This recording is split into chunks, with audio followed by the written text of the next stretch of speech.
A Picture of Dorian Gray, by Oscar Wilde. Read for you by Long Stories for Sleep. Comment where in the world you are. I find that fascinating. Chapter 1. The studio was filled with the rich odor of roses, and when the light summer wind stirred amidst the trees of the garden, there came through the open door the heavy scent of the lilac, or the more delicate perfume of the pink-flowering thorn. From the corner of the divan of Persian saddlebags on which he was lying, smoking, as was his custom, innumerable cigarettes, Lord Henry Wotton could just catch the gleam of the honey-sweet and honey-coloured blossoms of a laburnum, whose tremulous branches seemed hardly able to bear the burden of a beauty so flame-like as theirs, and now and then the fantastic shadows of birds in flight flitted across the long tussore silk curtains that were stretched in front of the huge window, producing a kind of momentary Japanese effect, and making him think of those pallid, jade-faced painters of Tokyo who, through the medium of an art that is necessarily immobile, seek to convey the sense of swiftness and motion. The sullen murmur of the bees shouldering their way through the long unmown grass, or circling with monotonous insistence round the dusty gilt horns of the straggling woodbine, seemed to make the stillness more oppressive.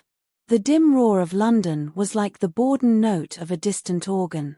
In the centre of the room, clamped to an upright easel, stood the full-length portrait of a young man of extraordinary personal beauty, and in front of it, some little distance away, was sitting the artist himself, Basil Hallward, whose sudden disappearance some years ago caused, at the time, such public excitement and gave rise to so many strange conjectures. As the painter looked at the gracious and comely form he had so skillfully mirrored in his art, a smile of pleasure passed across his face, and seemed about to linger there. But he suddenly started up, and closing his eyes, placed his fingers upon the lids, as though he sought to imprison within his brain some curious dream from which he feared he might awake. "It is your best work, Basil, the best thing you have ever done," said Lord Henry languidly. "You must certainly send it next year to the Grosvenor. The Academy is too large and too vulgar. Whenever I have gone there, there have been either so many people that I have not been able to see the pictures, which was dreadful, or so many pictures that I have not been able to see the people, which was worse. The Grosvenor is really the only place. I don't think I shall send it anywhere," he answered, tossing his head back in that odd way that used to make his friends laugh at him at Oxford. "No, I won't send it anywhere." Lord Henry elevated his eyebrows and looked at him in amazement through the thin blue wreaths of smoke that curled up in such fanciful whirls from his heavy, opium-tainted cigarette. "Not send it anywhere? My dear fellow, why? Have you any reason? What odd chaps you painters are. You do anything in the world to gain a reputation. As soon as you have one, you seem to want to throw it away. It is silly of you, for there is only one thing in the world worse than being talked about, and that is not being talked about. A portrait like this would set you far above all the young men in England, and make the old men quite jealous, if old men are ever capable of any emotion. I know you will laugh at me," he replied, "but I really can't exhibit it. I have put too much of myself into it." Lord Henry stretched himself out on the divan and laughed. "Yes, I knew you would, but it is quite true, all the same. Too much of yourself in it. Upon my word, Basil, I didn't know you were so vain, and I really can't see any resemblance between you, with your rugged strong face and your coal-black hair, and this young Adonis, who looks as if he was made out of ivory and rose leaves. Why, my dear Basil, he is a Narcissus, and you of course you have an intellectual expression and all that. But beauty, real beauty, ends where an intellectual expression begins. Intellect is in itself a mode of exaggeration, and destroys the harmony of any face. The moment one sits down to think, one becomes all nose, or all forehead, or something horrid. Look at the successful men in any of the learned professions. How perfectly hideous they are. Except, of course, in the church. But then in the church they don't think. A bishop keeps on saying at the age of 80 what he was told to say when he was a boy of 18, and as a natural consequence he always looks absolutely delightful. Your mysterious young friend, whose name you have never told me, but whose picture really fascinates me, never thinks. I feel quite sure of that. He is some brainless beautiful creature who should be always here in winter when we have no flowers to look at, and always here in summer when we want something to chill our intelligence. Don't flatter yourself, Basil. You are not in the least like him. You don't understand me, Harry, answered the artist. Of course I am not like him. I know that perfectly well. Indeed, I should be sorry to look like him. You shrug your shoulders. I am telling you the truth.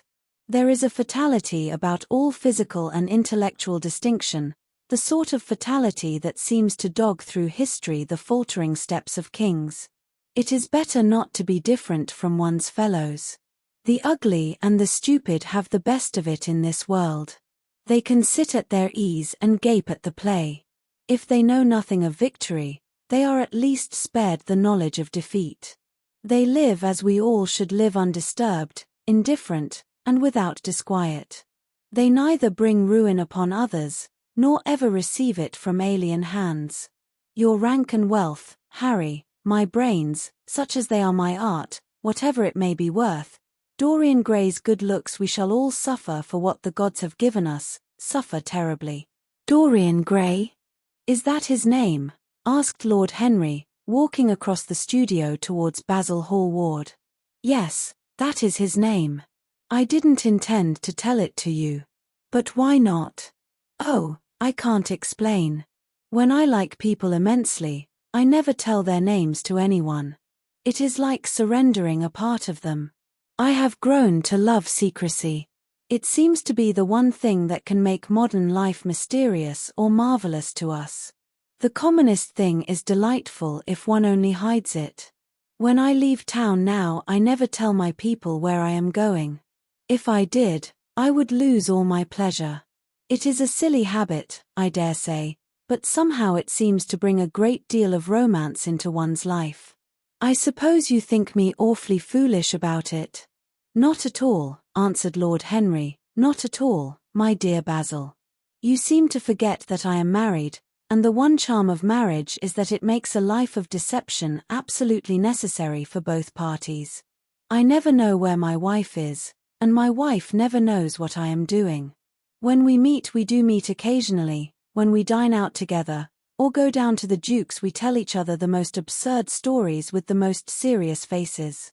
My wife is very good at it, much better, in fact, than I am. She never gets confused over her dates, and I always do. But when she does find me out, she makes no row at all. I sometimes wish she would, but she merely laughs at me. I hate the way you talk about your married life, Harry, said Basil Hallward, strolling towards the door that led into the garden. I believe that you are really a very good husband, but that you are thoroughly ashamed of your own virtues. You are an extraordinary fellow. You never say a moral thing, and you never do a wrong thing. Your cynicism is simply a pose. Being natural is simply a pose, and the most irritating pose I know, cried Lord Henry, laughing, and the two young men went out into the garden together and ensconced themselves on a long bamboo seat that stood in the shade of a tall laurel bush. The sunlight slipped over the polished leaves. In the grass, white daisies were tremulous.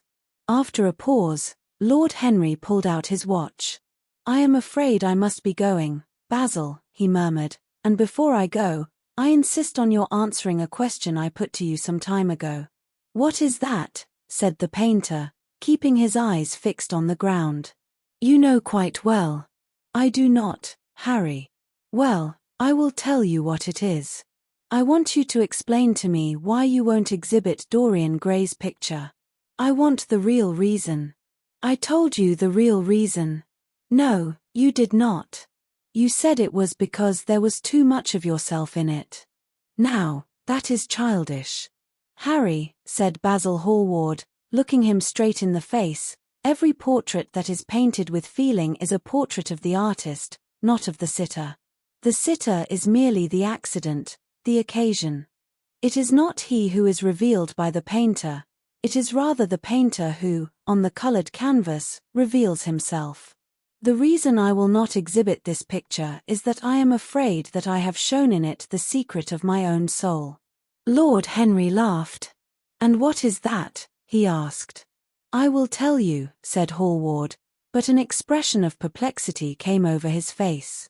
"I am all expectation, Basil," continued his companion, glancing at him. "Oh, there is really very little to tell, Harry," answered the painter, "and I am afraid you will hardly understand it. Perhaps you will hardly believe it." Lord Henry smiled, and leaning down, plucked a pink-petaled daisy from the grass and examined it. "I am quite sure I shall understand it," he replied, gazing intently at the little golden, white-feathered disc, "and as for believing things, I can believe anything, provided that it is quite incredible."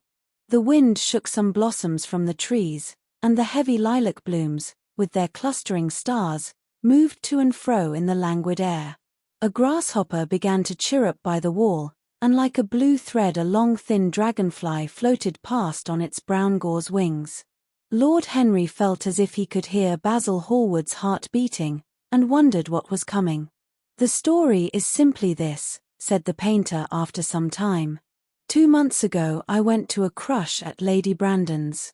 You know we poor artists have to show ourselves in society from time to time, just to remind the public that we are not savages. With an evening coat and a white tie, as you told me once, anybody, even a stockbroker, can gain a reputation for being civilized. Well, after I had been in the room about 10 minutes, talking to huge overdressed dowagers and tedious academicians, I suddenly became conscious that someone was looking at me. I turned halfway round and saw Dorian Gray for the first time. When our eyes met, I felt that I was growing pale. A curious sensation of terror came over me. I knew that I had come face to face with someone whose mere personality was so fascinating that, if I allowed it to do so, it would absorb my whole nature, my whole soul, my very art itself. I did not want any external influence in my life. You know yourself, Harry, how independent I am by nature. I have always been my own master, had at least always been so, till I met Dorian Gray. But I don't know how to explain it to you. Something seemed to tell me that I was on the verge of a terrible crisis in my life. I had a strange feeling that fate had in store for me exquisite joys and exquisite sorrows. I grew afraid and turned to quit the room. It was not conscience that made me do so, it was a sort of cowardice. I take no credit to myself for trying to escape. Conscience and cowardice are really the same things, Basil. Conscience is the trade name of the firm. That is all. I don't believe that, Harry, and I don't believe you do either. However, whatever was my motive, and it may have been pride, for I used to be very proud, I certainly struggled to the door. There, of course, I stumbled against Lady Brandon. "You are not going to run away so soon, Mr. Hallward," she screamed out. You know her curiously shrill voice? "Yes, she is a peacock in everything but beauty," said Lord Henry, pulling the daisy to bits with his long nervous fingers. "I could not get rid of her. She brought me up to royalties, and people with stars and garters, and elderly ladies with gigantic tiaras and parrot noses. She spoke of me as her dearest friend. I had only met her once before, but she took it into her head to lionize me. I believe some picture of mine had made a great success at the time, at least had been chattered about in the penny newspapers, which is the 19th century standard of immortality. Suddenly I found myself face to face with the young man whose personality had so strangely stirred me. We were quite close, almost touching. Our eyes met again. It was reckless of me, but I asked Lady Brandon to introduce me to him. Perhaps it was not so reckless, after all. It was simply inevitable. We would have spoken to each other without any introduction. I am sure of that. Dorian told me so afterwards. He, too, felt that we were destined to know each other. And how did Lady Brandon describe this wonderful young man? Asked his companion. I know she goes in for giving a rapid précis of all her guests. I remember her bringing me up to a truculent and red-faced old gentleman covered all over with orders and ribbons, and hissing into my ear, in a tragic whisper which must have been perfectly audible to everybody in the room, the most astounding details. I simply fled. I like to find out people for myself. But Lady Brandon treats her guests exactly as an auctioneer treats his goods. She either explains them entirely away, or tells one everything about them except what one wants to know. Poor Lady Brandon. You are hard on her, Harry, said Hallward listlessly. My dear fellow, she tried to found a salon, and only succeeded in opening a restaurant. How could I admire her? But tell me, what did she say about Mr. Dorian Gray? Oh, something like, charming boy, poor dear mother, and I absolutely inseparable. Quite forget what he does, afraid he doesn't do anything. Oh, yes, plays the piano, or is it the violin, dear Mr. Gray? Neither of us could help laughing, and we became friends at once. Laughter is not at all a bad beginning for a friendship, and it is far the best ending for one, said the young lord, plucking another daisy. Hallward shook his head. You don't understand what friendship is, Harry, he murmured, or what enmity is, for that matter. You like everyone, that is to say, you are indifferent to everyone. How horribly unjust of you, cried Lord Henry, tilting his hat back and looking up at the little clouds that, like ravelled skeins of glossy white silk, were drifting across the hollowed turquoise of the summer sky. Yes, horribly unjust of you. I make a great difference between people. I choose my friends for their good looks, my acquaintances for their good characters, and my enemies for their good intellects. A man cannot be too careful in the choice of his enemies. I have not got one who is a fool. They are all men of some intellectual power, and consequently they all appreciate me. Is that very vain of me? I think it is rather vain. I should think it was, Harry. But according to your category I must be merely an acquaintance. My dear old Basil, you are much more than an acquaintance. And much less than a friend. A sort of brother, I suppose? Oh, brothers. I don't care for brothers. My elder brother won't die, and my younger brothers seem never to do anything else. Harry, exclaimed Hallward, frowning. My dear fellow, I am not quite serious. But I can't help detesting my relations. I suppose it comes from the fact that none of us can stand other people having the same faults as ourselves. I quite sympathize with the rage of the English democracy against what they call the vices of the upper orders.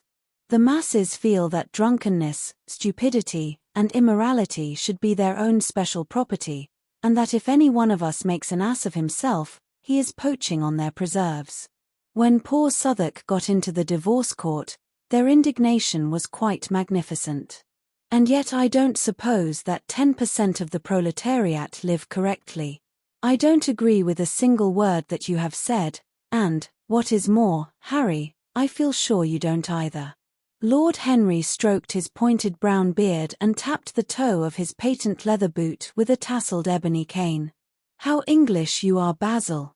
That is the second time you have made that observation.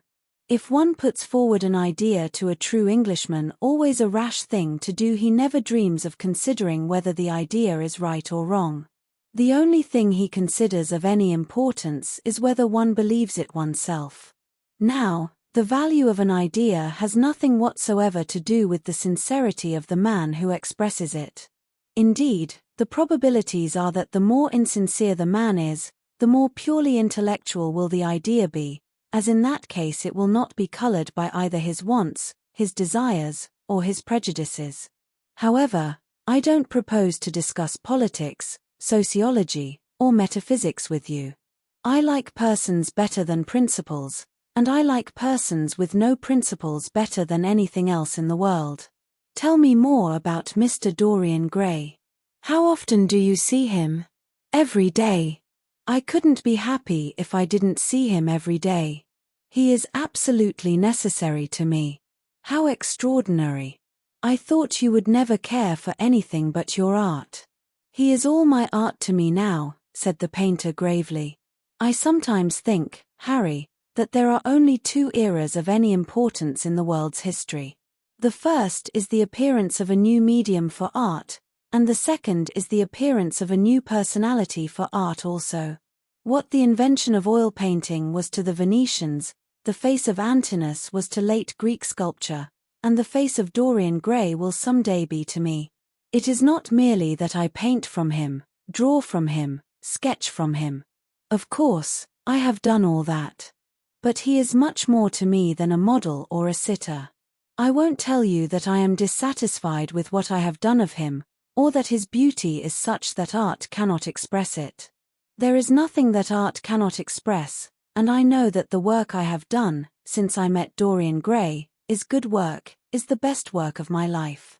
But in some curious way I wonder will you understand me? His personality has suggested to me an entirely new manner in art, an entirely new mode of style. I see things differently, I think of them differently. I can now recreate life in a way that was hidden from me before. A dream of form in days of thought. Who is it who says that? I forget, but it is what Dorian Gray has been to me. The merely visible presence of this lad, for he seems to me little more than a lad, though he is really over 20, his merely visible presence are. I wonder, can you realize all that that means? Unconsciously he defines for me the lines of a fresh school, a school that is to have in it all the passion of the romantic spirit, all the perfection of the spirit that is Greek. The harmony of soul and body, how much that is. We in our madness have separated the two, and have invented a realism that is vulgar, an ideality that is void. Harry, if you only knew what Dorian Gray is to me. You remember that landscape of mine, for which Agnew offered me such a huge price but which I would not part with? It is one of the best things I have ever done. And why is it so? Because, while I was painting it, Dorian Gray sat beside me. Some subtle influence passed from him to me, and for the first time in my life I saw in the plain woodland the wonder I had always looked for and always missed. Basil, this is extraordinary. I must see Dorian Gray. Hallward got up from the seat and walked up and down the garden. After some time he came back. Harry, he said, Dorian Gray is to me simply a motive in art. You might see nothing in him. I see everything in him. He is never more present in my work than when no image of him is there. He is a suggestion, as I have said, of a new manner. I find him in the curves of certain lines, in the loveliness and subtleties of certain colors. That is all. Then why won't you exhibit his portrait? Asked Lord Henry. Because, without intending it, I have put into it some expression of all this curious artistic idolatry, of which, of course, I have never cared to speak to him. He knows nothing about it. He shall never know anything about it. But the world might guess it, and I will not bare my soul to their shallow prying eyes. My heart shall never be put under their microscope. There is too much of myself in the thing, Harry, too much of myself. Poets are not so scrupulous as you are. They know how useful passion is for publication. Nowadays a broken heart will run to many editions. I hate them for it, cried Hallward. An artist should create beautiful things, but should put nothing of his own life into them. We live in an age when men treat art as if it were meant to be a form of autobiography. We have lost the abstract sense of beauty. Some day I will show the world what it is, and for that reason the world shall never see my portrait of Dorian Gray. I think you are wrong, Basil, but I won't argue with you.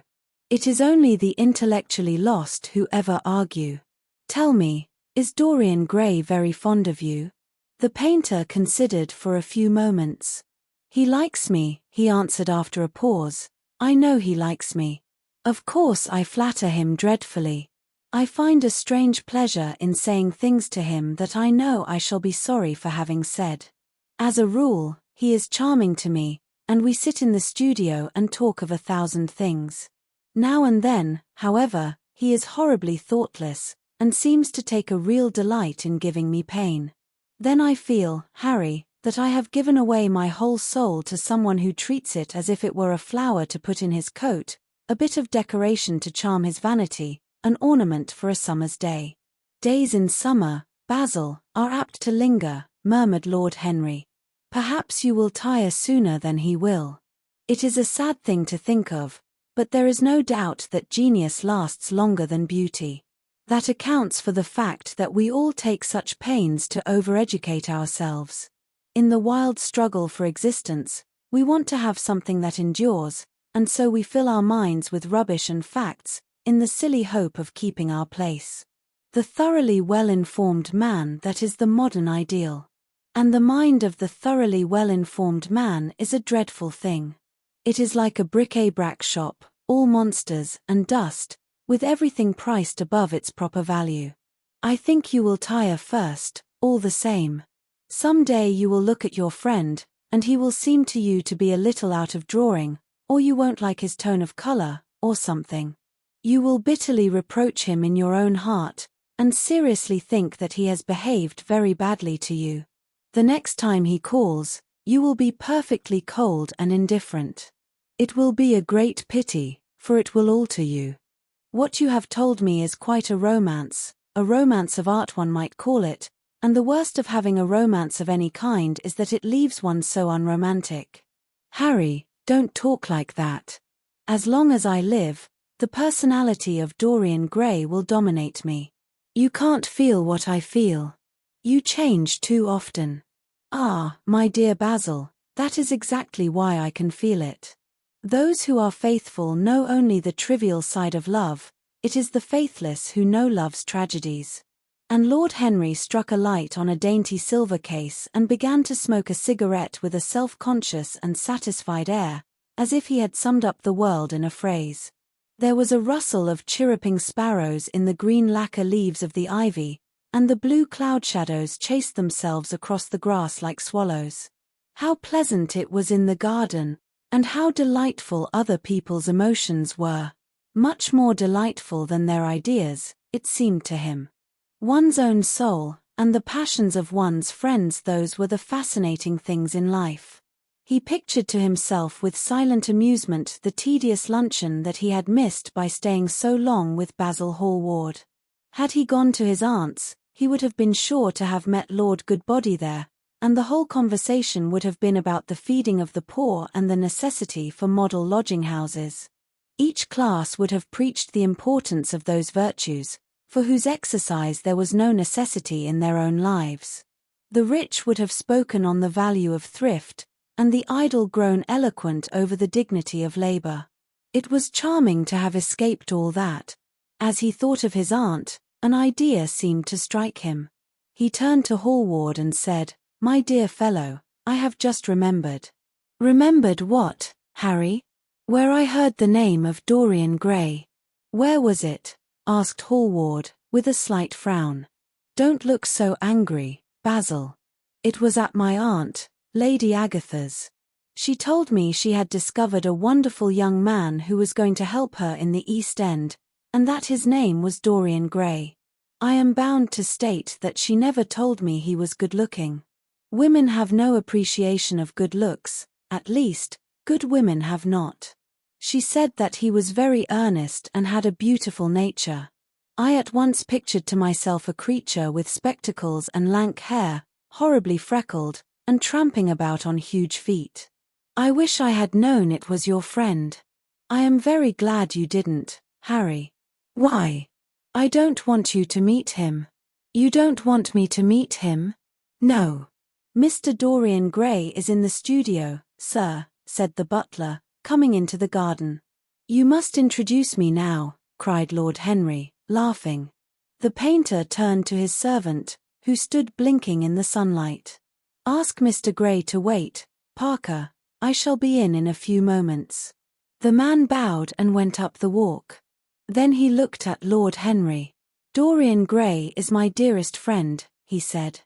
"He has a simple and a beautiful nature. Your aunt was quite right in what she said of him. Don't spoil him. Don't try to influence him. Your influence would be bad. The world is wide, and has many marvelous people in it. Don't take away from me the one person who gives to my art whatever charm it possesses, My life as an artist depends on him. Mind, Harry, I trust you. He spoke very slowly, and the words seemed wrung out of him almost against his will. What nonsense you talk, said Lord Henry, smiling, and taking Hallward by the arm, he almost led him into the house. A Picture of Dorian Gray, by Oscar Wilde. Read for you by Long Stories for Sleep. Chapter 2. As they entered they saw Dorian Gray. He was seated at the piano, with his back to them, turning over the pages of a volume of Schumann's forest scenes. You must lend me these, Basil, he cried. I want to learn them. They are perfectly charming. That entirely depends on how you sit today, Dorian. Oh, I am tired of sitting, and I don't want a life-sized portrait of myself, answered the lad, swinging round on the music stool in a wilful, petulant manner.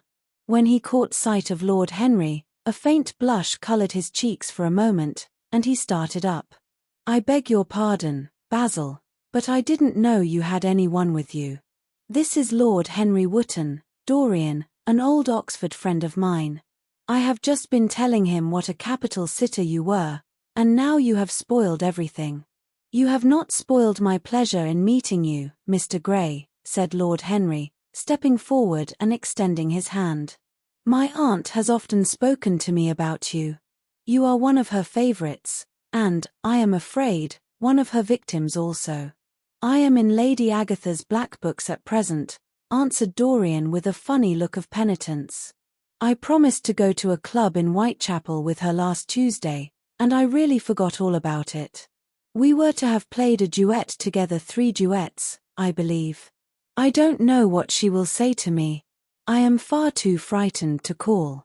Oh, I will make your peace with my aunt. She is quite devoted to you.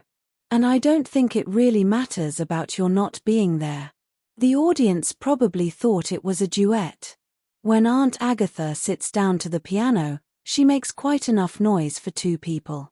That is very horrid to her, and not very nice to me, answered Dorian, laughing. Lord Henry looked at him. Yes, he was certainly wonderfully handsome, with his finely curved scarlet lips, his frank blue eyes, his crisp gold hair. There was something in his face that made one trust him at once. All the candour of youth was there, as well as all youth's passionate purity. One felt that he had kept himself unspotted from the world. No wonder Basil Hallward worshipped him.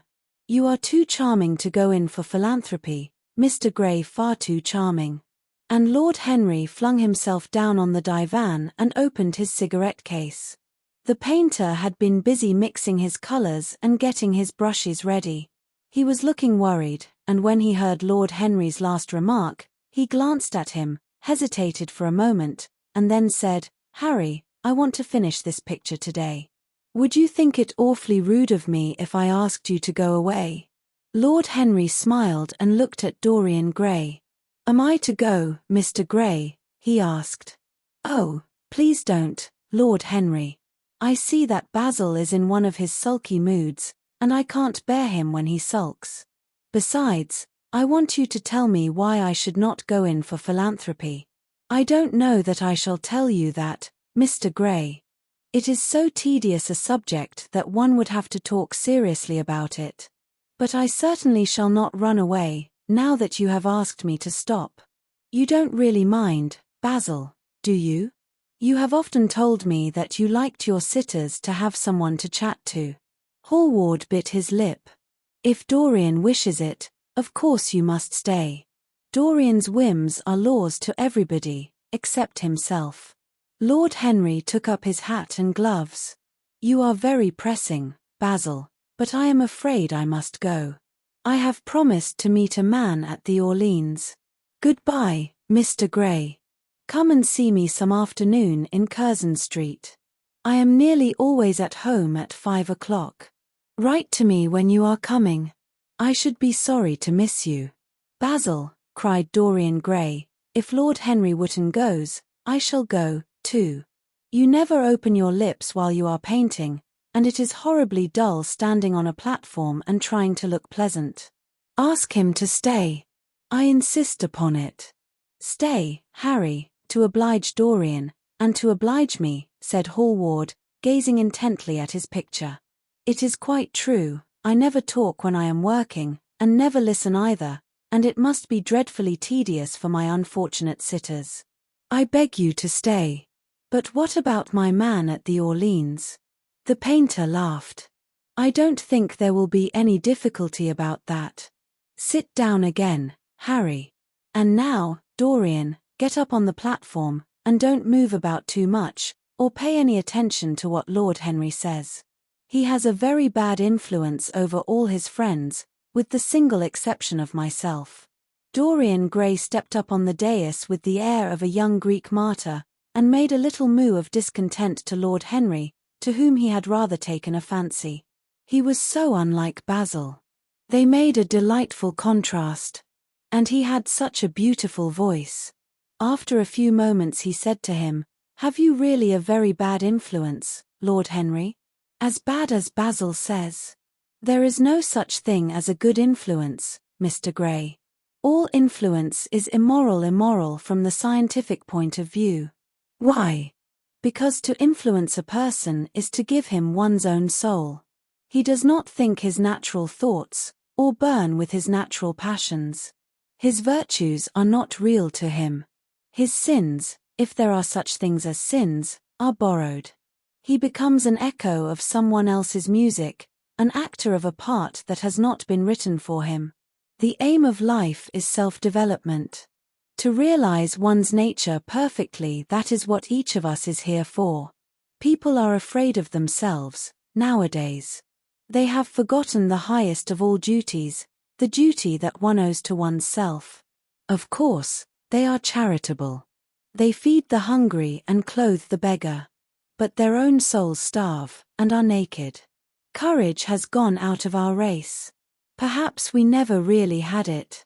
The terror of society, which is the basis of morals, the terror of God, which is the secret of religion, these are the two things that govern us.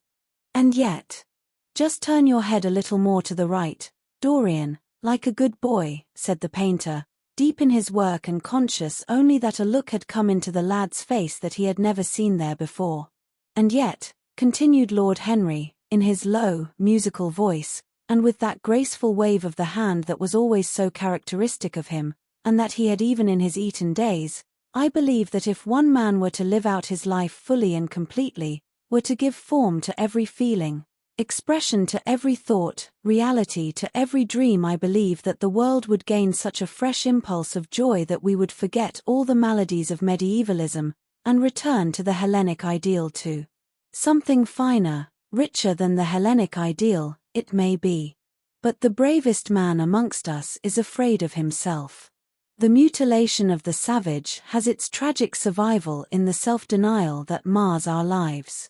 We are punished for our refusals. Every impulse that we strive to strangle broods in the mind and poisons us. The body sins once, and has done with its sin, for action is a mode of purification. Nothing remains then but the recollection of a pleasure, or the luxury of a regret. The only way to get rid of a temptation is to yield to it. Resist it, and your soul grows sick with longing for the things it has forbidden to itself, with desire for what its monstrous laws have made monstrous and unlawful. It has been said that the great events of the world take place in the brain.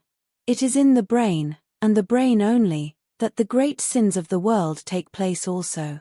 You, Mr. Gray, you yourself, with your rose-red youth and your rose-white boyhood, you have had passions that have made you afraid, thoughts that have filled you with terror, daydreams, and sleeping dreams whose mere memory might stain your cheek with shame. "Stop," faltered Dorian Gray, "stop. You bewilder me. I don't know what to say. There is some answer to you, but I cannot find it. Don't speak. Let me think. Or, rather, let me try not to think." For nearly 10 minutes he stood there, motionless, with parted lips and eyes strangely bright. He was dimly conscious that entirely fresh influences were at work within him. Yet they seemed to him to have come really from himself. The few words that Basil's friend had said to him, words spoken by chance, no doubt, and with willful paradox in them had touched some secret chord that had never been touched before, but that he felt was now vibrating and throbbing to curious pulses. Music had stirred him like that. Music had troubled him many times. But music was not articulate. It was not a new world, but rather another chaos that it created in us. Words. Mere words. How terrible they were. How clear, and vivid, and cruel. One could not escape from them. And yet what a subtle magic there was in them. They seemed to be able to give a plastic form to formless things, and to have a music of their own as sweet as that of viol or of lute. Mere words. Was there anything so real as words? Yes, there had been things in his boyhood that he had not understood. He understood them now. Life suddenly became fiery-colored to him. It seemed to him that he had been walking in fire. Why had he not known it? With his subtle smile, Lord Henry watched him. He knew the precise psychological moment when to say nothing. He felt intensely interested. He was amazed at the sudden impression that his words had produced, and, remembering a book that he had read when he was 16, a book which had revealed to him much that he had not known before, he wondered whether Dorian Gray was passing through a similar experience. He had merely shot an arrow into the air. Had it hit the mark? How fascinating the lad was. Hallward painted away with that marvelous bold touch of his, that had the true refinement and perfect delicacy that in art, at any rate, comes only from strength. He was unconscious of the silence. "Basil, I am tired of standing," cried Dorian Gray suddenly. "I must go out and sit in the garden. The air is stifling here. My dear fellow, I am so sorry. When I am painting, I can't think of anything else. But you never sat better. You were perfectly still. And I have caught the effect I wanted, the half-parted lips and the bright look in the eyes. I don't know what Harry has been saying to you, but he has certainly made you have the most wonderful expression. I suppose he has been paying you compliments. You mustn't believe a word that he says. He has certainly not been paying me compliments. Perhaps that is the reason that I don't believe anything he has told me." "You know you believe it all," said Lord Henry, looking at him with his dreamy, languorous eyes. "I will go out to the garden with you. It is horribly hot in the studio. Basil, let us have something iced to drink, something with strawberries in it." "Certainly, Harry.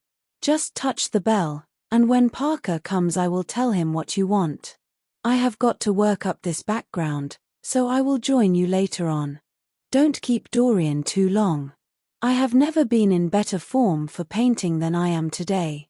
This is going to be my masterpiece. It is my masterpiece as it stands." Lord Henry went out to the garden and found Dorian Gray burying his face in the great cool lilac blossoms, feverishly drinking in their perfume as if it had been wine.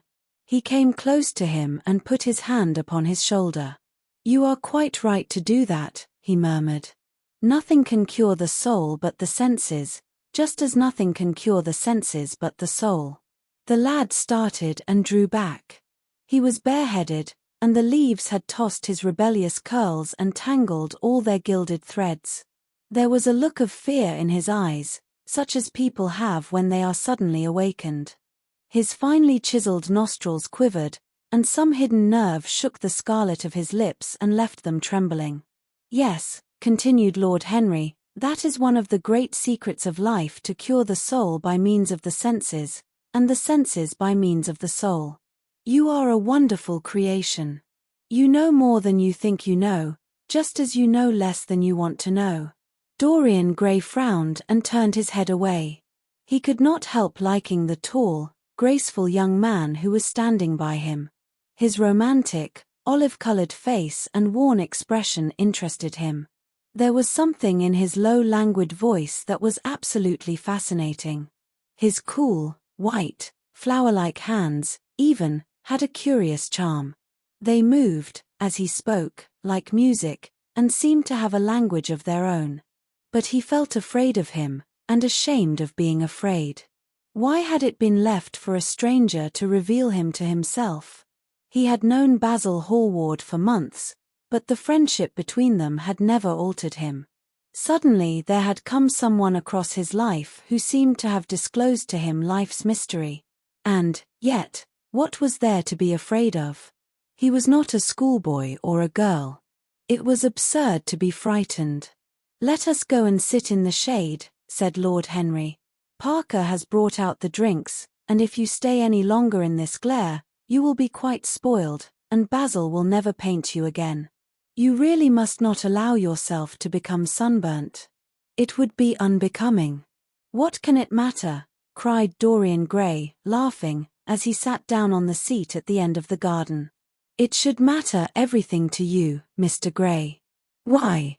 "Because you have the most marvelous youth, and youth is the one thing worth having." "I don't feel that, Lord Henry." "No, you don't feel it now. Some day, when you are old and wrinkled and ugly, when thought has seared your forehead with its lines, and passion branded your lips with its hideous fires, you will feel it terribly. Now, wherever you go, you charm the world. Will it always be so? You have a wonderfully beautiful face, Mr. Gray. Don't frown. You have. And beauty is a form of genius is higher, indeed, than genius, as it needs no explanation. It is of the great facts of the world, like sunlight, or springtime, or the reflection in dark waters of that silver shell we call the moon. It cannot be questioned. It has its divine right of sovereignty.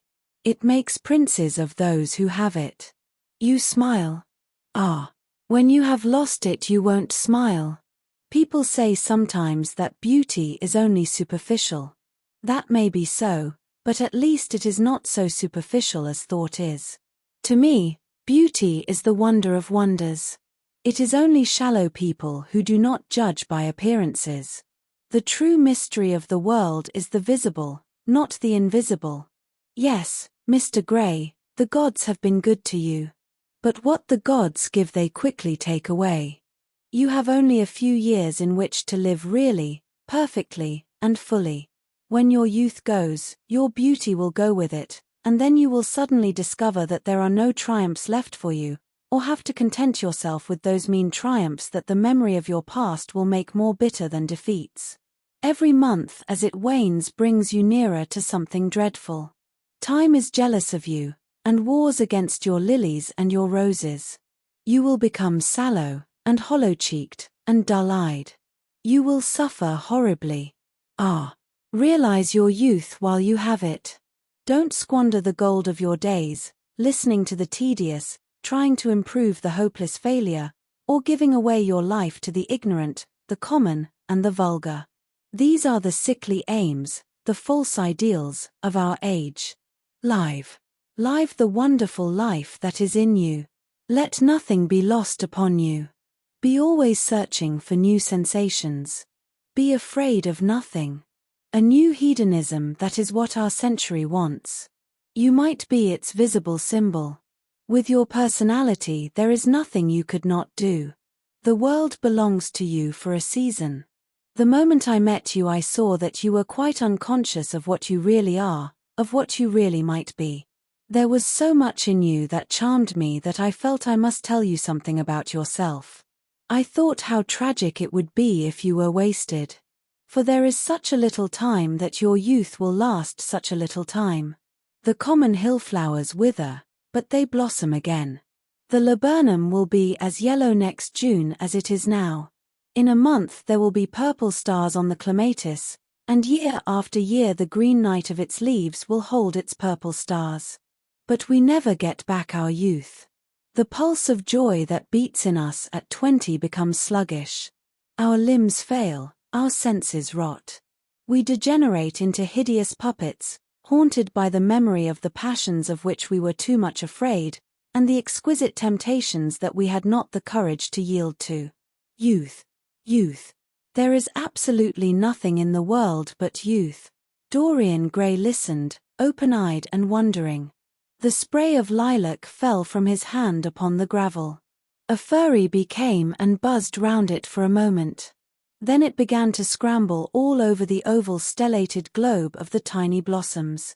He watched it with that strange interest in trivial things that we try to develop when things of high import make us afraid, or when we are stirred by some new emotion for which we cannot find expression, or when some thought that terrifies us lays sudden siege to the brain and calls on us to yield. After a time the bee flew away. He saw it creeping into the stained trumpet of a Tyrian convolvulus. The flower seemed to quiver, and then swayed gently to and fro. Suddenly the painter appeared at the door of the studio and made staccato signs for them to come in. They turned to each other and smiled. "I am waiting," he cried. "Do come in. The light is quite perfect, and you can bring your drinks." They rose up and sauntered down the walk together. 2 green and white butterflies fluttered past them, and in the pear tree at the corner of the garden a thrush began to sing. "You are glad you have met me, Mr. Gray," said Lord Henry, looking at him. "Yes, I am glad now. I wonder, shall I always be glad?"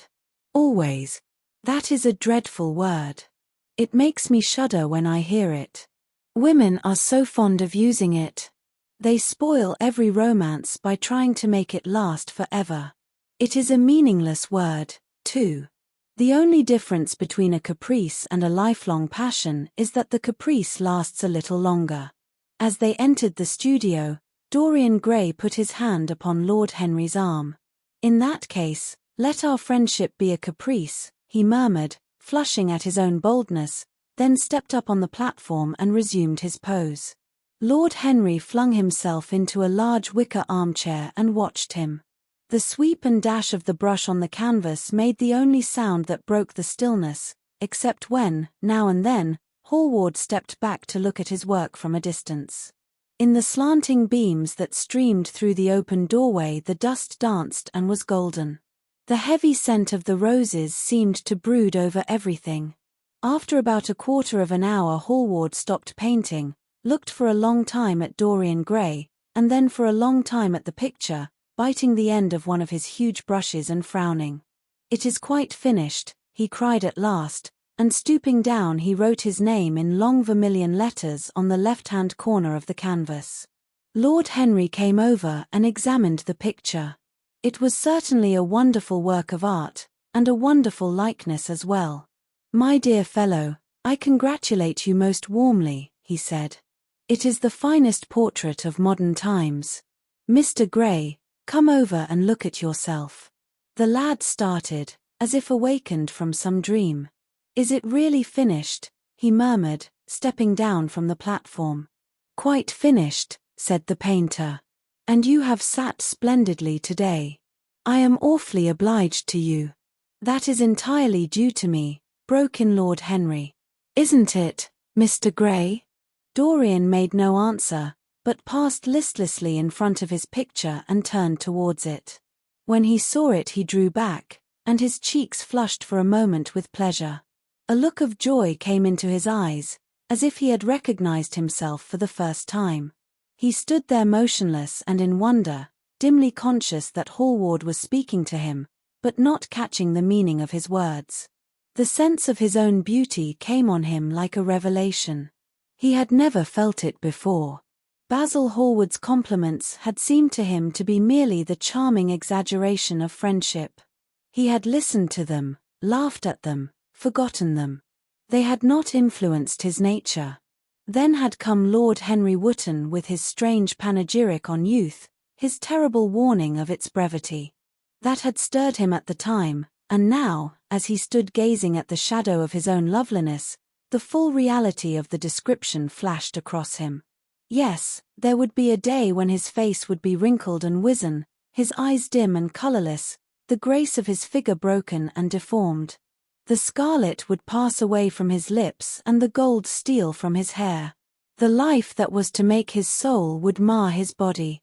He would become dreadful, hideous, and uncouth. As he thought of it, a sharp pang of pain struck through him like a knife and made each delicate fiber of his nature quiver. His eyes deepened into amethyst, and across them came a mist of tears. He felt as if a hand of ice had been laid upon his heart. "Don't you like it?" cried Hallward at last, stung a little by the lad's silence, not understanding what it meant. Of course he likes it, said Lord Henry. Who wouldn't like it? It is one of the greatest things in modern art. I will give you anything you like to ask for it. I must have it. It is not my property, Harry. Whose property is it? Dorian's, of course, answered the painter. He is a very lucky fellow. How sad it is, murmured Dorian Gray with his eyes still fixed upon his own portrait. How sad it is. I shall grow old, and horrible, and dreadful. But this picture will remain always young. It will never be older than this particular day of June. If it were only the other way, if it were I who was to be always young, and the picture that was to grow old, for that I would give everything. Yes, there is nothing in the whole world I would not give. I would give my soul for that. You would hardly care for such an arrangement, Basil, cried Lord Henry, laughing. It would be rather hard lines on your work. I should object very strongly, Harry, said Hallward. Dorian Gray turned and looked at him. I believe you would, Basil. You like your art better than your friends.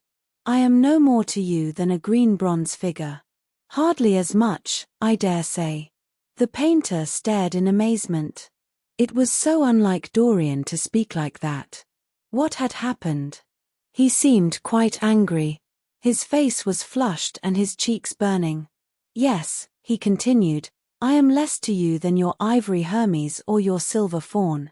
You will like them always. How long will you like me? Till I have my first wrinkle, I suppose. I know, now, that when one loses one's good looks, whatever they may be, one loses everything. Your picture has taught me that. Lord Henry Wotton is perfectly right. Youth is the only thing worth having. When I find that I am growing old, I shall kill myself. Hallward turned pale and caught his hand. Dorian, he cried, don't talk like that. I have never had such a friend as you, and I shall never have such another. You are not jealous of material things, are you? You who are finer than any of them. I am jealous of everything whose beauty does not die. I am jealous of the portrait you have painted of me. Why should it keep what I must lose? Every moment that passes takes something from me and gives something to it. Oh, if it were only the other way, if the picture could change, and I could be always what I am now. Why did you paint it? It will mock me some day, mock me horribly. The hot tears welled into his eyes. He tore his hand away and, flinging himself on the divan, he buried his face in the cushions, as though he was praying. This is your doing, Harry, said the painter bitterly. Lord Henry shrugged his shoulders.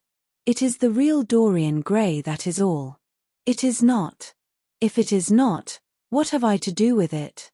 You should have gone away when I asked you, he muttered. I stayed when you asked me, was Lord Henry's answer.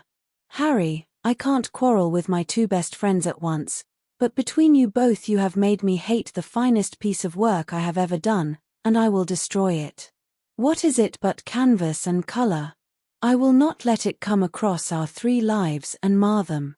Dorian Gray lifted his golden head from the pillow, and with pallid face and tear-stained eyes, looked at him as he walked over to the deal painting table that was set beneath the high-curtained window. What was he doing there? His fingers were straying about among the litter of tin tubes and dry brushes, seeking for something.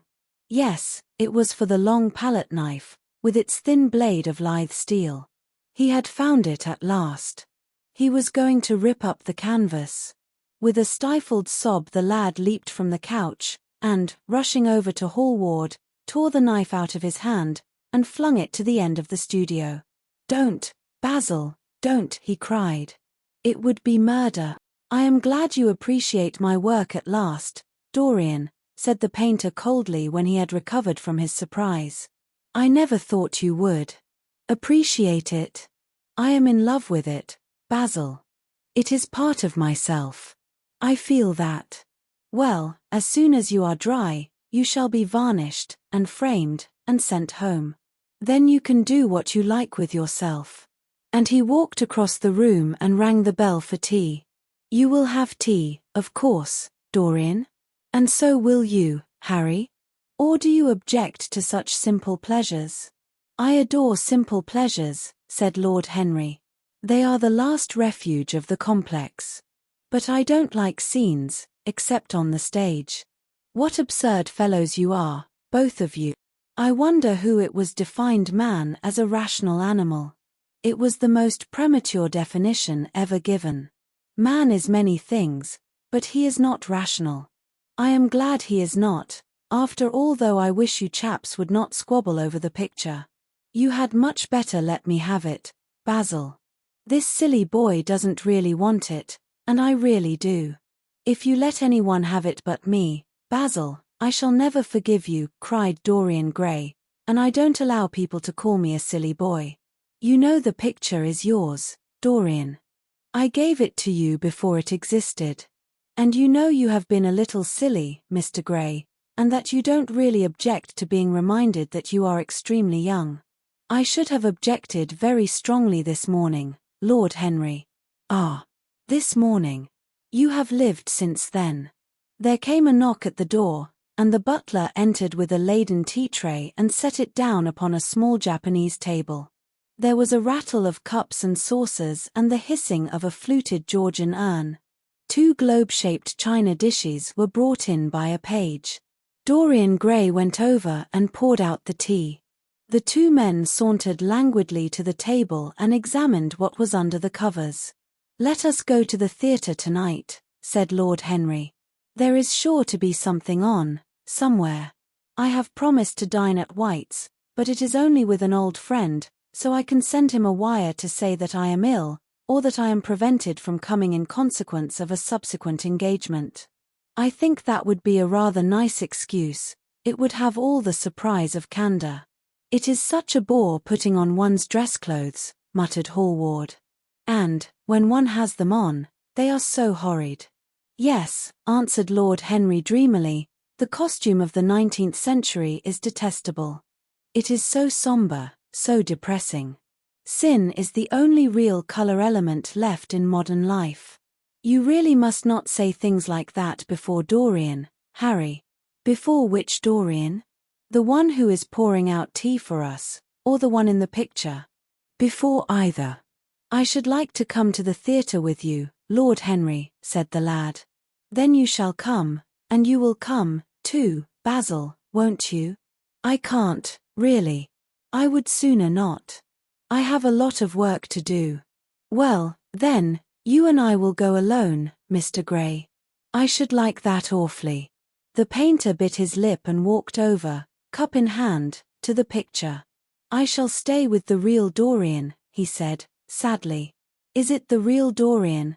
Cried the original of the portrait, strolling across to him. Am I really like that? Yes, you are just like that. How wonderful, Basil. At least you are like it in appearance. But it will never alter, sighed Hallward. That is something. What a fuss people make about fidelity, exclaimed Lord Henry. Why, even in love it is purely a question for physiology. It has nothing to do with our own will. Young men want to be faithful, and are not. Old men want to be faithless, and cannot. That is all one can say. Don't go to the theatre tonight, Dorian, said Hallward. Stop and dine with me.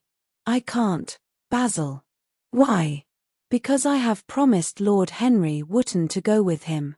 He won't like you the better for keeping your promises. He always breaks his own. I beg you not to go. Dorian Gray laughed and shook his head. I entreat you. The lad hesitated, and looked over at Lord Henry, who was watching them from the tea table with an amused smile. I must go, Basil, he answered. Very well, said Hallward, and he went over and laid down his cup on the tray. It is rather late, and, as you have to dress, you had better lose no time. Goodbye, Harry. Goodbye, Dorian. Come and see me soon. Come tomorrow. Certainly. You won't forget. No, of course not, cried Dorian. And Harry. Yes, Basil. Remember what I asked you, When we were in the garden this morning.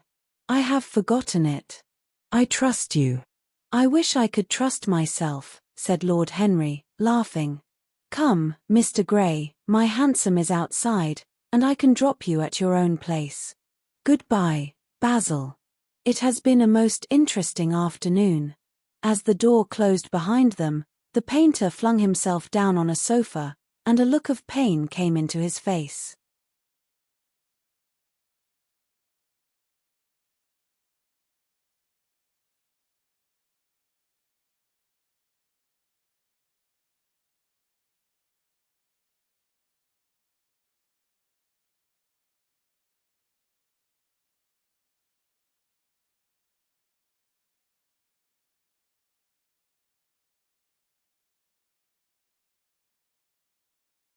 A Picture of Dorian Gray, by Oscar Wilde. Read for you by Long Stories for Sleep. Chapter 3. At 12:30 next day Lord Henry Wotton strolled from Curzon Street over to the Albany to call on his uncle, Lord Fermor, a genial if somewhat rough-mannered old bachelor, whom the outside world called selfish because it derived no particular benefit from him, but who was considered generous by society as he fed the people who amused him.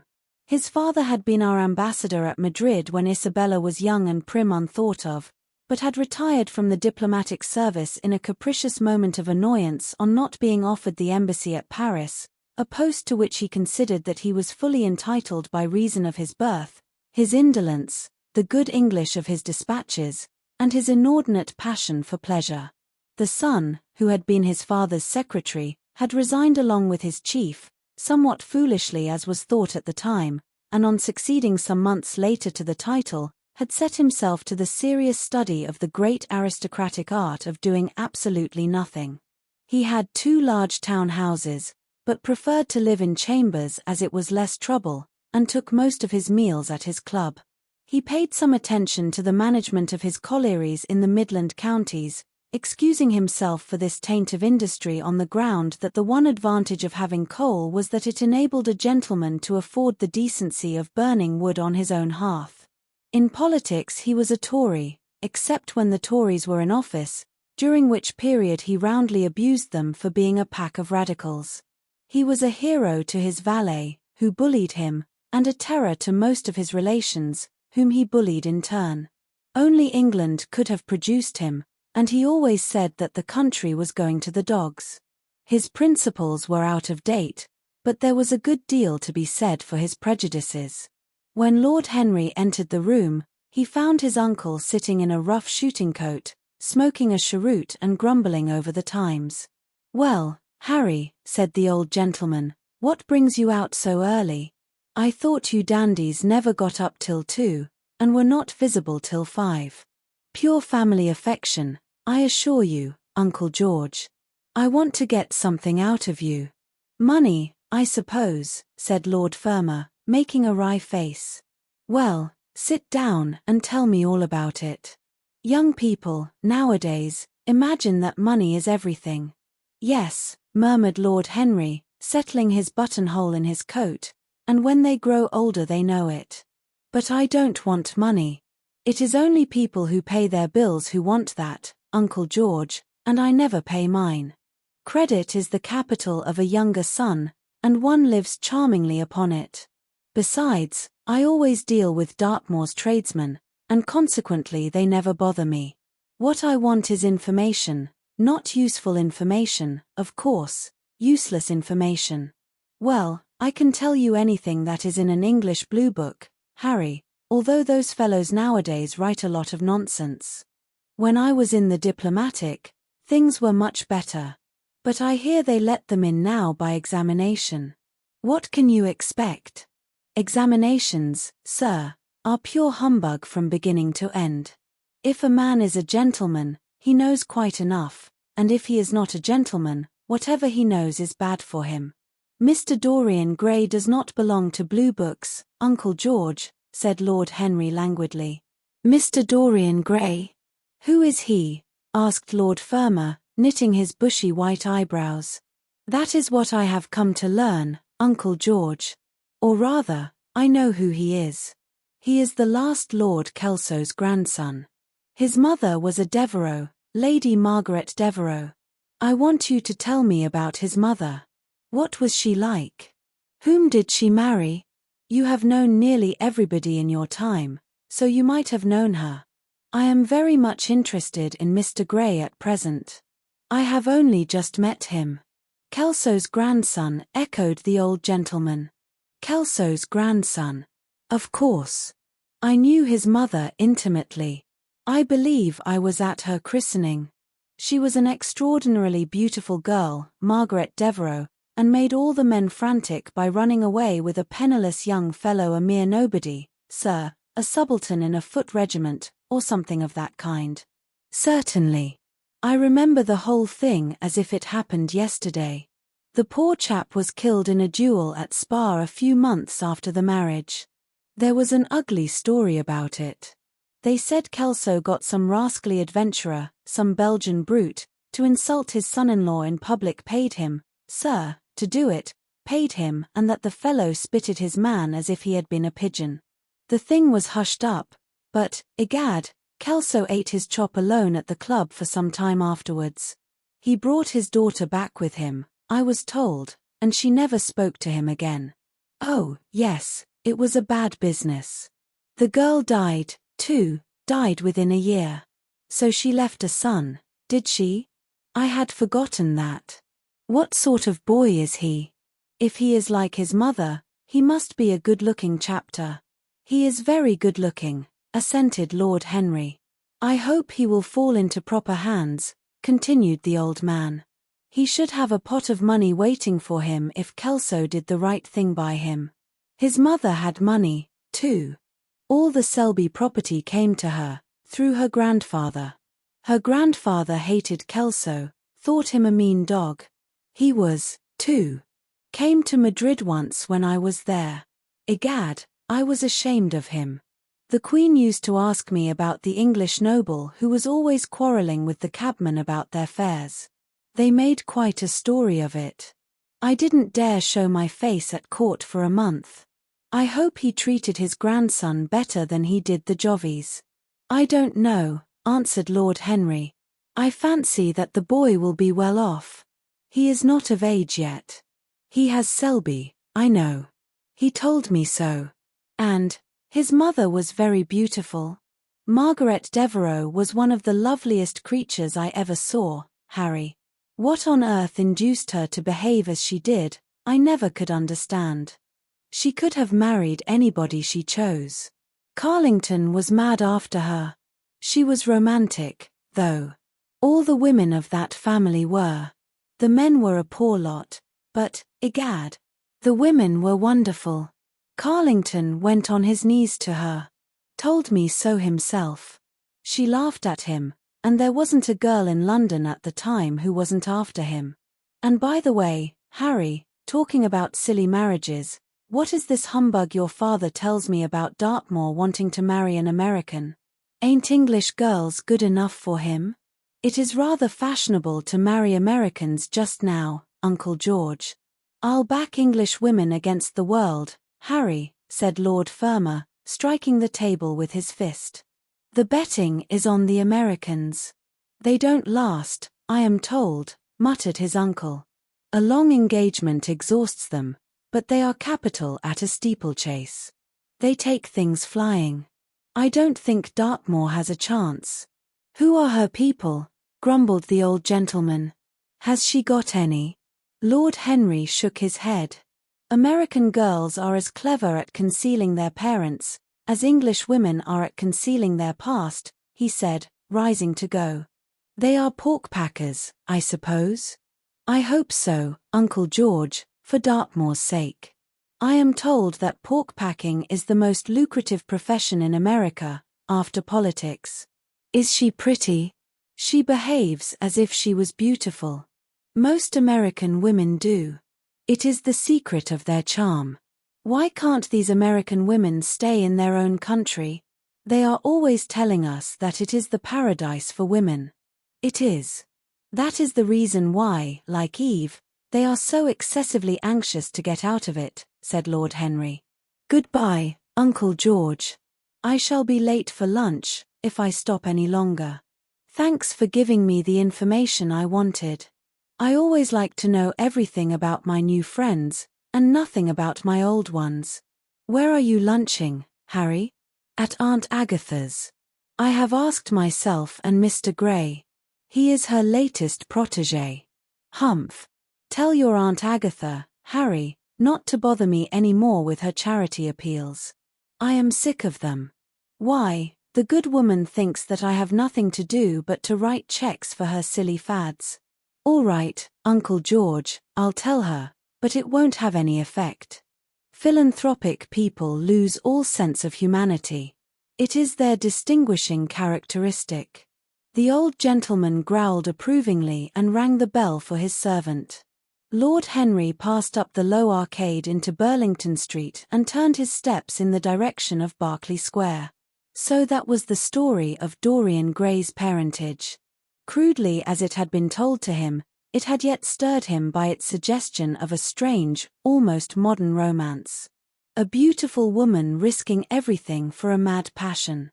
A few wild weeks of happiness cut short by a hideous, treacherous crime. Months of voiceless agony, and then a child born in pain. The mother snatched away by death, the boy left to solitude and the tyranny of an old and loveless man. Yes, it was an interesting background. It posed the lad, made him more perfect, as it were. Behind every exquisite thing that existed, there was something tragic. Worlds had to be in travail, that the meanest flower might blow. And how charming he had been at dinner the night before, as with startled eyes and lips parted in frightened pleasure he had sat opposite to him at the club, the red candle shades staining to a richer rose the wakening wonder of his face. Talking to him was like playing upon an exquisite violin. He answered to every touch and thrill of the bow. There was something terribly enthralling in the exercise of influence. No other activity was like it. To project one's soul into some gracious form, and let it tarry there for a moment, to hear one's own intellectual views echoed back to one with all the added music of passion and youth, to convey one's temperament into another as though it were a subtle fluid or a strange perfume. There was a real joy in that, perhaps the most satisfying joy left to us in an age so limited and vulgar as our own, an age grossly carnal in its pleasures, and grossly common in its aims. He was a marvellous type, too, this lad, whom by so curious a chance he had met in Basil's studio, or could be fashioned into a marvellous type, at any rate. Grace was his, and the white purity of boyhood, and beauty such as old Greek marbles kept for us. There was nothing that one could not do with him. He could be made a Titan or a toy. What a pity it was that such beauty was destined to fade. And Basil. From a psychological point of view, how interesting he was. The new manner in art, the fresh mode of looking at life, suggested so strangely by the merely visible presence of one who was unconscious of it all, the silent spirit that dwelt in dim woodland, and walked unseen in open field, suddenly showing herself, dryad-like and not afraid, because in his soul who sought for her there had been wakened that wonderful vision to which alone are wonderful things revealed, the mere shapes and patterns of things becoming, as it were, refined, and gaining a kind of symbolical value, as though they were themselves patterns of some other and more perfect form whose shadow they made real. How strange it all was. He remembered something like it in history. Was it not Plato, that artist in thought, who had first analyzed it? Was it not Buonarroti who had carved it in the colored marbles of a sonnet sequence? But in our own century it was strange. Yes, he would try to be to Dorian Gray what, without knowing it, the lad was to the painter who had fashioned the wonderful portrait. He would seek to dominate him, had already, indeed, half done so. He would make that wonderful spirit his own. There was something fascinating in this son of love and death. Suddenly he stopped and glanced up at the houses. He found that he had passed his aunt's some distance, and, smiling to himself, turned back. When he entered the somewhat somber hall, the butler told him that they had gone in to lunch. He gave one of the footmen his hat and stick and passed into the dining room. Late as usual, Harry, cried his aunt, shaking her head at him. He invented a facile excuse, and having taken the vacant seat next to her, looked round to see who was there. Dorian bowed to him shyly from the end of the table, a flush of pleasure stealing into his cheek. Opposite was the Duchess of Harley, a lady of admirable good nature and good temper, much liked by everyone who knew her, and of those ample architectural proportions that in women who are not duchesses are described by contemporary historians as stoutness. Next to her sat, on her right, Sir Thomas Burdon, a radical member of Parliament, who followed his leader in public life and in private life followed the best cooks, dining with the Tories and thinking with the Liberals, in accordance with a wise and well-known rule. The post on her left was occupied by Mr. Erskine of Treadley, an old gentleman of considerable charm and culture, who had fallen, however, into bad habits of silence, having, as he explained once to Lady Agatha, said everything that he had to say before he was 30. His own neighbour was Mrs. Vandeleur, one of his aunt's oldest friends, a perfect saint amongst women, but so dreadfully dowdy that she reminded one of a badly bound hymn book. Fortunately for him she had on the other side Lord Fordel, a most intelligent middle-aged mediocrity, as bald as a ministerial statement in the House of Commons, with whom she was conversing in that intensely earnest manner which is the one unpardonable error, as he remarked once himself, that all really good people fall into, and from which none of them ever quite escape. "We are talking about poor Dartmoor, Lord Henry," cried the Duchess, nodding pleasantly to him across the table. "Do you think he will really marry this fascinating young person? I believe she has made up her mind to propose to him, Duchess." "How dreadful!" exclaimed Lady Agatha. "Really, someone should interfere. I am told, on excellent authority, that her father keeps an American dry goods store," said Sir Thomas Burdon, looking supercilious. "My uncle has already suggested pork packing, Sir Thomas." "Dry goods? What are American dry goods?" asked the Duchess, raising her large hands in wonder and accentuating the verb. "American novels," answered Lord Henry, helping himself to some quail. The Duchess looked puzzled. "Don't mind him, my dear," whispered Lady Agatha. "He never means anything that he says. When America was discovered," said the radical member, and he began to give some wearisome facts. Like all people who try to exhaust a subject, he exhausted his listeners. The Duchess sighed and exercised her privilege of interruption. "I wish to goodness it never had been discovered at all," she exclaimed. "Really, our girls have no chance nowadays. It is most unfair." "Perhaps, after all, America never has been discovered," said Mr. Erskine. "I myself would say that it had merely been detected."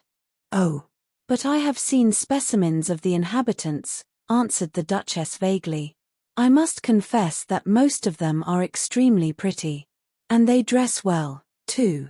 They get all their dresses in Paris. I wish I could afford to do the same. They say that when good Americans die they go to Paris," chuckled Sir Thomas, who had a large wardrobe of Humour's cast-off clothes. "Really? And where do bad Americans go to when they die?" inquired the Duchess. "They go to America," murmured Lord Henry. Sir Thomas frowned. "I am afraid that your nephew is prejudiced against that great country," he said to Lady Agatha. "I have travelled all over it in cars provided by the directors, who, in such matters, are extremely civil. I assure you that it is an education to visit it." "But must we really see Chicago in order to be educated?" asked Mr. Erskine plaintively. "I don't feel up to the journey." Sir Thomas waved his hand. "Mr. Erskine of Treadley has the world on his shelves. We practical men like to see things, not to read about them. The Americans are an extremely interesting people.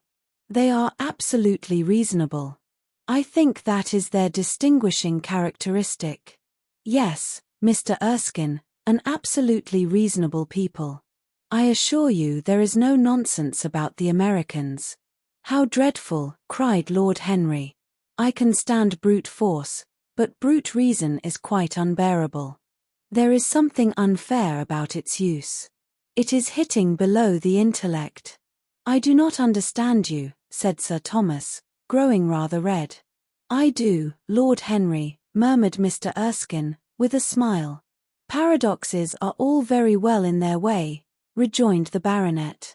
Was that a paradox? Asked Mr. Erskine. I did not think so. Perhaps it was. Well, the way of paradoxes is the way of truth. To test reality we must see it on the tight rope. When the verities become acrobats, we can judge them. Dear me, said Lady Agatha, how you men argue. I am sure I never can make out what you are talking about. Oh, Harry, I am quite vexed with you.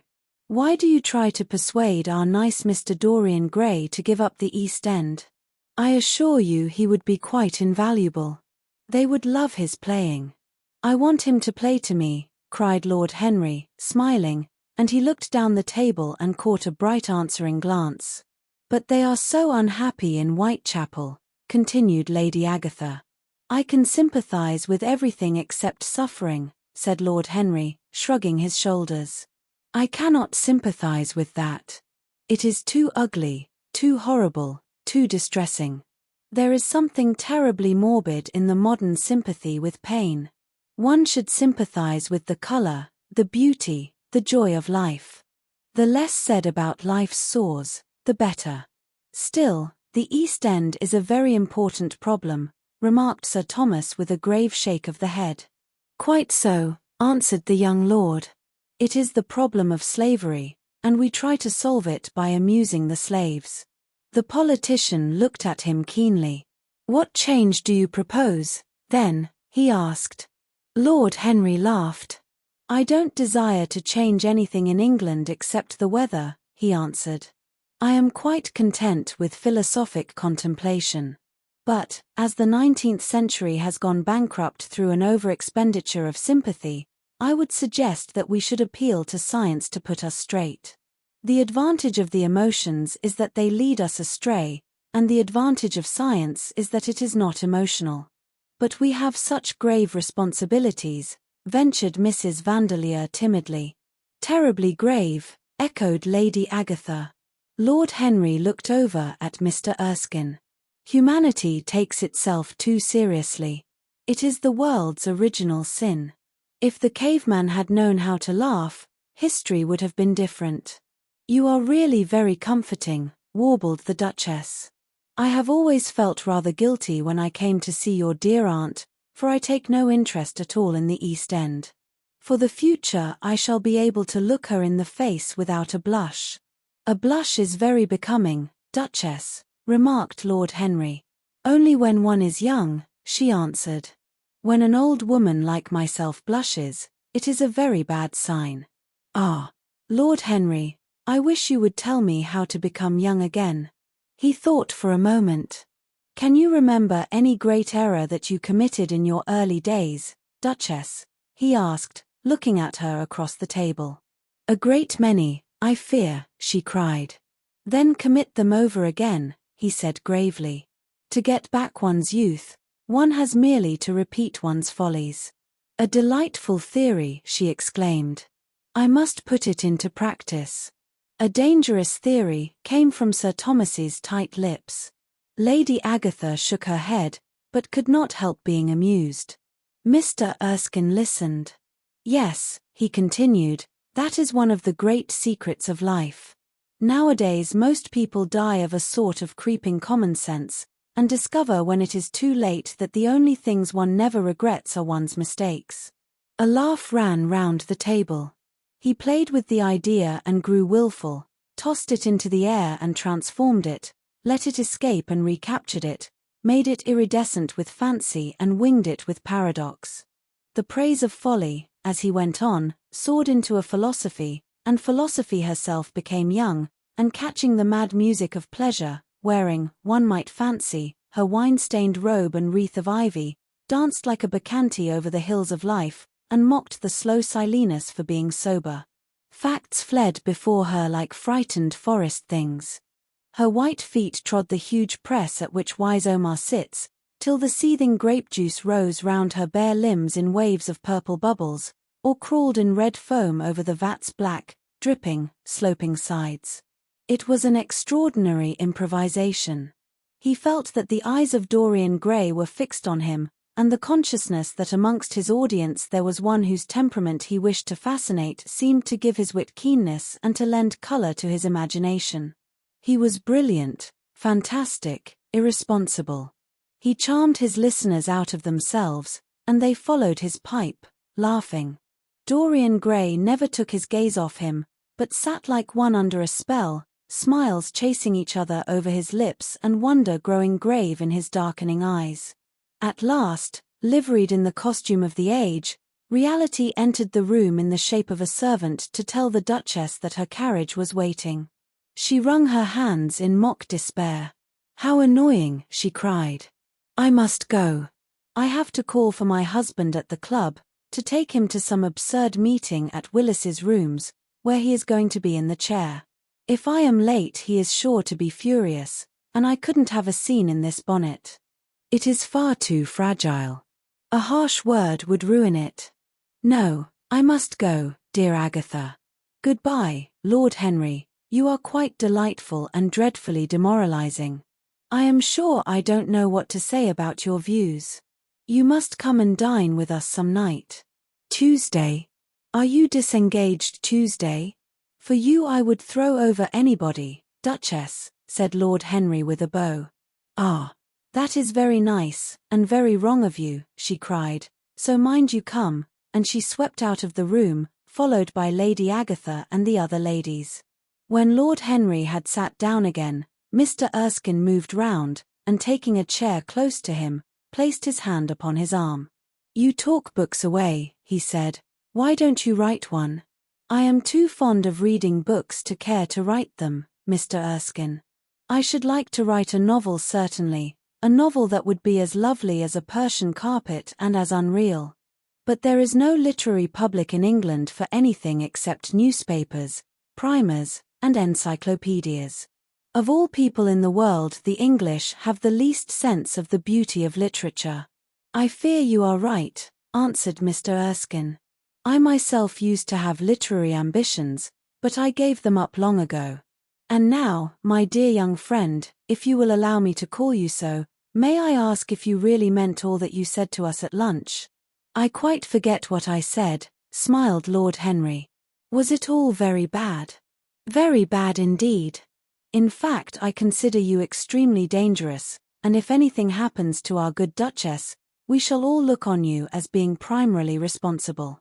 But I should like to talk to you about life. The generation into which I was born was tedious.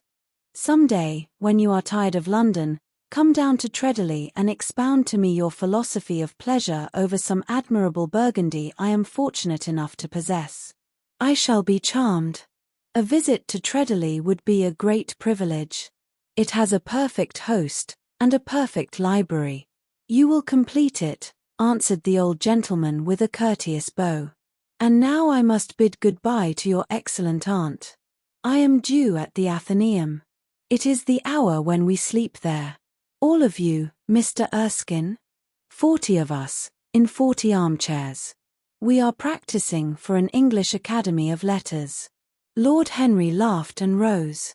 "I am going to the park," he cried. As he was passing out of the door, Dorian Gray touched him on the arm. "Let me come with you," he murmured. "But I thought you had promised Basil Hallward to go and see him," answered Lord Henry.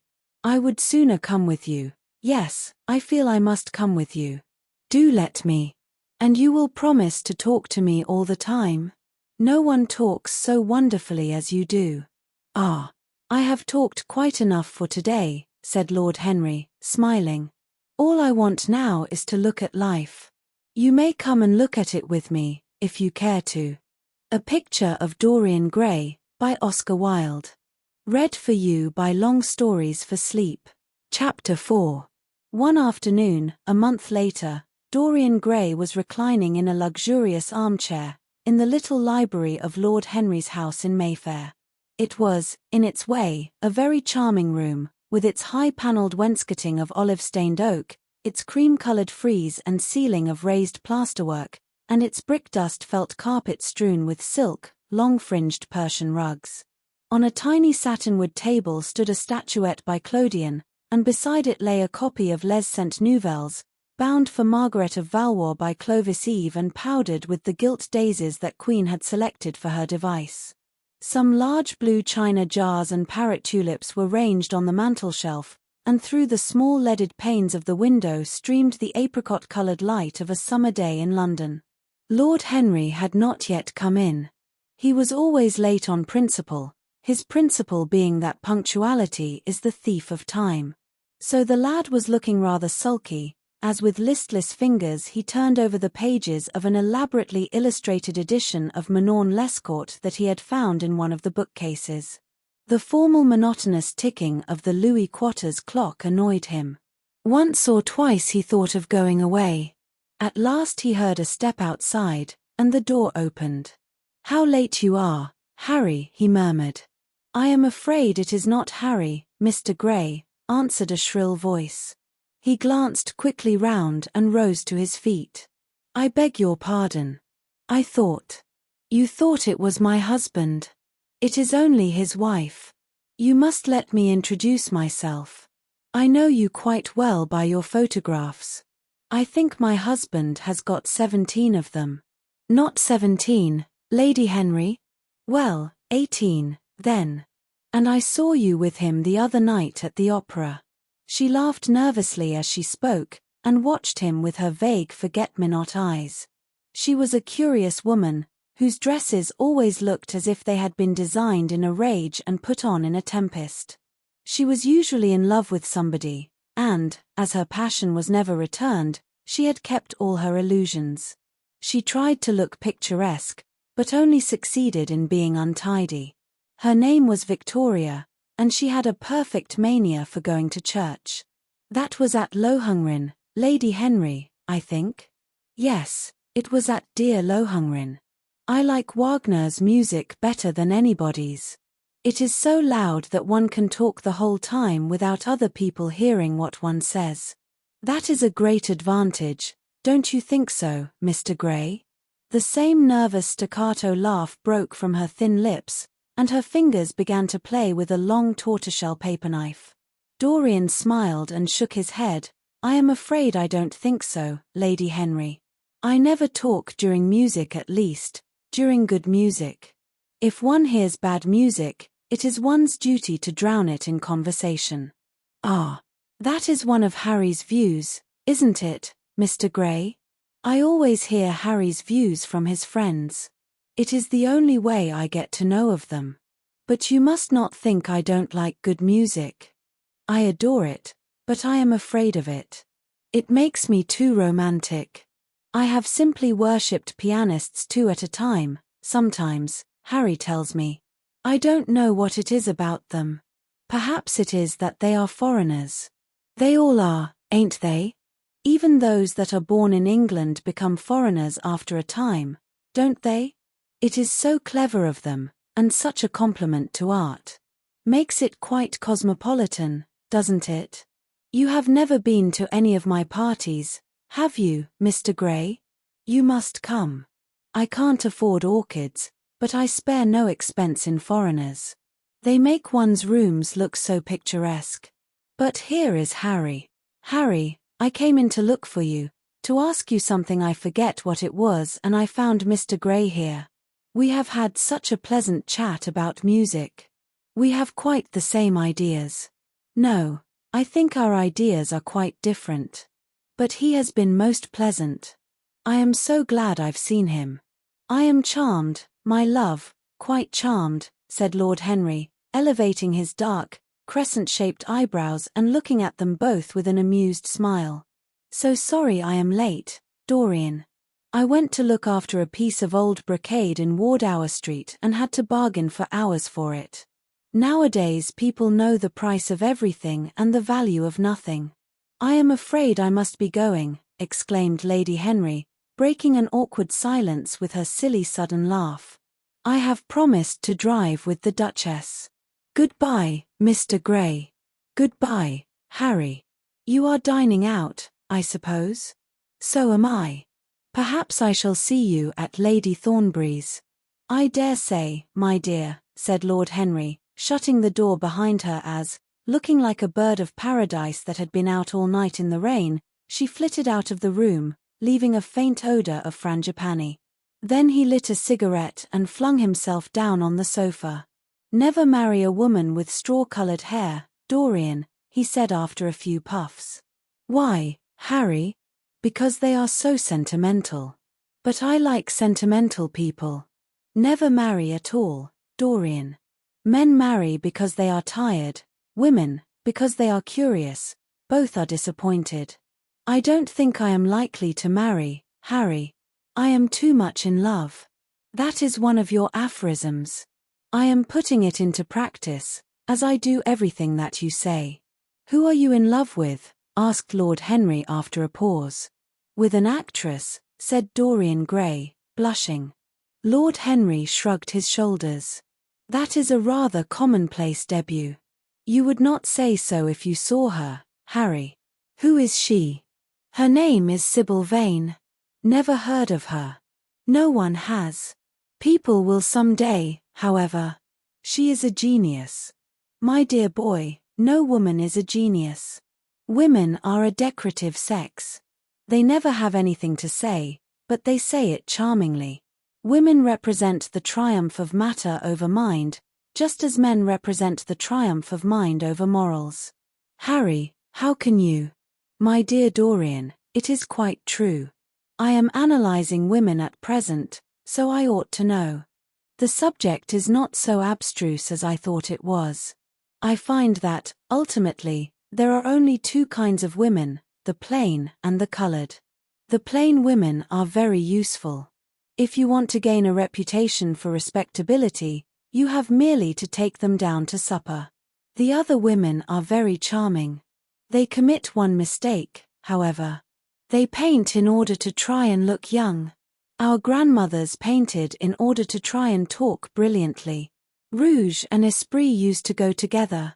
That is all over now.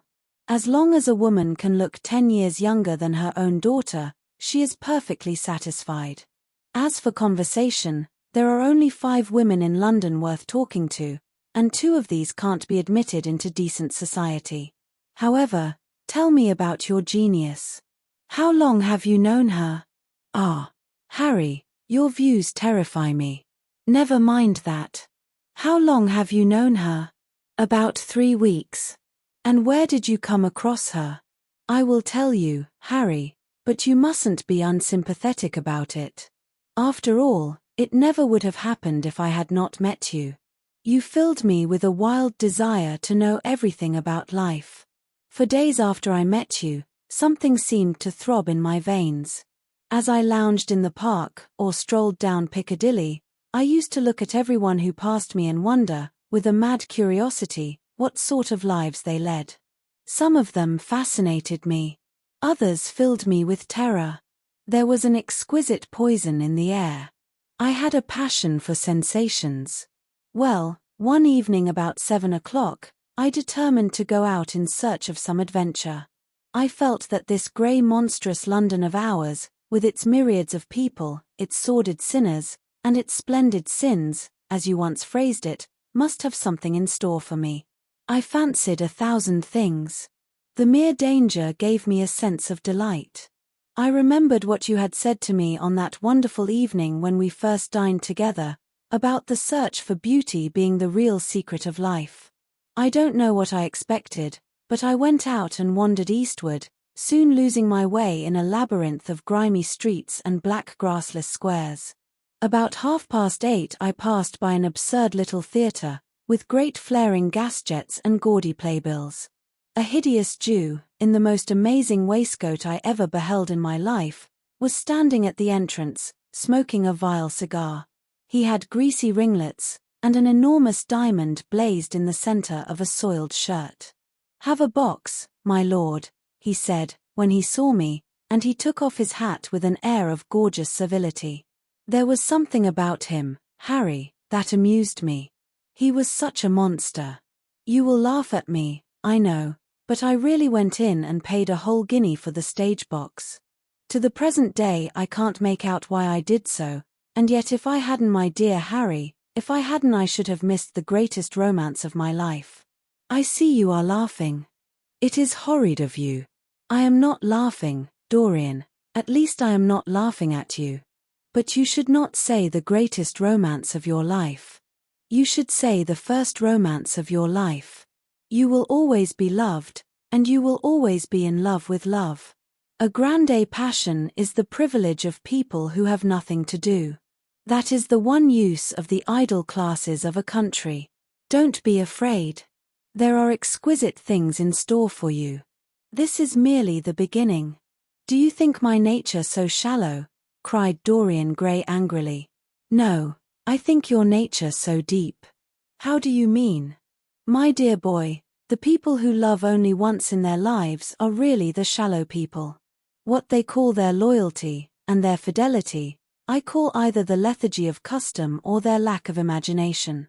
Faithfulness is to the emotional life what consistency is to the life of the intellect, simply a confession of failure. Faithfulness. I must analyze it some day. The passion for property is in it. There are many things that we would throw away if we were not afraid that others might pick them up. But I don't want to interrupt you. Go on with your story. Well, I found myself seated in a horrid little private box, with a vulgar drop scene staring me in the face.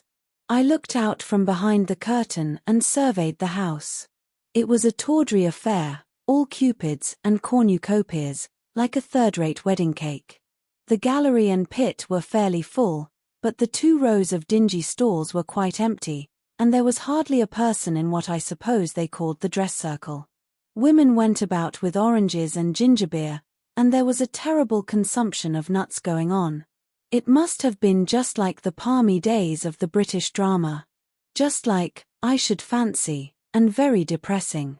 I began to wonder what on earth I should do when I caught sight of the playbill. What do you think the play was, Harry? I should think The Idiot Boy, or Dumb but Innocent. Our fathers used to like that sort of piece, I believe. The longer I live, Dorian, the more keenly I feel that whatever was good enough for our fathers is not good enough for us. In art, as in politics, les grands-pères ont toujours tort. This play was good enough for us, Harry. It was Romeo and Juliet. I must admit that I was rather annoyed at the idea of seeing Shakespeare done in such a wretched hole of a place. Still, I felt interested, in a sort of way. At any rate, I determined to wait for the first act. There was a dreadful orchestra, presided over by a young Hebrew who sat at a cracked piano, that nearly drove me away, but at last the drop scene was drawn up and the play began. Romeo was a stout elderly gentleman, with corked eyebrows, a husky tragedy voice, and a figure like a beer barrel. Mercutio was almost as bad. He was played by the low comedian, who had introduced gags of his own and was on most friendly terms with the pit. They were both as grotesque as the scenery, and that looked as if it had come out of a country booth. But Juliet. Harry, imagine a girl, hardly 17 years of age, with a little, flower-like face, a small Greek head with plaited coils of dark brown hair, eyes that were violet wells of passion, lips that were like the petals of a rose. She was the loveliest thing I had ever seen in my life. You said to me once that pathos left you unmoved, but that beauty, mere beauty, could fill your eyes with tears. I tell you, Harry, I could hardly see this girl for the mist of tears that came across me. And her voice, I never heard such a voice. It was very low at first, with deep mellow notes that seemed to fall singly upon one's ear. Then it became a little louder, and sounded like a flute or a distant hautboy. In the garden scene it had all the tremulous ecstasy that one hears just before dawn when nightingales are singing. There were moments, later on, when it had the wild passion of violins. You know how a voice can stir one. Your voice and the voice of Sybil Vane are 2 things that I shall never forget. When I close my eyes, I hear them, and each of them says something different. I don't know which to follow. Why should I not love her? Harry, I do love her. She is everything to me in life. Night after night I go to see her play. One evening she is Rosalind, and the next evening she is Imogen. I have seen her die in the gloom of an Italian tomb, sucking the poison from her lover's lips. I have watched her wandering through the forest of Arden, disguised as a pretty boy in hose and doublet and dainty cap. She has been mad, and has come into the presence of a guilty king, and given him rue to wear and bitter herbs to taste of. She has been innocent, and the black hands of jealousy have crushed her reed-like throat. I have seen her in every age and in every costume. Ordinary women never appeal to one's imagination. They are limited to their century. No glamour ever transfigures them. One knows their minds as easily as one knows their bonnets. One can always find them. There is no mystery in any of them. They ride in the park in the morning and chatter at tea parties in the afternoon. They have their stereotyped smile and their fashionable manner. They are quite obvious. But an actress. How different an actress is. Harry, why didn't you tell me that the only thing worth loving is an actress? Because I have loved so many of them, Dorian. Oh, yes, horrid people with dyed hair and painted faces. Don't run down dyed hair and painted faces. There is an extraordinary charm in them, sometimes, said Lord Henry. I wish now I had not told you about Sybil Vane. You could not have helped telling me, Dorian.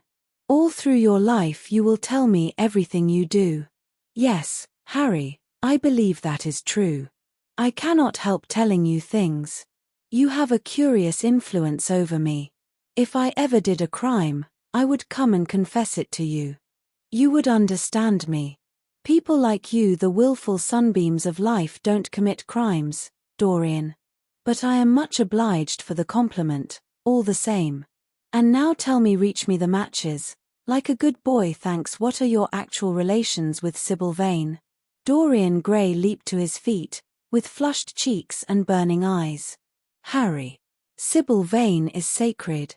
It is only the sacred things that are worth touching, Dorian, said Lord Henry, with a strange touch of pathos in his voice. But why should you be annoyed? I suppose she will belong to you some day. When one is in love, one always begins by deceiving oneself, and one always ends by deceiving others. That is what the world calls a romance. You know her, at any rate, I suppose? Of course I know her. On the first night I was at the theatre, the horrid old Jew came round to the box after the performance was over and offered to take me behind the scenes and introduce me to her. I was furious with him, and told him that Juliet had been dead for hundreds of years and that her body was lying in a marble tomb in Verona. I think, from his blank look of amazement, that he was under the impression that I had taken too much champagne, or something. I am not surprised. Then he asked me if I wrote for any of the newspapers. I told him I never even read them. He seemed terribly disappointed at that, and confided to me that all the dramatic critics were in a conspiracy against him, and that they were every one of them to be bought. I should not wonder if he was quite right there. But, on the other hand, judging from their appearance, most of them cannot be at all expensive. Well, he seemed to think they were beyond his means, laughed Dorian. By this time, however, the lights were being put out in the theatre, and I had to go. He wanted me to try some cigars that he strongly recommended. I declined. The next night, of course, I arrived at the place again. When he saw me, he made me a low bow and assured me that I was a munificent patron of art. He was a most offensive brute, though he had an extraordinary passion for Shakespeare. He told me once, with an air of pride, that his 5 bankruptcies were entirely due to the bard, as he insisted on calling him. He seemed to think it a distinction. It was a distinction, my dear Dorian, a great distinction. Most people become bankrupt through having invested too heavily in the prose of life. To have ruined oneself over poetry is an honor. But when did you first speak to Miss Sybil Vane? The 3rd night. She had been playing Rosalind. I could not help going round. I had thrown her some flowers, and she had looked at me, at least I fancied that she had. The old Jew was persistent. He seemed determined to take me behind, so I consented. It was curious my not wanting to know her, wasn't it? No, I don't think so. My dear Harry, why? I will tell you some other time. Now I want to know about the girl. Sybil. Oh, she was so shy and so gentle. There is something of a child about her. Her eyes opened wide in exquisite wonder when I told her what I thought of her performance, and she seemed quite unconscious of her power. I think we were both rather nervous. The old Jew stood grinning at the doorway of the dusty green room, making elaborate speeches about us both, while we stood looking at each other like children. He would insist on calling me my lord, so I had to assure Sybil that I was not anything of the kind. She said quite simply to me, "You look more like a prince. I must call you Prince Charming." Upon my word, Dorian, Miss Sybil knows how to pay compliments. You don't understand her, Harry. She regarded me merely as a person in a play. She knows nothing of life. She lives with her mother, a faded tired woman who played Lady Capulet in a sort of magenta dressing wrapper on the first night, and looks as if she had seen better days. I know that look. It depresses me, murmured Lord Henry, examining his rings. The Jew wanted to tell me her history, but I said it did not interest me. You were quite right. There is always something infinitely mean about other people's tragedies. Sybil is the only thing I care about. What is it to me where she came from? From her little head to her little feet, she is absolutely and entirely divine. Every night of my life I go to see her act, and every night she is more marvelous. That is the reason, I suppose, that you never dine with me now. I thought you must have some curious romance on hand. You have, but it is not quite what I expected. My dear Harry, we either lunch or sup together every day, and I have been to the opera with you several times, said Dorian, opening his blue eyes in wonder. You always come dreadfully late. Well, I can't help going to see Sybil play, he cried, even if it is only for a single act. I get hungry for her presence, and when I think of the wonderful soul that is hidden away in that little ivory body, I am filled with awe. You can dine with me tonight, Dorian, can't you? He shook his head. Tonight she is Imogen, he answered, and tomorrow night she will be Juliet. When is she Sybil Vane? Never. I congratulate you. How horrid you are. She is all the great heroines of the world in one. She is more than an individual. You laugh, but I tell you she has genius. I love her, and I must make her love me. You, who know all the secrets of life, tell me how to charm Sybil Vane to love me. I want to make Romeo jealous. I want the dead lovers of the world to hear our laughter and grow sad. I want a breath of our passion to stir their dust into consciousness, to wake their ashes into pain. My God, Harry, how I worship her. He was walking up and down the room as he spoke. Hectic spots of red burned on his cheeks. He was terribly excited. Lord Henry watched him with a subtle sense of pleasure. How different he was now from the shy, frightened boy he had met in Basil Hallward's studio. His nature had developed like a flower, had borne blossoms of scarlet flame. Out of its secret hiding place had crept his soul, and desire had come to meet it on the way. "And what do you propose to do?" said Lord Henry at last. "I want you and Basil to come with me some night and see her act. I have not the slightest fear of the result. You are certain to acknowledge her genius. Then we must get her out of the Jew's hands. She is bound to him for 3 years, at least for 2 years and 8 months from the present time. I shall have to pay him something, of course. When all that is settled, I shall take a West End theatre and bring her out properly. She will make the world as mad as she has made me." "That would be impossible, my dear boy." "Yes, she will. She has not merely art, consummate art instinct, in her, but she has personality also, and you have often told me that it is personalities, not principles, that move the age. Well, what night shall we go? Let me see. Today is Tuesday. Let us fix tomorrow. She plays Juliet tomorrow. All right. The Bristol at 8 o'clock, and I will get Basil. Not 8, Harry, please. 6:30. We must be there before the curtain rises. You must see her in the first act, where she meets Romeo. 6:30. What an hour. It will be like having a meat tea, or reading an English novel. It must be 7. No gentleman dines before 7. Shall you see Basil between this and then? Or shall I write to him? Dear Basil, I have not laid eyes on him for a week.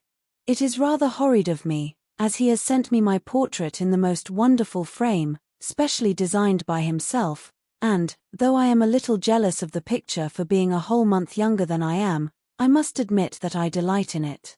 Perhaps you had better write to him. I don't want to see him alone. He says things that annoy me. He gives me good advice. Lord Henry smiled. People are very fond of giving away what they need most themselves. It is what I call the depth of generosity. Oh, Basil is the best of fellows, but he seems to me to be just a bit of a Philistine. Since I have known you, Harry, I have discovered that. Basil, my dear boy, puts everything that is charming in him into his work. The consequence is that he has nothing left for life but his prejudices, his principles, and his common sense. The only artists I have ever known who are personally delightful are bad artists. Good artists exist simply in what they make, and consequently are perfectly uninteresting in what they are. A great poet, a really great poet, is the most unpoetical of all creatures. But inferior poets are absolutely fascinating. The worse their rhymes are, the more picturesque they look. The mere fact of having published a book of second-rate sonnets makes a man quite irresistible. He lives the poetry that he cannot write. The others write the poetry that they dare not realize. I wonder, is that really so, Harry? Said Dorian Gray, putting some perfume on his handkerchief out of a large, gold-topped bottle that stood on the table. It must be, if you say it. And now I am off. Imogen is waiting for me. Don't forget about tomorrow. Goodbye. As he left the room, Lord Henry's heavy eyelids drooped, and he began to think. Certainly few people had ever interested him so much as Dorian Gray, and yet the lad's mad adoration of someone else caused him not the slightest pang of annoyance or jealousy. He was pleased by it. It made him a more interesting study. He had been always enthralled by the methods of natural science, but the ordinary subject matter of that science had seemed to him trivial and of no import. And so he had begun by vivisecting himself, as he had ended by vivisecting others. Human life that appeared to him the one thing worth investigating. Compared to it, there was nothing else of any value. It was true that as one watched life in its curious crucible of pain and pleasure, one could not wear over one's face a mask of glass, nor keep the sulphurous fumes from troubling the brain and making the imagination turbid with monstrous fancies and misshapen dreams. There were poisons so subtle that to know their properties one had to sicken of them. There were maladies so strange that one had to pass through them if one sought to understand their nature. And, yet, what a great reward one received! How wonderful the whole world became to one, to note the curious hard logic of passion, and the emotional-colored life of the intellect, to observe where they met, and where they separated, at what point they were in unison, and at what point they were at discord. There was a delight in that. What matter what the cost was? One could never pay too high a price for any sensation. He was conscious, and the thought brought a gleam of pleasure into his brown agate eyes, that it was through certain words of his, musical words said with musical utterance, that Dorian Gray's soul had turned to this white girl and bowed in worship before her. To a large extent the lad was his own creation. He had made him premature. That was something. Ordinary people waited till life disclosed to them its secrets, but to the few, to the elect, the mysteries of life were revealed before the veil was drawn away. Sometimes this was the effect of art, and chiefly of the art of literature, which dealt immediately with the passions and the intellect. But now and then a complex personality took the place and assumed the office of art, was indeed, in its way, a real work of art, life having its elaborate masterpieces, just as poetry has, or sculpture, or painting. Yes, the lad was premature. He was gathering his harvest while it was yet spring. The pulse and passion of youth were in him, but he was becoming self-conscious. It was delightful to watch him. With his beautiful face, and his beautiful soul, he was a thing to wonder at. It was no matter how it all ended, or was destined to end. He was like one of those gracious figures in a pageant or a play, whose joys seem to be remote from one, but whose sorrows stir one's sense of beauty, and whose wounds are like red roses. Soul and body, body and soul, how mysterious they were. There was animalism in the soul, and the body had its moments of spirituality. The senses could refine, and the intellect could degrade. Who could say where the fleshly impulse ceased, or the psychical impulse began?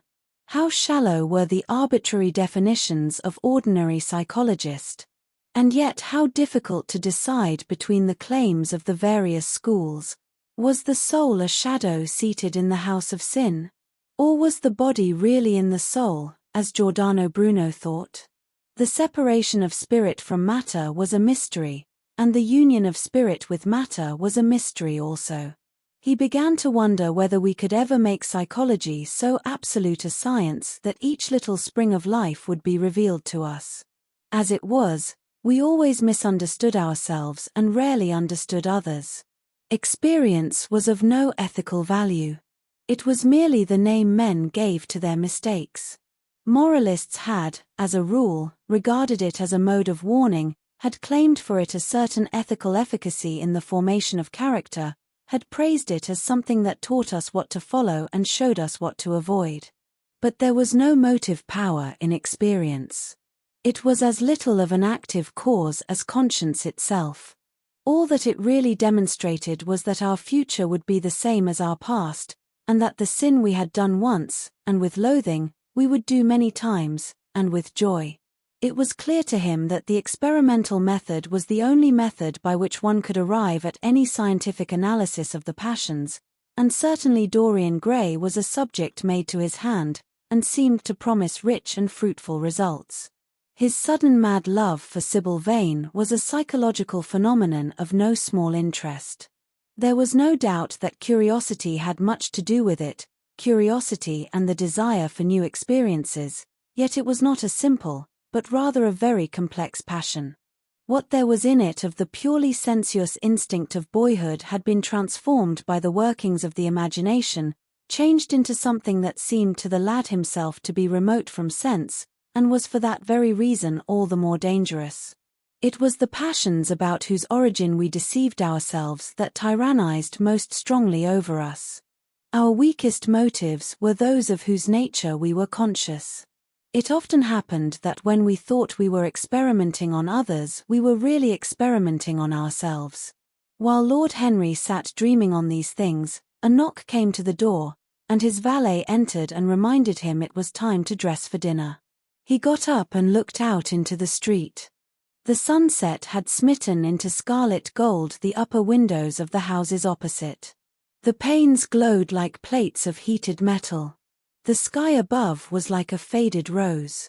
He thought of his friend's young fiery-colored life and wondered how it was all going to end. When he arrived home, about 12:30, he saw a telegram lying on the hall table. He opened it and found it was from Dorian Gray. It was to tell him that he was engaged to be married to Sybil Vane. A Picture of Dorian Gray, by Oscar Wilde. Read for you by Long Stories for Sleep. Chapter 5. Mother, mother, I am so happy, whispered the girl, burying her face in the lap of the faded, tired-looking woman who, with back turned to the shrill intrusive light, was sitting in the one armchair that their dingy sitting room contained. I am so happy, she repeated, and you must be happy, too. Mrs. Vane winced and put her thin, bismuth-whitened hands on her daughter's head. Happy, she echoed, I am only happy, Sybil, when I see you act. You must not think of anything but your acting. Mr. Isaacs has been very good to us, and we owe him money." The girl looked up and pouted. "Money, mother," she cried, "what does money matter? Love is more than money. Mr. Isaacs has advanced us £50 to pay off our debts and to get a proper outfit for James. You must not forget that, Sybil. £50 is a very large sum. Mr. Isaacs has been most considerate. He is not a gentleman, mother, and I hate the way he talks to me," said the girl, rising to her feet and going over to the window. "I don't know how we could manage without him," answered the elder woman querulously. Sybil Vane tossed her head and laughed. "We don't want him any more, mother. Prince Charming rules life for us now." Then she paused. A rose shook in her blood and shadowed her cheeks. Quick breath parted the petals of her lips. They trembled. Some southern wind of passion swept over her and stirred the dainty folds of her dress. "I love him," she said simply. "Foolish child." "Foolish child" was the parrot phrase flung in answer. The waving of crooked, false-jeweled fingers gave grotesqueness to the words. The girl laughed again. The joy of a caged bird was in her voice. Her eyes caught the melody and echoed it in radiance, then closed for a moment, as though to hide their secret. When they opened, the mist of a dream had passed across them. Thin-lipped wisdom spoke at her from the worn chair, hinted at prudence, quoted from that book of cowardice whose author apes the name of common sense. She did not listen. She was free in her prison of passion. Her prince, Prince Charming, was with her. She had called on memory to remake him. She had sent her soul to search for him, and it had brought him back. His kiss burned again upon her mouth. Her eyelids were warm with his breath. Then wisdom altered its method and spoke of espial and discovery. This young man might be rich. If so, marriage should be thought of. Against the shell of her ear broke the waves of worldly cunning. The arrows of craft shot by her. She saw the thin lips moving, and smiled. Suddenly she felt the need to speak. The wordy silence troubled her. "Mother, mother," she cried, "why does he love me so much? I know why I love him. I love him because he is like what love himself should be. But what does he see in me? I am not worthy of him. And yet why? I cannot tell. Though I feel so much beneath him, I don't feel humble. I feel proud, terribly proud. Mother, did you love my father as I love Prince Charming?" The elder woman grew pale beneath the coarse powder that daubed her cheeks, and her dry lips twitched with a spasm of pain. Sybil rushed to her, flung her arms round her neck, and kissed her. "Forgive me, mother. I know it pains you to talk about our father. But it only pains you because you loved him so much. Don't look so sad. I am as happy today as you were 20 years ago. Ah, let me be happy forever. My child, you are far too young to think of falling in love. Besides, what do you know of this young man? You don't even know his name. The whole thing is most inconvenient, and really, when James is going away to Australia, and I have so much to think of, I must say that you should have shown more consideration. However, as I said before, if he is rich—" "Ah, mother, mother, let me be happy." Mrs. Vane glanced at her, and with one of those false theatrical gestures that so often become a mode of second nature to a stage player, clasped her in her arms. At this moment, the door opened and a young lad with rough brown hair came into the room. He was thick-set of figure, and his hands and feet were large and somewhat clumsy in movement. He was not so finely bred as his sister. One would hardly have guessed the close relationship that existed between them. Mrs. Vane fixed her eyes on him and intensified her smile. She mentally elevated her son to the dignity of an audience. She felt sure that the tableau was interesting. "You might keep some of your kisses for me, Sybil, I think," said the lad with a good-natured grumble. "Ah, but you don't like being kissed, Jim," she cried. You are a dreadful old bear. And she ran across the room and hugged him. James Vane looked into his sister's face with tenderness. I want you to come out with me for a walk, Sybil. I don't suppose I shall ever see this horrid London again. I am sure I don't want to. My son, don't say such dreadful things, murmured Mrs. Vane, taking up a tawdry theatrical dress, with a sigh, and beginning to patch it. She felt a little disappointed that he had not joined the group. It would have increased the theatrical picturesqueness of the situation. Why not, mother? I mean it. You pain me, my son. I trust you will return from Australia in a position of affluence. I believe there is no society of any kind in the colonies, nothing that I would call society, so when you have made your fortune, you must come back and assert yourself in London. Society, muttered the lad. I don't want to know anything about that. I should like to make some money to take you and Sybil off the stage. I hate it. Oh, Jim, said Sybil, laughing, how unkind of you.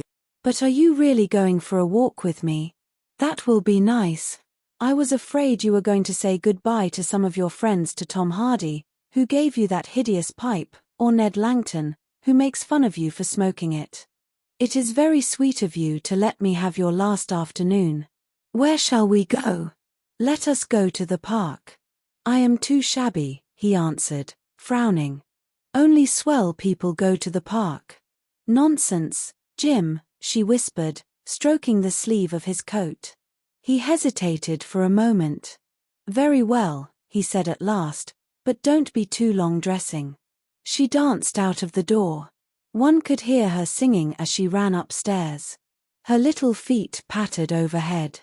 He walked up and down the room 2 or 3 times. Then he turned to the still figure in the chair. Mother, are my things ready? He asked. Quite ready, James, she answered, keeping her eyes on her work. For some months past she had felt ill at ease when she was alone with this rough, stern son of hers. Her shallow secret nature was troubled when their eyes met. She used to wonder if he suspected anything. The silence, for he made no other observation, became intolerable to her. She began to complain. Women defend themselves by attacking, just as they attack by sudden and strange surrenders. I hope you will be contented, James, with your seafaring life, she said. You must remember that it is your own choice. You might have entered a solicitor's office. Solicitors are a very respectable class, and in the country often dine with the best families. I hate offices, and I hate clerks, he replied. But you are quite right. I have chosen my own life. All I say is, watch over Sybil. Don't let her come to any harm. Mother, you must watch over her. James, you really talk very strangely. Of course I watch over Sybil. I hear a gentleman comes every night to the theatre and goes behind to talk to her. Is that right? What about that? You are speaking about things you don't understand, James.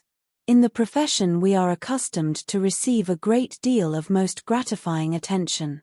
I myself used to receive many bouquets at one time.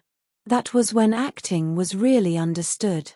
As for Sybil, I do not know at present whether her attachment is serious or not. But there is no doubt that the young man in question is a perfect gentleman. He is always most polite to me. Besides, he has the appearance of being rich, and the flowers he sends are lovely. You don't know his name, though, said the lad harshly. No, answered his mother with a placid expression in her face. He has not yet revealed his real name. I think it is quite romantic of him.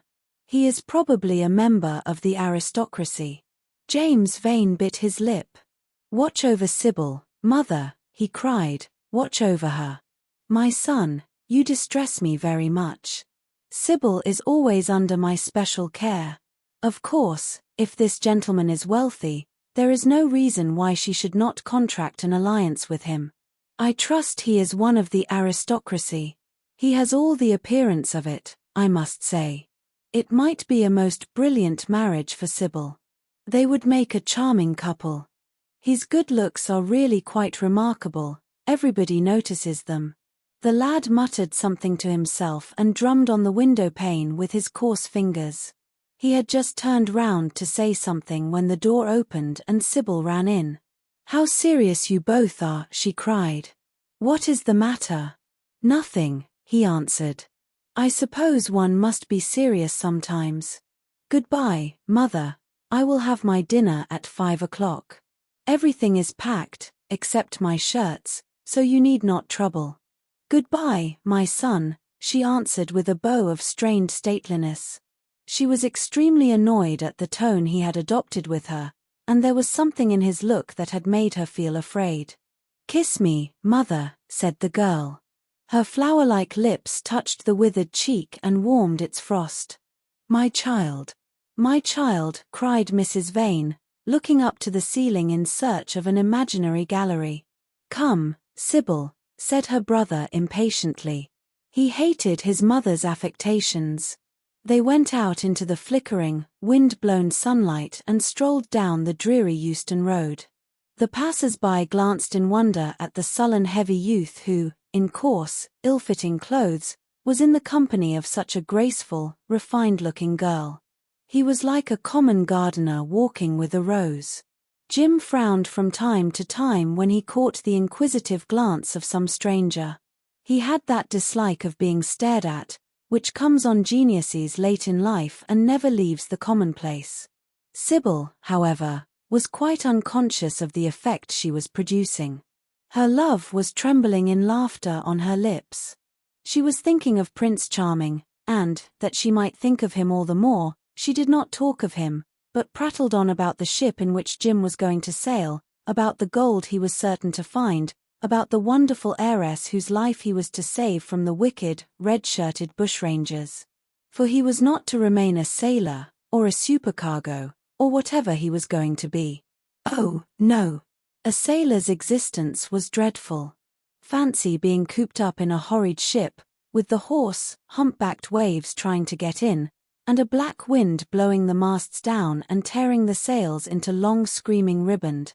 He was to leave the vessel at Melbourne, bid a polite goodbye to the captain, and go off at once to the goldfields. Before a week was over he was to come across a large nugget of pure gold, the largest nugget that had ever been discovered, and bring it down to the coast in a wagon guarded by 6 mounted policemen. The bushrangers were to attack them 3 times, and be defeated with immense slaughter. Or, no. He was not to go to the goldfields at all.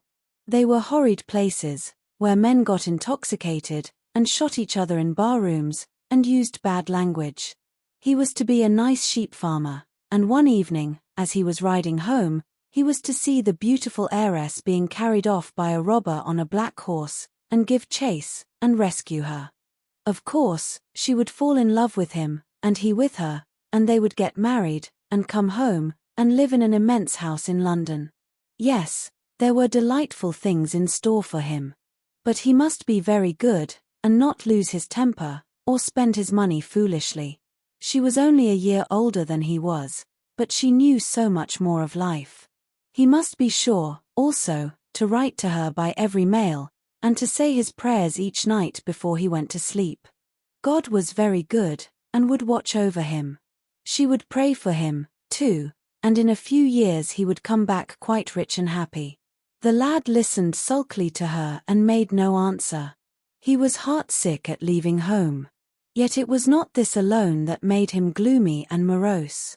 Inexperienced though he was, he had still a strong sense of the danger of Sybil's position. This young dandy who was making love to her could mean her no good. He was a gentleman, and he hated him for that, hated him through some curious race instinct for which he could not account, and which for that reason was all the more dominant within him. He was conscious also of the shallowness and vanity of his mother's nature, and in that saw infinite peril for Sybil and Sybil's happiness.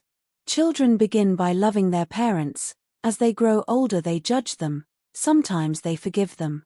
His mother. He had something on his mind to ask of her, something that he had brooded on for many months of silence. A chance phrase that he had heard at the theatre, A whispered sneer that had reached his ears one night as he waited at the stage door had set loose a train of horrible thoughts. He remembered it as if it had been the lash of a hunting crop across his face. His brows knit together into a wedge-like furrow, and with a twitch of pain he bit his underlip. "You are not listening to a word I am saying, Jim," cried Sybil, "and I am making the most delightful plans for your future. Do say something. What do you want me to say?" "Oh, that you will be a good boy and not forget us," she answered, smiling at him. He shrugged his shoulders. "You are more likely to forget me than I am to forget you, Sybil." She flushed. "What do you mean, Jim?" she asked. "You have a new friend, I hear. Who is he? Why have you not told me about him? He means you no good." "Stop, Jim," she exclaimed. "You must not say anything against him. I love him." "Why, you don't even know his name," answered the lad. "Who is he? I have a right to know." "He is called Prince Charming." "Don't you like the name?" "Oh, you silly boy. You should never forget it. If you only saw him, you would think him the most wonderful person in the world. Some day you will meet him when you come back from Australia. You will like him so much. Everybody likes him, and I love him. I wish you could come to the theatre tonight. He is going to be there, and I am to play Juliet. Oh, how I shall play it. Fancy, Jim, to be in love and play Juliet. To have him sitting there. To play for his delight. I am afraid I may frighten the company, frighten or enthrall them. To be in love is to surpass oneself. Poor dreadful Mr. Isaacs will be shouting genius to his loafers at the bar. He has preached me as a dogma, tonight he will announce me as a revelation. I feel it. And it is all his only, Prince Charming, my wonderful lover, my God of graces. But I am poor beside him." "Poor? What does that matter? When poverty creeps in at the door, love flies in through the window. Our proverbs want rewriting. They were made in winter, and it is summer now, springtime for me, I think, a very dance of blossoms in blue skies." "He is a gentleman," said the lad sullenly. "A prince," she cried musically. "What more do you want? He wants to enslave you. I shudder at the thought of being free. I want you to beware of him. To see him is to worship him, to know him is to trust him. Sybil, you are mad about him." She laughed and took his arm. "You dear old Jim, you talk as if you were 100. Some day you will be in love yourself. Then you will know what it is. Don't look so sulky. Surely you should be glad to think that, though you are going away, you leave me happier than I have ever been before. Life has been hard for us both, terribly hard and difficult. But it will be different now. You are going to a new world, and I have found one. Here are 2 chairs, let us sit down and see the smart people go by." They took their seats amidst a crowd of watchers. The tulip beds across the road flamed like throbbing rings of fire. A white dust tremulous cloud of orris root it seemed hung in the panting air. The brightly colored parasols danced and dipped like monstrous butterflies. She made her brother talk of himself, his hopes, his prospects. He spoke slowly and with effort. They passed words to each other as players at a game pass counters. Sybil felt oppressed. She could not communicate her joy. A faint smile curving that sullen mouth was all the echo she could win. After some time she became silent. Suddenly she caught a glimpse of golden hair and laughing lips, and in an open carriage with 2 ladies Dorian Gray drove past. She started to her feet. "There he is," she cried. "Who?" said Jim Vane. "Prince Charming," she answered, looking after the Victoria. He jumped up and seized her roughly by the arm. "Show him to me. Which is he? Point him out." "I must see him," he exclaimed, but at that moment the Duke of Berwick's four-in-hand came between, and when it had left the space clear, the carriage had swept out of the park. "He is gone," murmured Sybil sadly. "I wish you had seen him." I wish I had, for as sure as there is a God in heaven, if he ever does you any wrong, I shall kill him." She looked at him in horror. He repeated his words. They cut the air like a dagger. The people round began to gape. A lady standing close to her tittered. "Come away, Jim. Come away," she whispered. He followed her doggedly as she passed through the crowd. He felt glad at what he had said. When they reached the Achilles statue, she turned round. There was pity in her eyes that became laughter on her lips. She shook her head at him. "You are foolish, Jim, utterly foolish, a bad-tempered boy, that is all. How can you say such horrible things? You don't know what you are talking about. You are simply jealous and unkind. Ah, I wish you would fall in love. Love makes people good, and what you said was wicked." "I am 16, he answered, "and I know what I am about.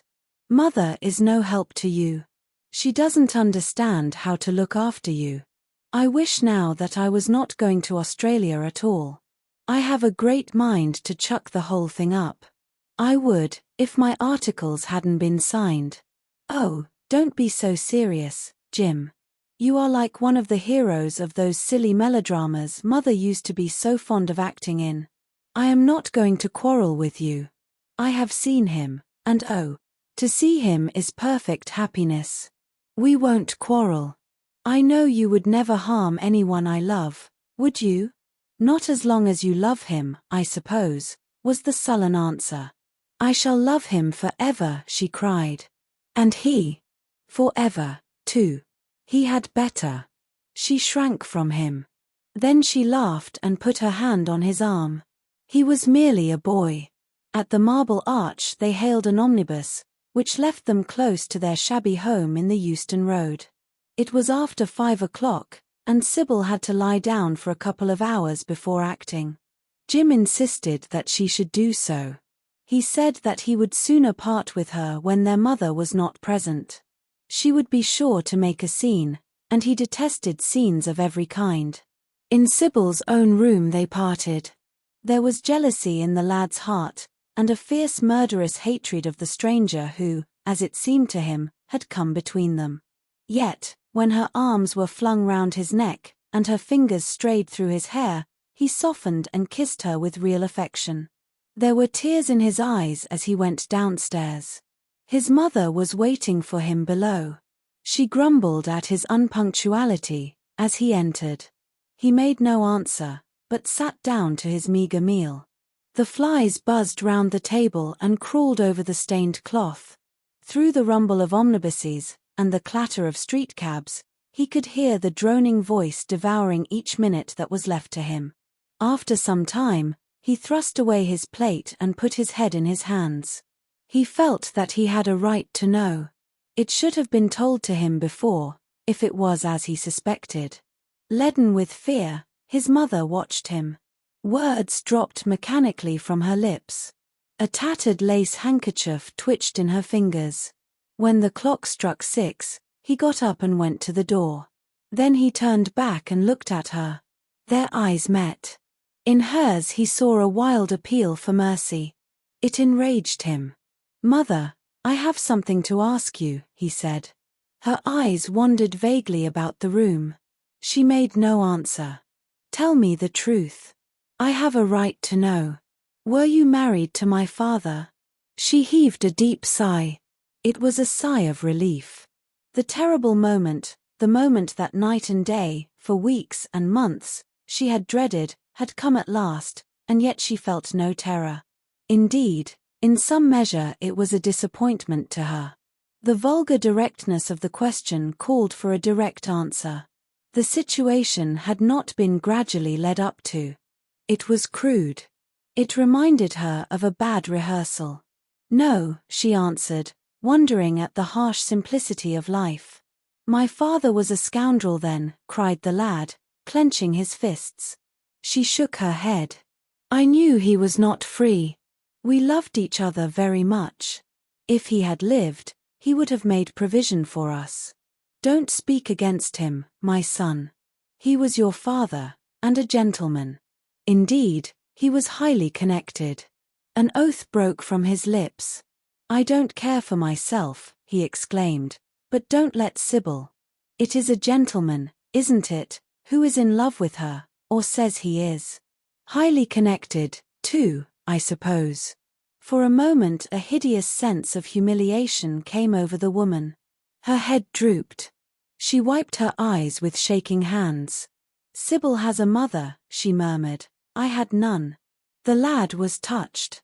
He went towards her, and stooping down, he kissed her. "I am sorry if I have pained you by asking about my father," he said, "but I could not help it. I must go now. Goodbye. Don't forget that you will have only one child now to look after, and believe me that if this man wrongs my sister, I will find out who he is, track him down, and kill him like a dog. I swear it." The exaggerated folly of the threat, the passionate gesture that accompanied it, the mad melodramatic words, made life seem more vivid to her. She was familiar with the atmosphere. She breathed more freely, and for the first time for many months she really admired her son. She would have liked to have continued the scene on the same emotional scale, but he cut her short. Trunks had to be carried down and mufflers looked for. The lodging-house drudge bustled in and out. There was the bargaining with the cabman. The moment was lost in vulgar details. It was with a renewed feeling of disappointment that she waved the tattered lace handkerchief from the window as her son drove away. She was conscious that a great opportunity had been wasted.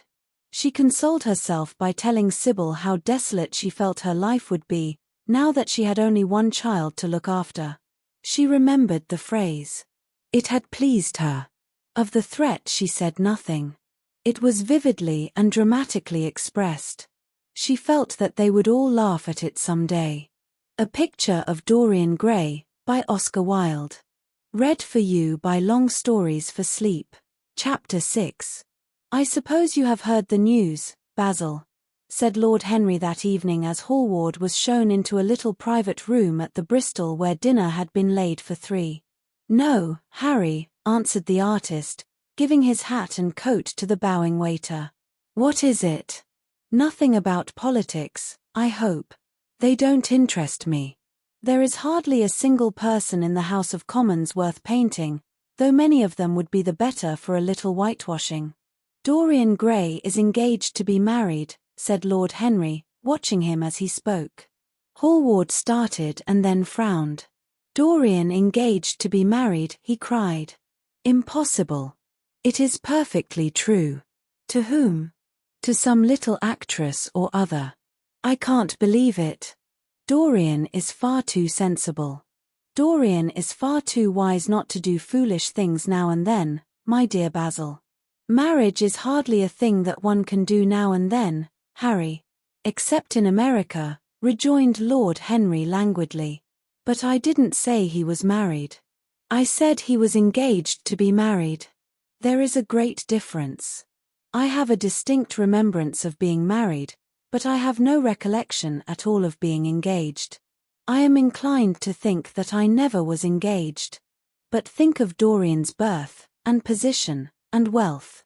It would be absurd for him to marry so much beneath him. If you want to make him marry this girl, tell him that, Basil. He is sure to do it, then. Whenever a man does a thoroughly stupid thing, it is always from the noblest motives. I hope the girl is good, Harry. I don't want to see Dorian tied to some vile creature, who might degrade his nature and ruin his intellect." "Oh, she is better than good, she is beautiful," murmured Lord Henry, sipping a glass of vermouth and orange bitters.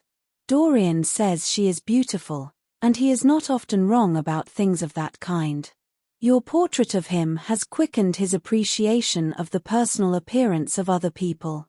It has had that excellent effect, amongst others. We are to see her tonight, if that boy doesn't forget his appointment." "Are you serious?" "Quite serious, Basil. I should be miserable if I thought I should ever be more serious than I am at the present moment." "But do you approve of it, Harry?" asked the painter, walking up and down the room and biting his lip. "You can't approve of it, possibly. It is some silly infatuation. I never approve, or disapprove, of anything now. It is an absurd attitude to take towards life. We are not sent into the world to air our moral prejudices. I never take any notice of what common people say, and I never interfere with what charming people do. If a personality fascinates me, whatever mode of expression that personality selects is absolutely delightful to me. Dorian Gray falls in love with a beautiful girl who acts Juliet, and proposes to marry her. Why not? If he wedded Messalina, he would be none the less interesting. You know I am not a champion of marriage. The real drawback to marriage is that it makes one unselfish. And unselfish people are colorless. They lack individuality. Still, there are certain temperaments that marriage makes more complex. They retain their egotism, and add to it many other egos. They are forced to have more than one life. They become more highly organized, and to be highly organized is, I should fancy, the object of man's existence. Besides, every experience is of value, and whatever one may say against marriage, it is certainly an experience. I hope that Dorian Gray will make this girl his wife, passionately adore her for 6 months, and then suddenly become fascinated by someone else. He would be a wonderful study. You don't mean a single word of all that, Harry, you know you don't. If Dorian Gray's life were spoiled, no one would be sorrier than yourself. You are much better than you pretend to be. Lord Henry laughed. The reason we all like to think so well of others is that we are all afraid for ourselves. The basis of optimism is sheer terror. We think that we are generous because we credit our neighbor with the possession of those virtues that are likely to be a benefit to us. We praise the banker that we may overdraw our account, and find good qualities in the highwayman in the hope that he may spare our pockets. I mean everything that I have said. I have the greatest contempt for optimism. As for a spoiled life, no life is spoiled but one whose growth is arrested. If you want to mar a nature, you have merely to reform it. As for marriage, of course that would be silly, but there are other and more interesting bonds between men and women. I will certainly encourage them. They have the charm of being fashionable. But here is Dorian himself. He will tell you more than I can. My dear Harry, my dear Basil, you must both congratulate me, said the lad, throwing off his evening cape with its satin-lined wings and shaking each of his friends by the hand in turn. I have never been so happy. Of course, it is sudden all really delightful things are. And yet it seems to me to be the one thing I have been looking for all my life. He was flushed with excitement and pleasure, and looked extraordinarily handsome. I hope you will always be very happy, Dorian, said Hallward, but I don't quite forgive you for not having let me know of your engagement. You let Harry know. And I don't forgive you for being late for dinner, broke in Lord Henry, putting his hand on the lad's shoulder and smiling as he spoke. Come, let us sit down and try what the new chef here is like, and then you will tell us how it all came about. There is really not much to tell, cried Dorian as they took their seats at the small round table. What happened was simply this. After I left you yesterday evening, Harry, I dressed, had some dinner at that little Italian restaurant in Rupert Street you introduced me to, and went down at 8 o'clock to the theatre. Sybil was playing Rosalind. Of course, the scenery was dreadful and the Orlando absurd. But Sybil, you should have seen her. When she came on in her boy's clothes, she was perfectly wonderful. She wore a moss-colored velvet jerkin with cinnamon sleeves, slim, brown, cross-gartered hose, a dainty little green cap with a hawk's feather caught in a jewel, and a hooded cloak lined with dull red. She had never seemed to me more exquisite. She had all the delicate grace of that Tanagra figurine that you have in your studio, Basil.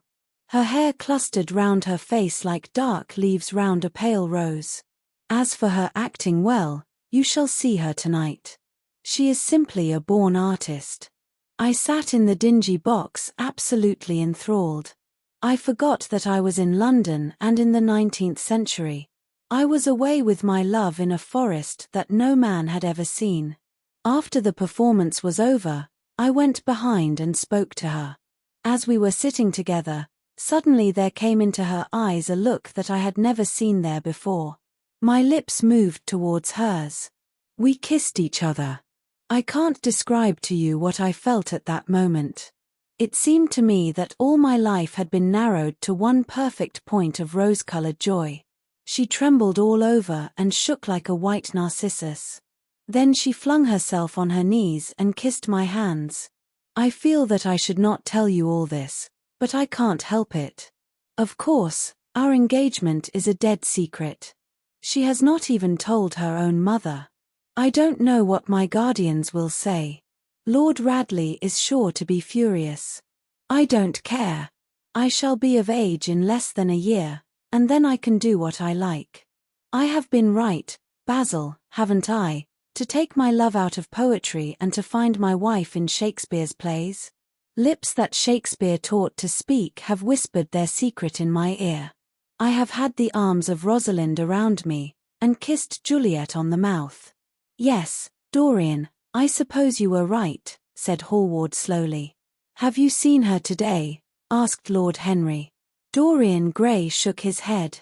I left her in the Forest of Arden. I shall find her in an orchard in Verona. Lord Henry sipped his champagne in a meditative manner. At what particular point did you mention the word marriage, Dorian? And what did she say in answer? Perhaps you forgot all about it.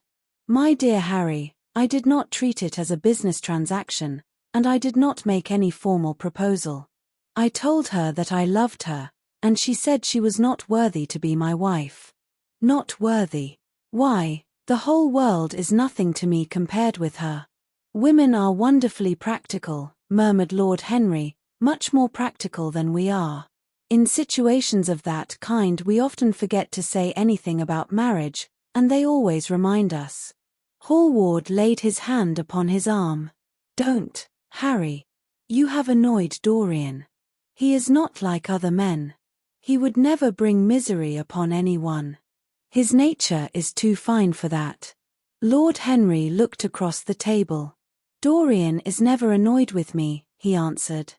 I ask the question for the best reason possible, for the only reason, indeed, that excuses one for asking any question simple curiosity. I have a theory that it is always the women who propose to us, and not we who propose to the women. Except, of course, in middle-class life. But then the middle classes are not modern.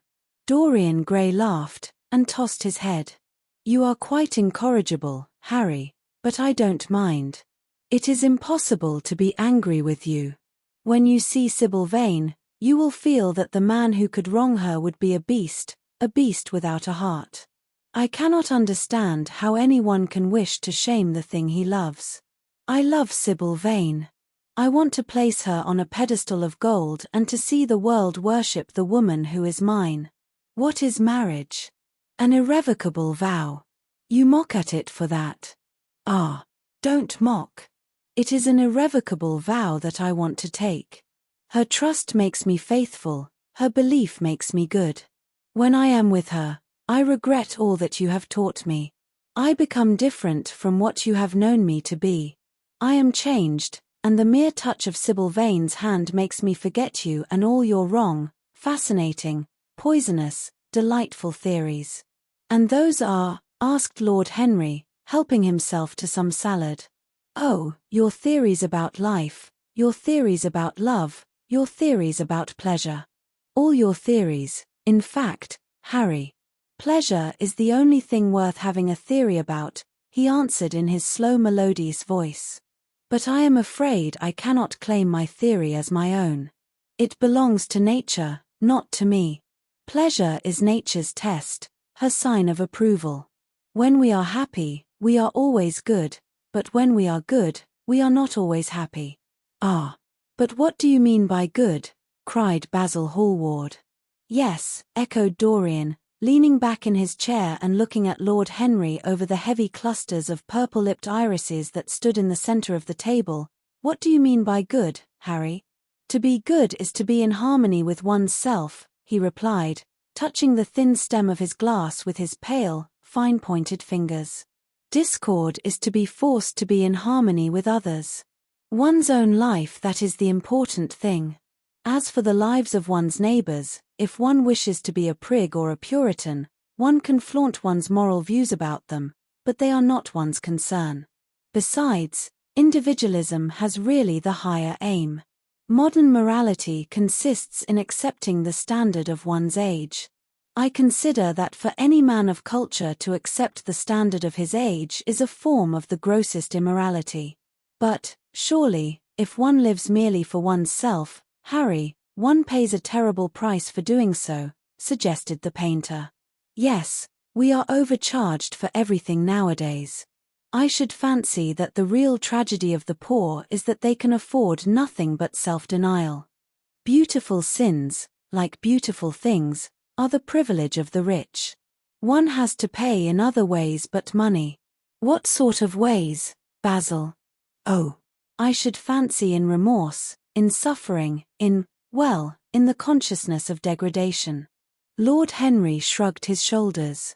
My dear fellow, medieval art is charming, but medieval emotions are out of date. One can use them in fiction, of course. But then the only things that one can use in fiction are the things that one has ceased to use in fact. Believe me, no civilized man ever regrets a pleasure, and no uncivilized man ever knows what a pleasure is. I know what pleasure is, cried Dorian Gray. It is to adore someone. That is certainly better than being adored, he answered, toying with some fruits. Being adored is a nuisance. Women treat us just as humanity treats its gods. They worship us, and are always bothering us to do something for them. I should have said that whatever they ask for they had first given to us, murmured the lad gravely. They create love in our natures. They have a right to demand it back. That is quite true, Dorian, cried Hallward. Nothing is ever quite true, said Lord Henry. This is, interrupted Dorian. You must admit, Harry, that women give to men the very gold of their lives. Possibly, he sighed, but they invariably want it back in such very small change. That is the worry. Women, as some witty Frenchman once put it, inspire us with the desire to do masterpieces and always prevent us from carrying them out. Harry, you are dreadful. I don't know why I like you so much. You will always like me, Dorian, he replied. Will you have some coffee, you fellows? Waiter, bring coffee, and fine champagne, and some cigarettes. No, don't mind the cigarettes, I have some. Basil, I can't allow you to smoke cigars. You must have a cigarette. A cigarette is the perfect type of a perfect pleasure. It is exquisite, and it leaves one unsatisfied. What more can one want? Yes, Dorian, you will always be fond of me. I represent to you all the sins you have never had the courage to commit. What nonsense you talk, Harry, cried the lad, taking a light from a fire-breathing silver dragon that the waiter had placed on the table. Let us go down to the theatre. When Sybil comes on the stage you will have a new ideal of life. She will represent something to you that you have never known. I have known everything, said Lord Henry, with a tired look in his eyes, but I am always ready for a new emotion. I am afraid, however, that, for me at any rate, there is no such thing. Still, your wonderful girl may thrill me. I love acting. It is so much more real than life. Let us go. Dorian, you will come with me. I am so sorry, Basil, but there is only room for two in the brougham. You must follow us in a hansom. They got up and put on their coats, sipping their coffee standing. The painter was silent and preoccupied. There was a gloom over him.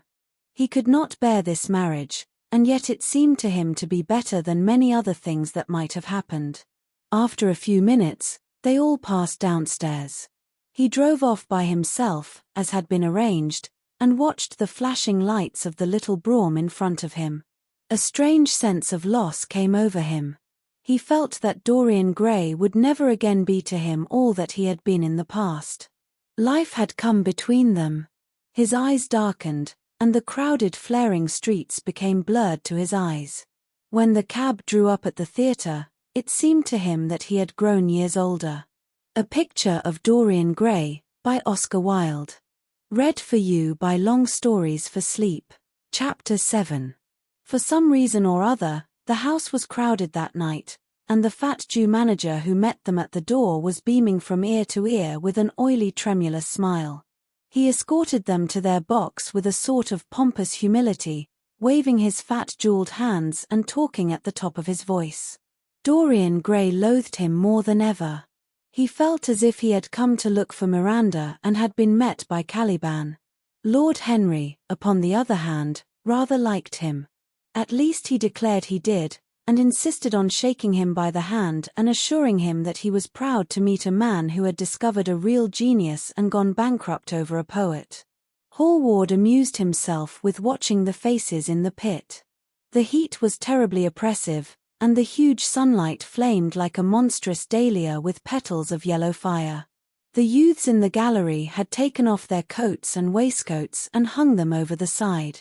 They talked to each other across the theatre and shared their oranges with the tawdry girls who sat beside them. Some women were laughing in the pit. Their voices were horribly shrill and discordant. The sound of the popping of corks came from the bar. "What a place to find one's divinity in," said Lord Henry. "Yes," answered Dorian Gray. "It was here I found her, and she is divine beyond all living things. When she acts, you will forget everything. These common rough people, with their coarse faces and brutal gestures, become quite different when she is on the stage. They sit silently and watch her. They weep and laugh as she wills them to do. She makes them as responsive as a violin. She spiritualizes them, and one feels that they are of the same flesh and blood as one's self. The same flesh and blood as one's self. Oh, I hope not," exclaimed Lord Henry, who was scanning the occupants of the gallery through his opera glass. "Don't pay any attention to him, Dorian," said the painter. "I understand what you mean, and I believe in this girl. Anyone you love must be marvelous, and any girl who has the effect you describe must be fine and noble. To spiritualize one's age, that is something worth doing. If this girl can give a soul to those who have lived without one, if she can create the sense of beauty in people whose lives have been sordid and ugly, if she can strip them of their selfishness and lend them tears for sorrows that are not their own, she is worthy of all your adoration, worthy of the adoration of the world. This marriage is quite right. I did not think so at first, but I admit it now. The gods made Sybil Vane for you. Without her you would have been incomplete." "Thanks, Basil," answered Dorian Gray, pressing his hand. "I knew that you would understand me. Harry is so cynical, he terrifies me. But here is the orchestra. It is quite dreadful, but it only lasts for about 5 minutes. Then the curtain rises, and you will see the girl to whom I am going to give all my life, to whom I have given everything that is good in me." A quarter of an hour afterwards, amidst an extraordinary turmoil of applause, Sybil Vane stepped onto the stage. Yes, she was certainly lovely to look at, one of the loveliest creatures, Lord Henry thought, that he had ever seen. There was something of the fawn in her shy grace and startled eyes. A faint blush, like the shadow of a rose in a mirror of silver, came to her cheeks as she glanced at the crowded enthusiastic house. She stepped back a few paces and her lips seemed to tremble. Basil Hallward leaped to his feet and began to applaud. Motionless, and as one in a dream, sat Dorian Gray, gazing at her. Lord Henry peered through his glasses, murmuring, "Charming, charming." The scene was the hall of Capulet's house, and Romeo in his pilgrim's dress had entered with Mercutio and his other friends. The band, such as it was, struck up a few bars of music, and the dance began. Through the crowd of ungainly, shabbily dressed actors, Sybil Vane moved like a creature from a finer world. Her body swayed, while she danced, as a plant sways in the water. The curves of her throat were the curves of a white lily. Her hands seemed to be made of cool ivory, yet she was curiously listless. She showed no sign of joy when her eyes rested on Romeo. The few words she had to speak. Good pilgrim, you do wrong your hand too much, which mannerly devotion shows in this, for saints have hands that pilgrims' hands do touch, and palm to palm is holy palmer's kiss. With the brief dialogue that follows, were spoken in a thoroughly artificial manner. The voice was exquisite, but from the point of view of tone it was absolutely false. It was wrong in color. It took away all the life from the verse. It made the passion unreal. Dorian Gray grew pale as he watched her. He was puzzled and anxious. Neither of his friends dared to say anything to him. She seemed to them to be absolutely incompetent. They were horribly disappointed. Yet they felt that the true test of any Juliet is the balcony scene of the second act. They waited for that. If she failed there was nothing in her. She looked charming as she came out in the moonlight. That could not be denied. But the staginess of her acting was unbearable, and grew worse as she went on. Her gestures became absurdly artificial. She overemphasized everything that she had to say. The beautiful passage, "Thou knowest the mask of night is on my face, else would a maiden blush be paint my cheek for that which thou hast heard me speak tonight," was declaimed with the painful precision of a schoolgirl who has been taught to recite by some second-rate professor of elocution. When she leaned over the balcony and came to those wonderful lines, "Although I joy in thee, I have no joy of this contract tonight. It is too rash, too unadvised, too sudden, too like the lightning, which doth cease to be ere one can say, it lightens. Sweet, good night. This bud of love by summer's ripening breath may prove a beauteous flower when next we meet." She spoke the words as though they conveyed no meaning to her. It was not nervousness. Indeed, so far from being nervous, she was absolutely self-contained. It was simply bad art. She was a complete failure. Even the common uneducated audience of the pit and gallery lost their interest in the play. They got restless, and began to talk loudly and to whistle. The Jew manager, who was standing at the back of the dress circle, stamped and swore with rage. The only person unmoved was the girl herself. When the second act was over, there came a storm of hisses, and Lord Henry got up from his chair and put on his coat. "She is quite beautiful, Dorian," he said, "but she can't act. Let us go." "I am going to see the play through," answered the lad, in a hard, bitter voice. "I am awfully sorry that I have made you waste an evening, Harry. I apologize to you both." "My dear Dorian, I should think Miss Vane was ill," interrupted Hallward. "We will come some other night." "I wish she were ill," he rejoined. "But she seems to me to be simply callous and cold. She has entirely altered. Last night she was a great artist. This evening she is merely a commonplace mediocre actress. Don't talk like that about anyone you love, Dorian. Love is a more wonderful thing than art." "They are both simply forms of imitation," remarked Lord Henry. "But do let us go. Dorian, you must not stay here any longer. It is not good for one's morals to see bad acting. Besides, I don't suppose you will want your wife to act, so what does it matter if she plays Juliet like a wooden doll? She is very lovely, and if she knows as little about life as she does about acting, she will be a delightful experience. There are only two kinds of people who are really fascinating: people who know absolutely everything, and people who know absolutely nothing. Good heavens, my dear boy, don't look so tragic. The secret of remaining young is never to have an emotion that is unbecoming. Come to the club with Basil and myself. We will smoke cigarettes and drink to the beauty of Sybil Vane. She is beautiful. What more can you want?" "Go away, Harry," cried the lad. "I want to be alone. Basil, you must go."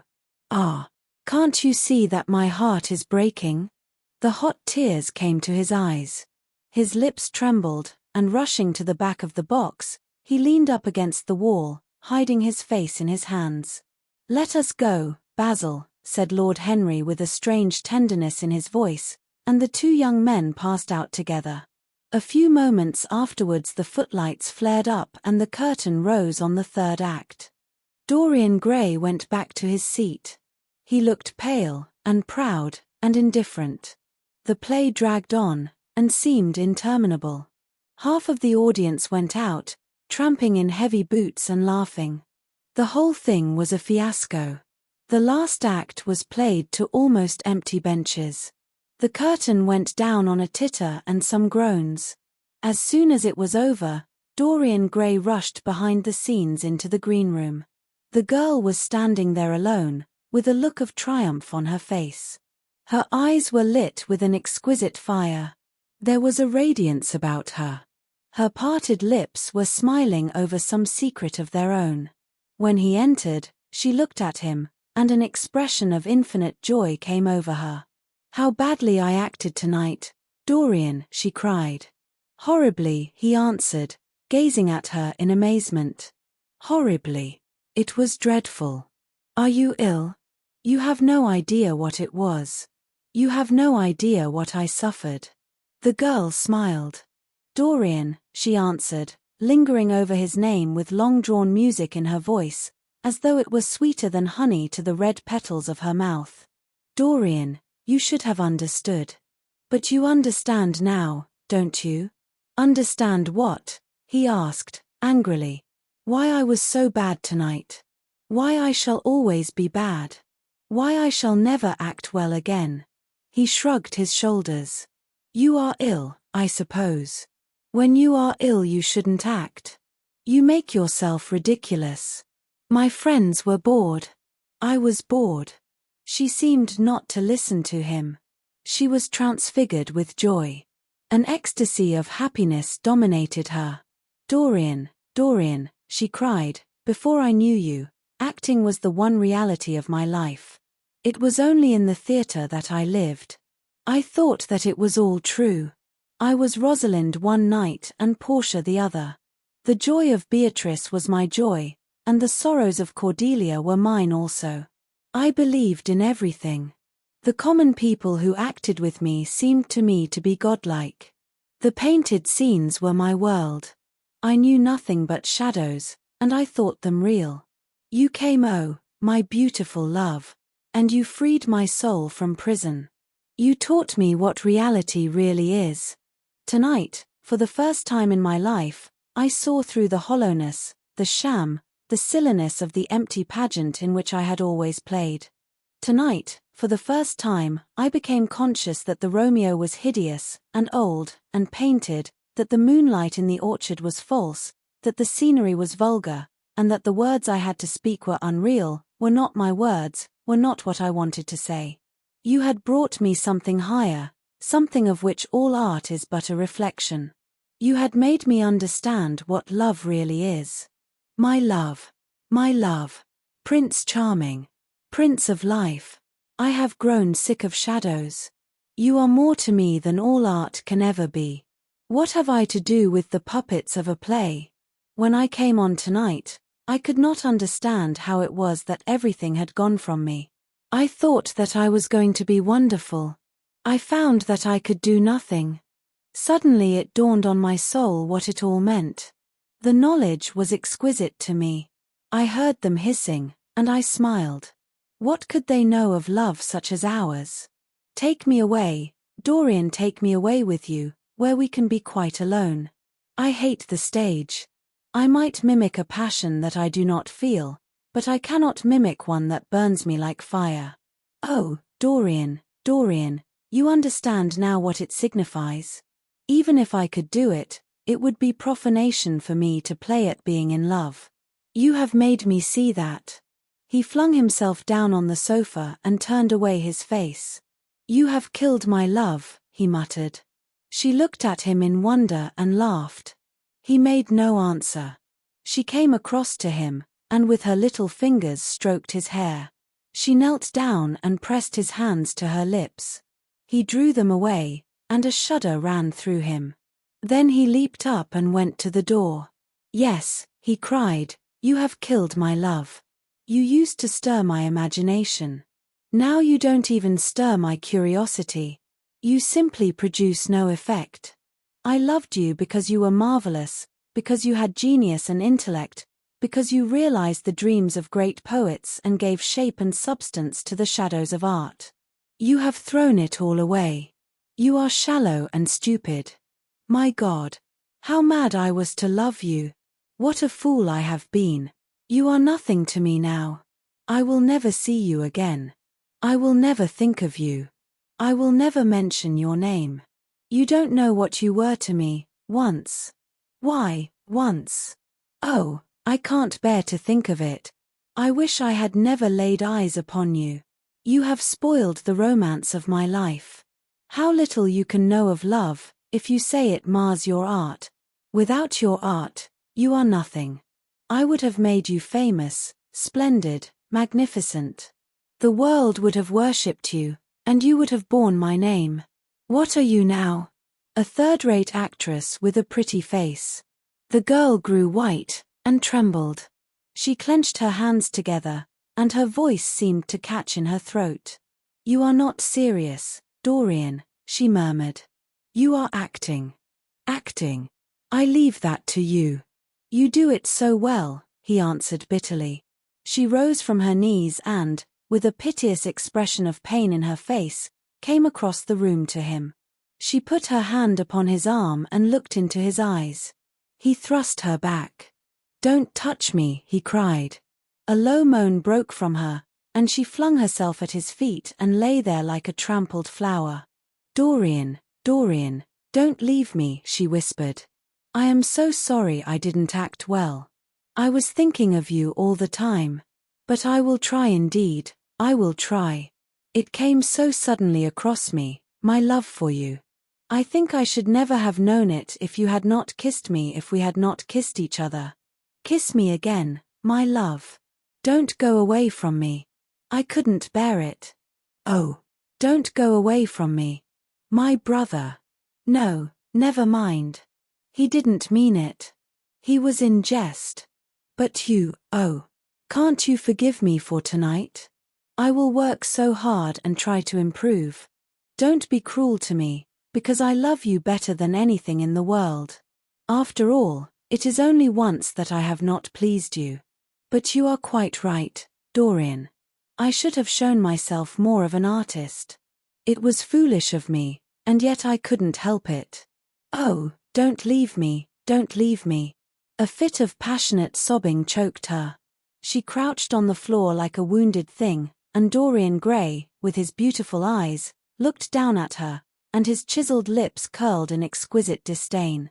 There is always something ridiculous about the emotions of people whom one has ceased to love. Sybil Vane seemed to him to be absurdly melodramatic. Her tears and sobs annoyed him. I am going, he said at last in his calm, clear voice. I don't wish to be unkind, but I can't see you again. You have disappointed me. She wept silently, and made no answer, but crept nearer.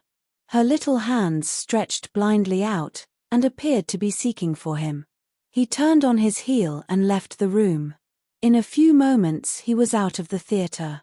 Where he went to he hardly knew. He remembered wandering through dimly lit streets, past gaunt, black-shadowed archways and evil-looking houses. Women with hoarse voices and harsh laughter had called after him. Drunkards had reeled by, cursing and chattering to themselves like monstrous apes. He had seen grotesque children huddled upon doorsteps, and heard shrieks and oaths from gloomy courts. As the dawn was just breaking, he found himself close to Covent Garden. The darkness lifted, and, flushed with faint fires, the sky hollowed itself into a perfect pearl. Huge carts filled with nodding lilies rumbled slowly down the polished empty street. The air was heavy with the perfume of the flowers, and their beauty seemed to bring him an anodyne for his pain.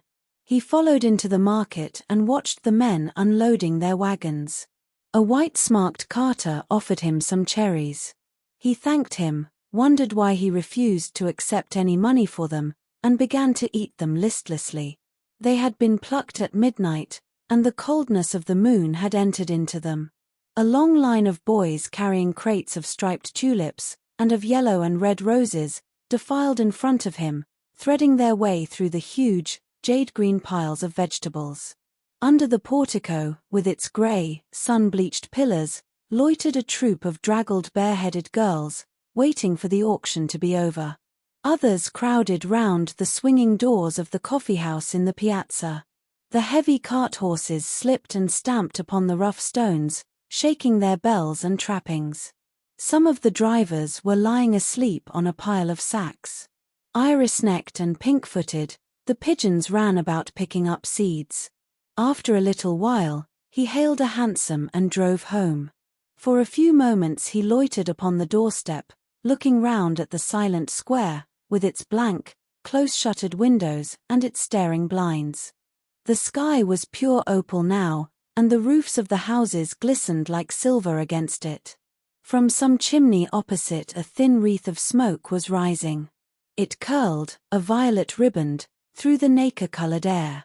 In the huge gilt Venetian lantern, spoil of some doge's barge, that hung from the ceiling of the great, oak-panelled hall of entrance, lights were still burning from 3 flickering jets, thin blue petals of flame they seemed, rimmed with white fire.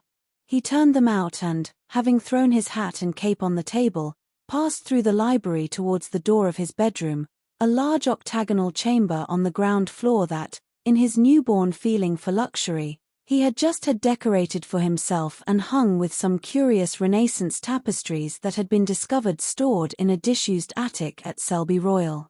As he was turning the handle of the door, his eye fell upon the portrait Basil Hallward had painted of him. He started back as if in surprise. Then he went on into his own room, looking somewhat puzzled. After he had taken the buttonhole out of his coat, he seemed to hesitate.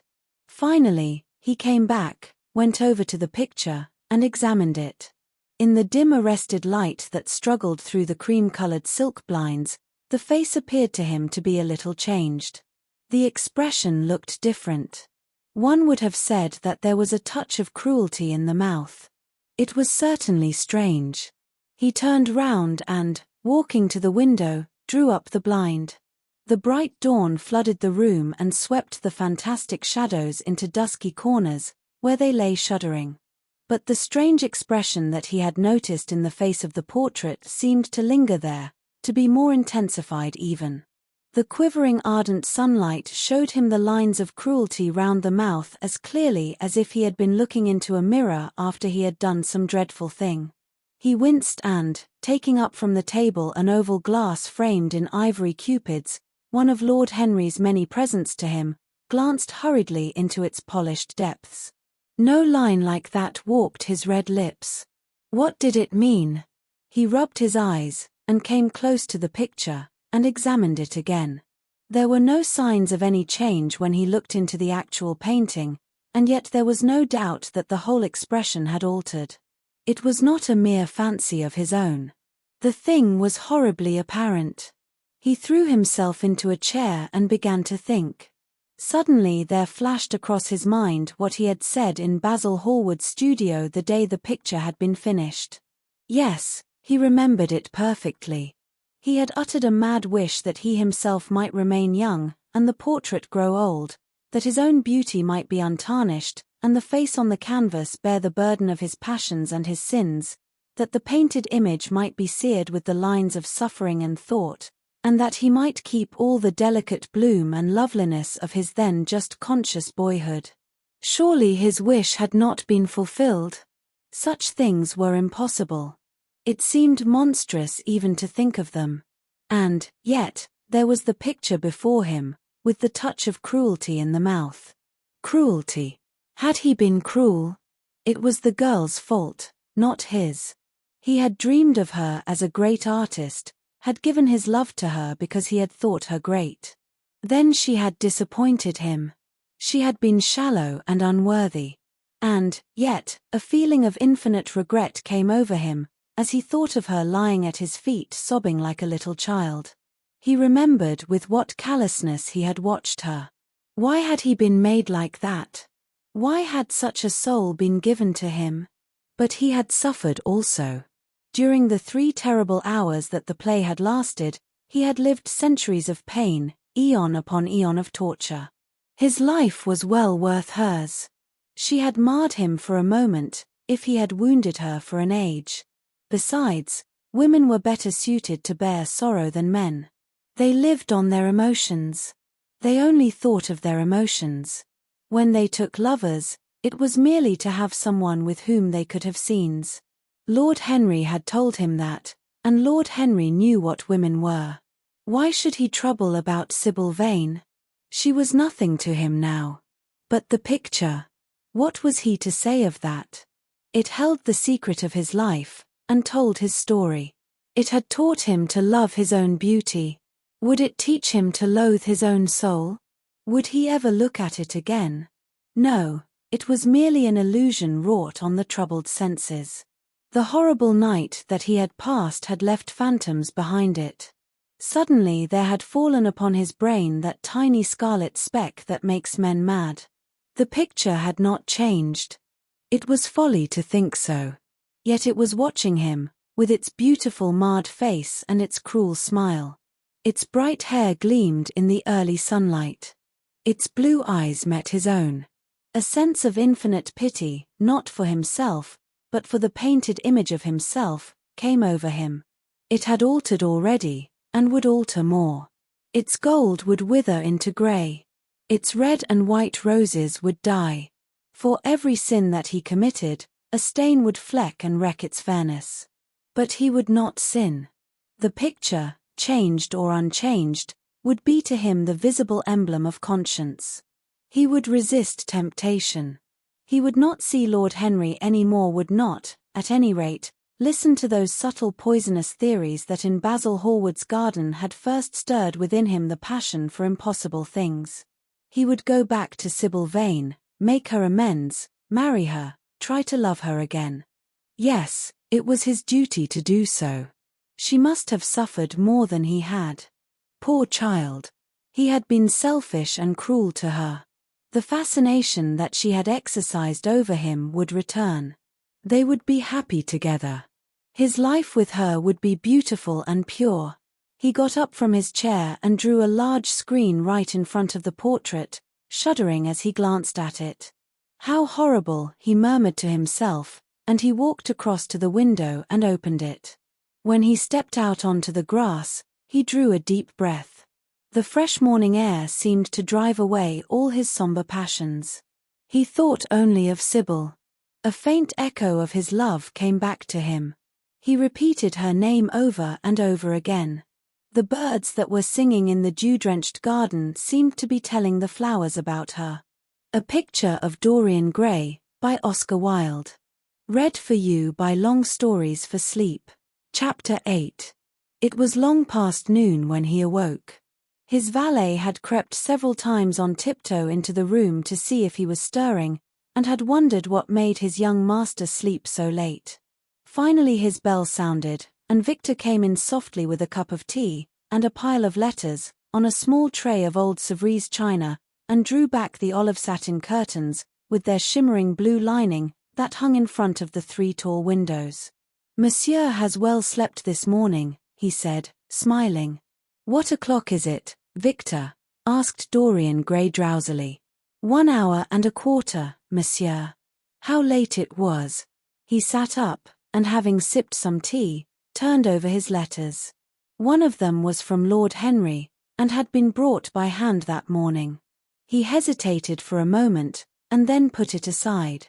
The others he opened listlessly.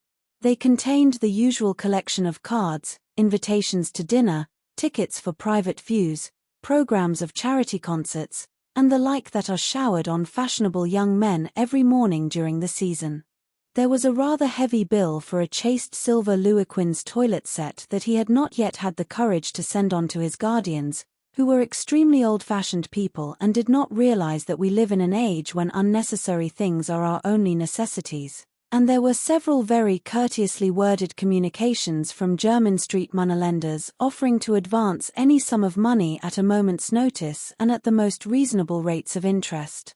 After about 10 minutes he got up, and throwing on an elaborate dressing gown of silk-embroidered cashmere wool, passed into the onyx-paved bathroom. The cool water refreshed him after his long sleep. He seemed to have forgotten all that he had gone through. A dim sense of having taken part in some strange tragedy came to him once or twice, but there was the unreality of a dream about it.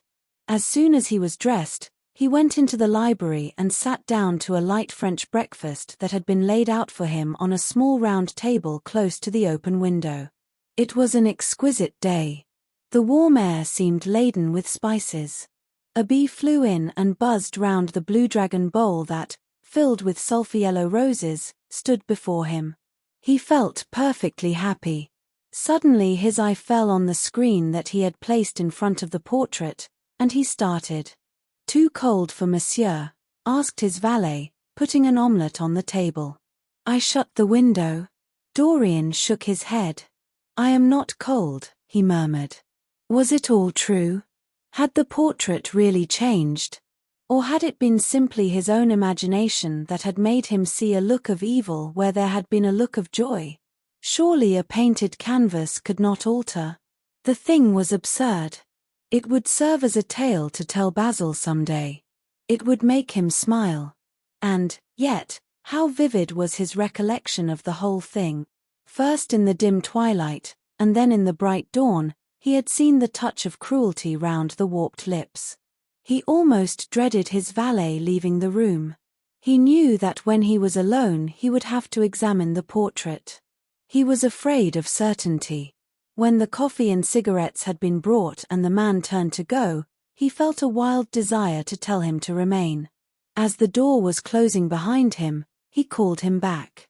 The man stood waiting for his orders. Dorian looked at him for a moment. "I am not at home to anyone, Victor," he said with a sigh. The man bowed and retired. Then he rose from the table, lit a cigarette, and flung himself down on a luxuriously cushioned couch that stood facing the screen. The screen was an old one, of gilt Spanish leather, stamped and wrought with a rather florid Louis Quatorze pattern. He scanned it curiously, wondering if ever before it had concealed the secret of a man's life. Should he move it aside, after all? Why not let it stay there? What was the use of knowing? If the thing was true, it was terrible. If it was not true, why trouble about it? But what if, by some fate or deadlier chance, eyes other than his spied behind and saw the horrible change? What should he do if Basil Hallward came and asked to look at his own picture? Basil would be sure to do that. No, the thing had to be examined, and at once. Anything would be better than this dreadful state of doubt. He got up and locked both doors. At least he would be alone when he looked upon the mask of his shame. Then he drew the screen aside and saw himself face to face. It was perfectly true. The portrait had altered. As he often remembered afterwards, and always with no small wonder, he found himself at first gazing at the portrait with a feeling of almost scientific interest. That such a change should have taken place was incredible to him. And yet it was a fact. Was there some subtle affinity between the chemical atoms that shaped themselves into form and color on the canvas and the soul that was within him?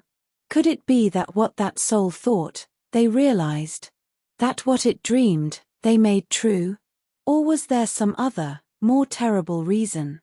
He shuddered, and felt afraid, and, going back to the couch, lay there, gazing at the picture in sickened horror. One thing, however, he felt that it had done for him. It had made him conscious how unjust, how cruel, he had been to Sybil Vane. It was not too late to make reparation for that. She could still be his wife. His unreal and selfish love would yield to some higher influence, would be transformed into some nobler passion, and the portrait that Basil Hallward had painted of him would be a guide to him through life, would be to him what holiness is to some, and conscience to others, and the fear of God to us all. There were opiates for remorse, drugs that could lull the moral sense to sleep. But here was a visible symbol of the degradation of sin. Here was an ever-present sign of the ruin men brought upon their souls. 3 o'clock struck, and 4, and the half-hour rang its double chime, but Dorian Gray did not stir. He was trying to gather up the scarlet threads of life and to weave them into a pattern, to find his way through the sanguine labyrinth of passion through which he was wandering. He did not know what to do, or what to think. Finally, he went over to the table and wrote a passionate letter to the girl he had loved, imploring her forgiveness and accusing himself of madness. He covered page after page with wild words of sorrow and wilder words of pain. There is a luxury in self-reproach. When we blame ourselves, we feel that no one else has a right to blame us. It is the confession, not the priest, that gives us absolution. When Dorian had finished the letter, he felt that he had been forgiven. Suddenly there came a knock to the door, and he heard Lord Henry's voice outside. "My dear boy, I must see you. Let me in at once. I can't bear your shutting yourself up like this." He made no answer at first, but remained quite still. The knocking still continued and grew louder. Yes, it was better to let Lord Henry in, and to explain to him the new life he was going to lead, to quarrel with him if it became necessary to quarrel, to part if parting was inevitable. He jumped up, drew the screen hastily across the picture, and unlocked the door. "I am so sorry for it all, Dorian," said Lord Henry as he entered. "But you must not think too much about it." "Do you mean about Sybil Vane?" asked the lad. "Yes, of course," answered Lord Henry, sinking into a chair and slowly pulling off his yellow gloves. "It is dreadful, from one point of view, but it was not your fault. Tell me, did you go behind and see her, after the play was over?" "Yes. I felt sure you had. Did you make a scene with her?" "I was brutal, Harry, perfectly brutal. But it is all right now. I am not sorry for anything that has happened. It has taught me to know myself better." "Ah, Dorian, I am so glad you take it in that way. I was afraid I would find you plunged in remorse and tearing that nice curly hair of yours." "I have got through all that," said Dorian, shaking his head and smiling. "I am perfectly happy now. I know what conscience is, to begin with. It is not what you told me it was. It is the divinest thing in us. Don't sneer at it, Harry, any more, at least not before me. I want to be good. I can't bear the idea of my soul being hideous. A very charming artistic basis for ethics, Dorian. I congratulate you on it. But how are you going to begin?" "By marrying Sybil Vane." "Marrying Sybil Vane," cried Lord Henry, standing up and looking at him in perplexed amazement. "But, my dear Dorian." "Yes, Harry, I know what you are going to say. Something dreadful about marriage. Don't say it. Don't ever say things of that kind to me again. 2 days ago I asked Sybil to marry me. I am not going to break my word to her. She is to be my wife." "Your wife? Dorian, didn't you get my letter? I wrote to you this morning, and sent the note down by my own man." "Your letter? Oh, yes, I remember. I have not read it yet, Harry. I was afraid there might be something in it that I wouldn't like. You cut life to pieces with your epigrams. You know nothing then." "What do you mean?" Lord Henry walked across the room, and sitting down by Dorian Gray, took both his hands in his own and held them tightly. "Dorian," he said, "my letter, don't be frightened, was to tell you that Sybil Vane is dead." A cry of pain broke from the lad's lips, and he leaped to his feet, tearing his hands away from Lord Henry's grasp. "Dead? Sybil dead? It is not true. It is a horrible lie. How dare you say it?" "It is quite true, Dorian," said Lord Henry, gravely. "It is in all the morning papers. I wrote down to you to ask you not to see anyone till I came. There will have to be an inquest, of course, and you must not be mixed up in it. Things like that make a man fashionable in Paris. But in London people are so prejudiced. Here, one should never make one's debut with a scandal. One should reserve that to give an interest to one's old age. I suppose they don't know your name at the theatre? If they don't, It is all right. Did anyone see you going round to her room? That is an important point. Dorian did not answer for a few moments. He was dazed with horror. Finally he stammered, in a stifled voice, "Harry, did you say an inquest? What did you mean by that? Did Sybil?" "Oh, Harry, I can't bear it. But be quick. Tell me everything at once." "I have no doubt it was not an accident, Dorian, though it must be put in that way to the public. It seems that as she was leaving the theatre with her mother, about 12:30 or so, she said she had forgotten something upstairs. They waited some time for her, but she did not come down again. They ultimately found her lying dead on the floor of her dressing room. She had swallowed something by mistake, some dreadful thing they use at theatres. I don't know what it was, but it had either prussic acid or white lead in it. I should fancy it was prussic acid, as she seems to have died instantaneously." "Harry, Harry, it is terrible," cried the lad. "Yes, it is very tragic, of course, but you must not get yourself mixed up in it. I see by the standard that she was 17. I should have thought she was almost younger than that. She looked such a child, and seemed to know so little about acting. Dorian, you mustn't let this thing get on your nerves. You must come and dine with me, and afterwards we will look in at the opera. It is a Patty night, and everybody will be there. You can come to my sister's box. She has got some smart women with her." "So I have murdered Sybil Vane," said Dorian Gray, half to himself, "murdered her as surely as if I had cut her little throat with a knife. Yet the roses are not less lovely for all that. The birds sing just as happily in my garden. And tonight I am to dine with you, and then go on to the opera, and sup somewhere, I suppose, afterwards. How extraordinarily dramatic life is. If I had read all this in a book, Harry, I think I would have wept over it. Somehow, now that it has happened actually, and to me, it seems far too wonderful for tears. Here is the first passionate love letter I have ever written in my life. Strange, that my first passionate love letter should have been addressed to a dead girl. Can they feel, I wonder, those white silent people we call the dead? Sybil. Can she feel, or know, or listen? Oh, Harry, how I loved her once. It seems years ago to me now. She was everything to me. Then came that dreadful night, was it really only last night? When she played so badly, and my heart almost broke. She explained it all to me. It was terribly pathetic. But I was not moved a bit. I thought her shallow. Suddenly something happened that made me afraid.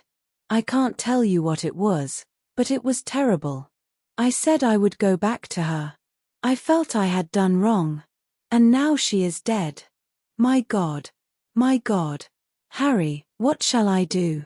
You don't know the danger I am in, and there is nothing to keep me straight. She would have done that for me. She had no right to kill herself. It was selfish of her."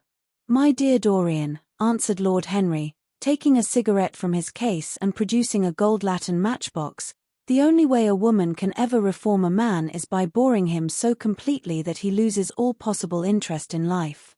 If you had married this girl, you would have been wretched. Of course, you would have treated her kindly. One can always be kind to people about whom one cares nothing. But she would have soon found out that you were absolutely indifferent to her.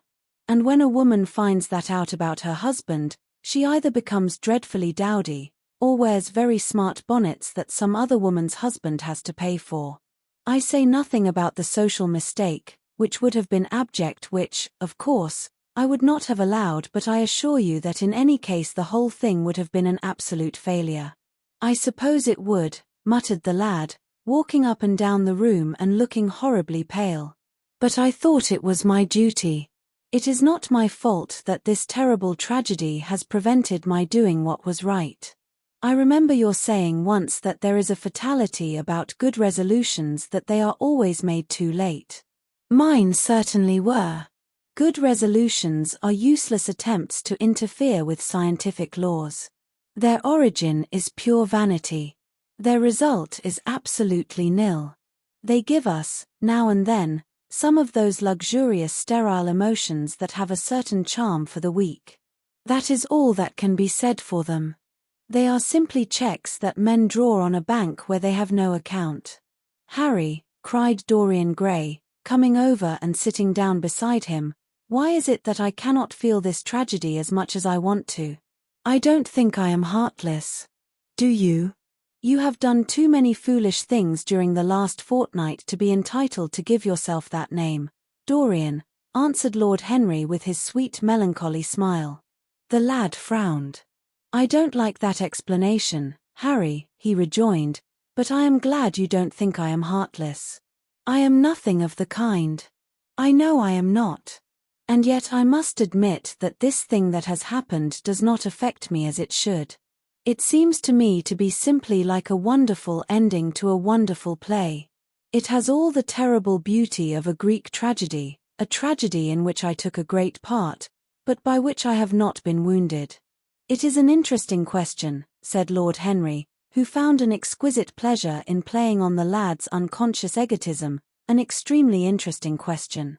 I fancy that the true explanation is this: it often happens that the real tragedies of life occur in such an inartistic manner that they hurt us by their crude violence, their absolute incoherence, their absurd want of meaning, their entire lack of style.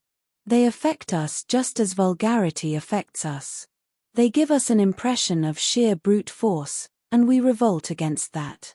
Sometimes, however, a tragedy that possesses artistic elements of beauty crosses our lives. If these elements of beauty are real, the whole thing simply appeals to our sense of dramatic effect. Suddenly we find that we are no longer the actors, but the spectators of the play. Or rather we are both. We watch ourselves, and the mere wonder of the spectacle enthralls us. In the present case, what is it that has really happened? Someone has killed herself for love of you. I wish that I had ever had such an experience. It would have made me in love with love for the rest of my life. The people who have adored me, there have not been very many, but there have been some have always insisted on living on, long after I had ceased to care for them, or they to care for me. They have become stout and tedious, and when I meet them, they go in at once for reminiscences. That awful memory of woman. What a fearful thing it is. And what an utter intellectual stagnation it reveals. One should absorb the color of life, but one should never remember its details. Details are always vulgar. I must sow poppies in my garden, sighed Dorian. There is no necessity, rejoined his companion. Life has always poppies in her hands. Of course, now and then things linger. I once wore nothing but violets all through one season, as a form of artistic mourning for a romance that would not die. Ultimately, however, it did die. I forget what killed it. I think it was her proposing to sacrifice the whole world for me. That is always a dreadful moment. It fills one with the terror of eternity. Well, would you believe it? A week ago, at Lady Hampshire's, I found myself seated at dinner next the lady in question, and she insisted on going over the whole thing again, and digging up the past, and raking up the future. I had buried my romance in a bed of asphodel. She dragged it out again and assured me that I had spoiled her life. I am bound to state that she ate an enormous dinner, so I did not feel any anxiety. But what a lack of taste she showed. The one charm of the past is that it is the past. But women never know when the curtain has fallen. They always want a sixth act, and as soon as the interest of the play is entirely over, they propose to continue it. If they were allowed their own way, every comedy would have a tragic ending, and every tragedy would culminate in a farce. They are charmingly artificial, but they have no sense of art. You are more fortunate than I am. I assure you, Dorian, that not one of the women I have known would have done for me what Sybil Vane did for you. Ordinary women always console themselves. Some of them do it by going in for sentimental colors. Never trust a woman who wears mauve, whatever her age may be, or a woman over 35 who is fond of pink ribbons. It always means that they have a history. Others find a great consolation in suddenly discovering the good qualities of their husbands. They flaunt their conjugal felicity in one's face, as if it were the most fascinating of sins. Religion consoles some. Its mysteries have all the charm of a flirtation, a woman once told me, and I can quite understand it. Besides, nothing makes one so vain as being told that one is a sinner. Conscience makes egotists of us all. Yes, there is really no end to the consolations that women find in modern life. Indeed, I have not mentioned the most important one. "What is that, Harry?" said the lad listlessly. "Oh, the obvious consolation. Taking someone else's admirer when one loses one's own. In good society that always whitewashes a woman. But really, Dorian, how different Sybil Vane must have been from all the women one meet. There is something to me quite beautiful about her death. I am glad I am living in a century when such wonders happen. They make one believe in the reality of the things we all play with, such as romance, passion, and love. I was terribly cruel to her. You forget that. I am afraid that women appreciate cruelty, downright cruelty, more than anything else. They have wonderfully primitive instincts. We have emancipated them, but they remain slaves looking for their masters, all the same. They love being dominated. I am sure you were splendid. I have never seen you really and absolutely angry, but I can fancy how delightful you looked. And, after all, you said something to me the day before yesterday that seemed to me at the time to be merely fanciful, but that I see now was absolutely true, and it holds the key to everything. What was that, Harry? You said to me that Sybil Vane represented to you all the heroines of romance, that she was Desdemona one night, and Ophelia the other, that if she died as Juliet, she came to life as Imogen. She will never come to life again now, muttered the lad, burying his face in his hands. No, she will never come to life. She has played her last part. But you must think of that lonely death in the tawdry dressing room simply as a strange lurid fragment from some Jacobean tragedy, as a wonderful scene from Webster, or Ford, or Cyril Tourneur. The girl never really lived, and so she has never really died. To you at least she was always a dream, a phantom that flitted through Shakespeare's plays and left them lovelier for its presence, a reed through which Shakespeare's music sounded richer and more full of joy. The moment she touched actual life, she marred it, and it marred her, and so she passed away. Mourn for Ophelia, if you like. Put ashes on your head because Cordelia was strangled. Cry out against heaven because the daughter of Brabantio died. But don't waste your tears over Sybil Vane. She was less real than they are. There was a silence. The evening darkened in the room. Noiselessly, and with silver feet, the shadows crept in from the garden. The colors faded wearily out of things. After some time Dorian Gray looked up. "You have explained me to myself, Harry," he murmured with something of a sigh of relief.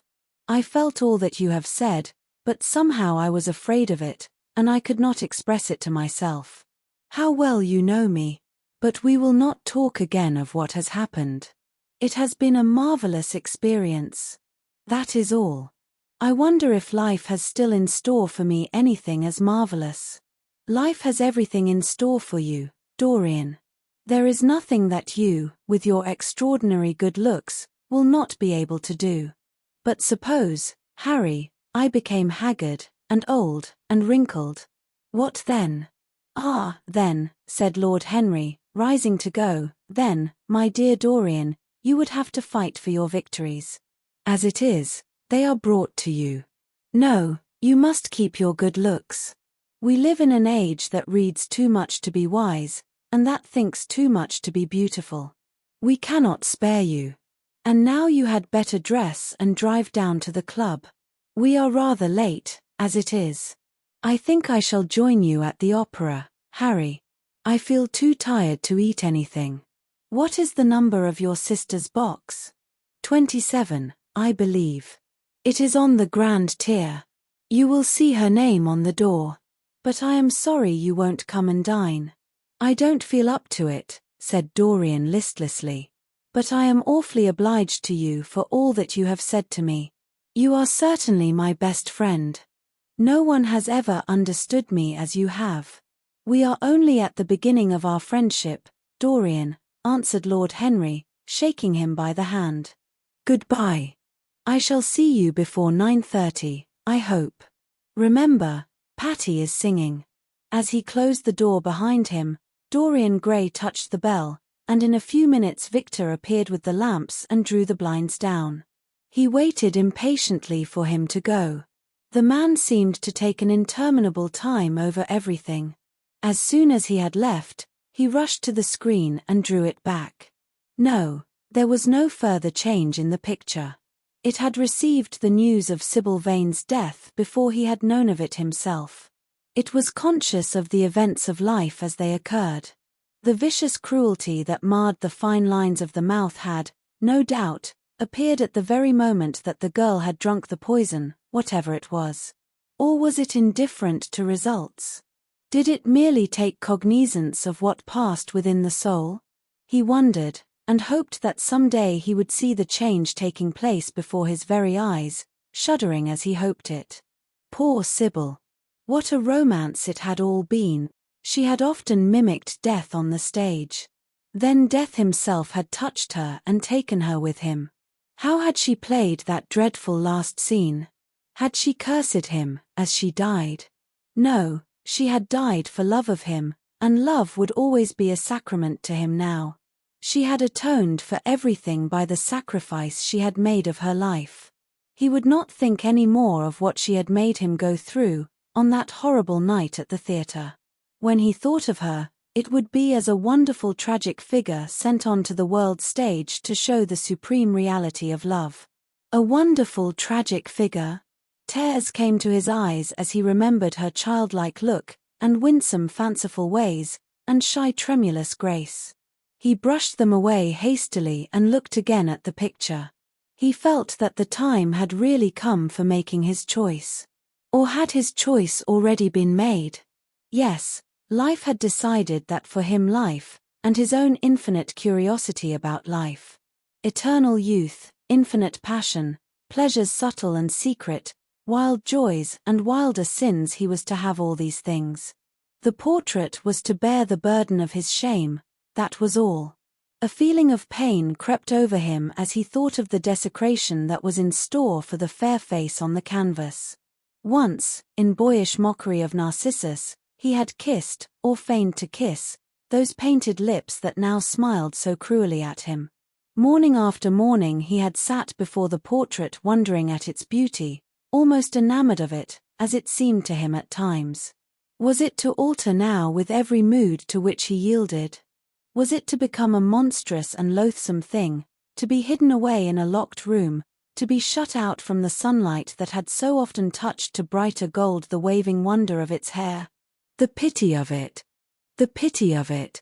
For a moment, he thought of praying that the horrible sympathy that existed between him and the picture might cease. It had changed in answer to a prayer, perhaps in answer to a prayer it might remain unchanged. And yet, who, that knew anything about life, would surrender the chance of remaining always young, however fantastic that chance might be, or with what fateful consequences it might be fraught? Besides, was it really under his control? Had it indeed been prayer that had produced the substitution? Might there not be some curious scientific reason for it all? If thought could exercise its influence upon a living organism, might not thought exercise an influence upon dead and inorganic things? Nay, without thought or conscious desire, might not things external to ourselves vibrate in unison with our moods and passions, atom calling to atom in secret love or strange affinity? But the reason was of no importance. He would never again tempt by a prayer any terrible power. If the picture was to alter, it was to alter. That was all. Why inquire too closely into it? For there would be a real pleasure in watching it. He would be able to follow his mind into its secret places. This portrait would be to him the most magical of mirrors. As it had revealed to him his own body, so it would reveal to him his own soul.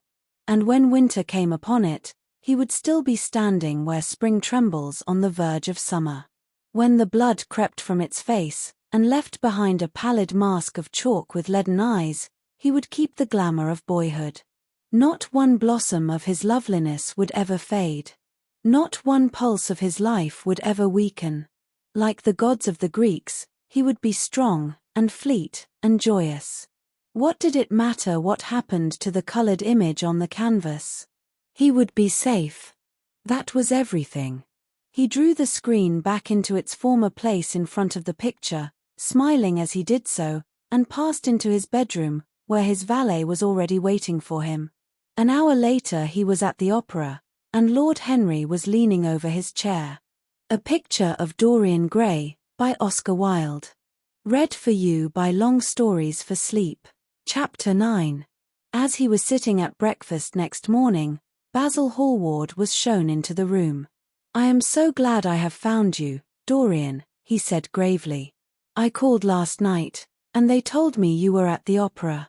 Of course, I knew that was impossible. But I wish you had left word where you had really gone to. I passed a dreadful evening, half afraid that one tragedy might be followed by another. I think you might have telegraphed for me when you heard of it first. I read of it quite by chance in a late edition of the Globe that I picked up at the club. I came here at once and was miserable at not finding you. I can't tell you how heartbroken I am about the whole thing. I know what you must suffer. But where were you? Did you go down and see the girl's mother? For a moment I thought of following you there. They gave the address in the paper. Somewhere in the Euston Road, isn't it? But I was afraid of intruding upon a sorrow that I could not lighten. Poor woman. What a state she must be in, and her only child, too. What did she say about it all?"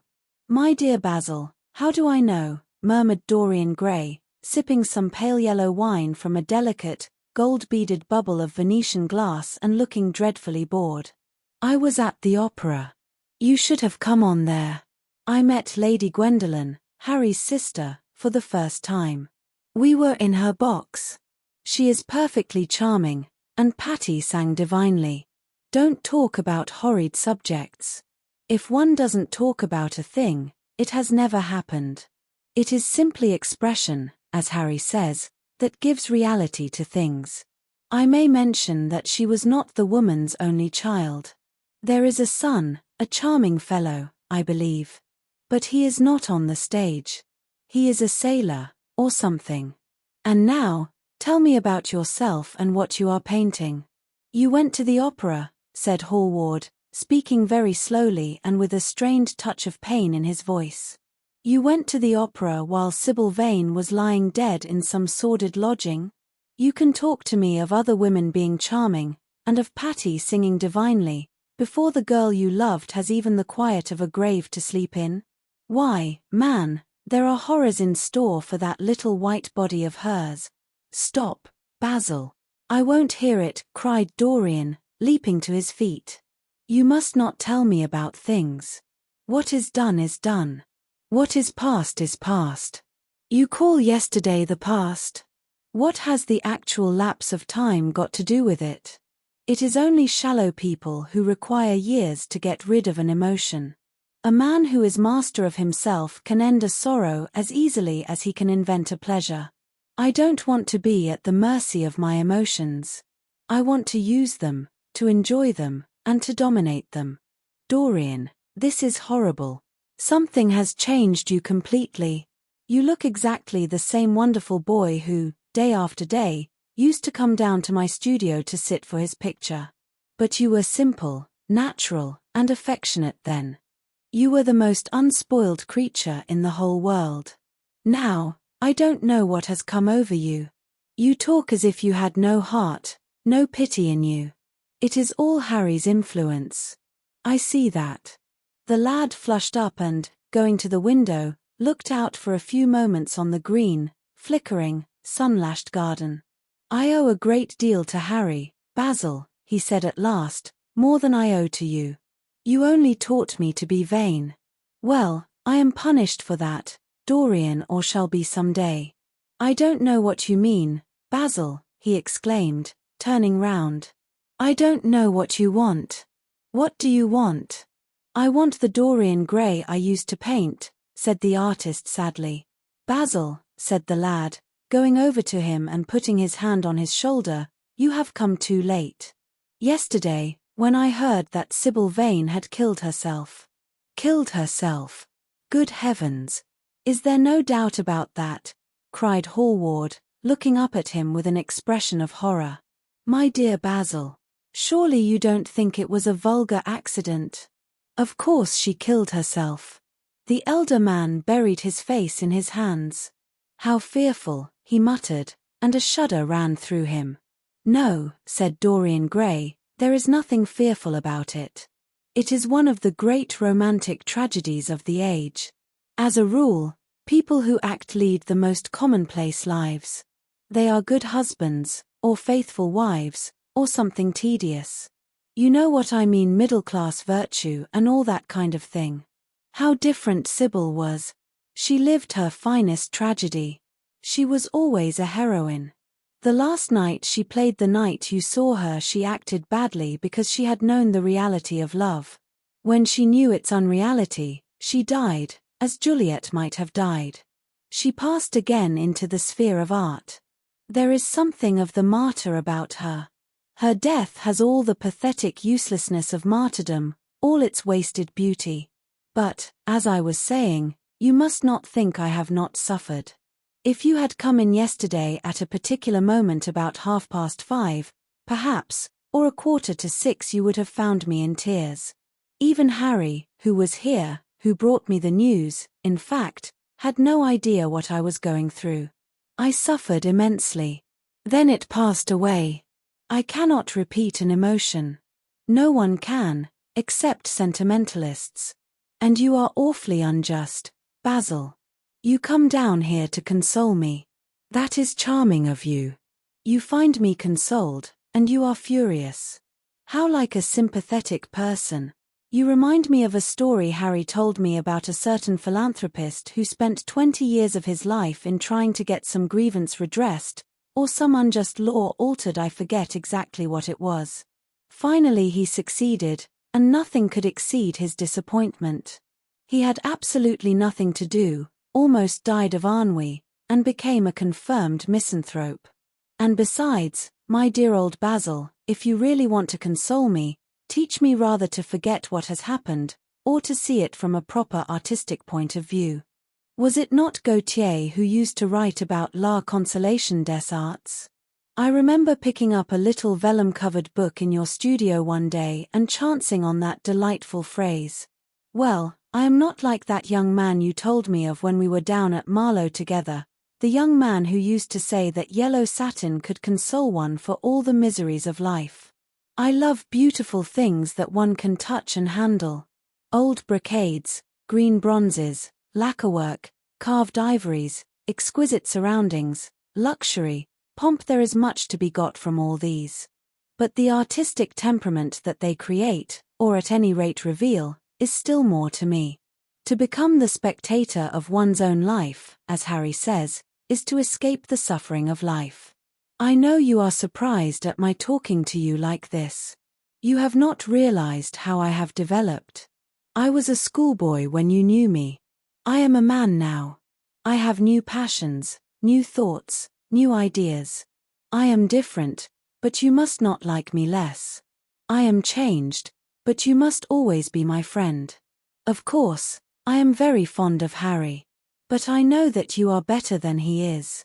You are not stronger, you are too much afraid of life, but you are better. And how happy we used to be together. Don't leave me, Basil, and don't quarrel with me. I am what I am. There is nothing more to be said. The painter felt strangely moved. The lad was infinitely dear to him, and his personality had been the great turning point in his art.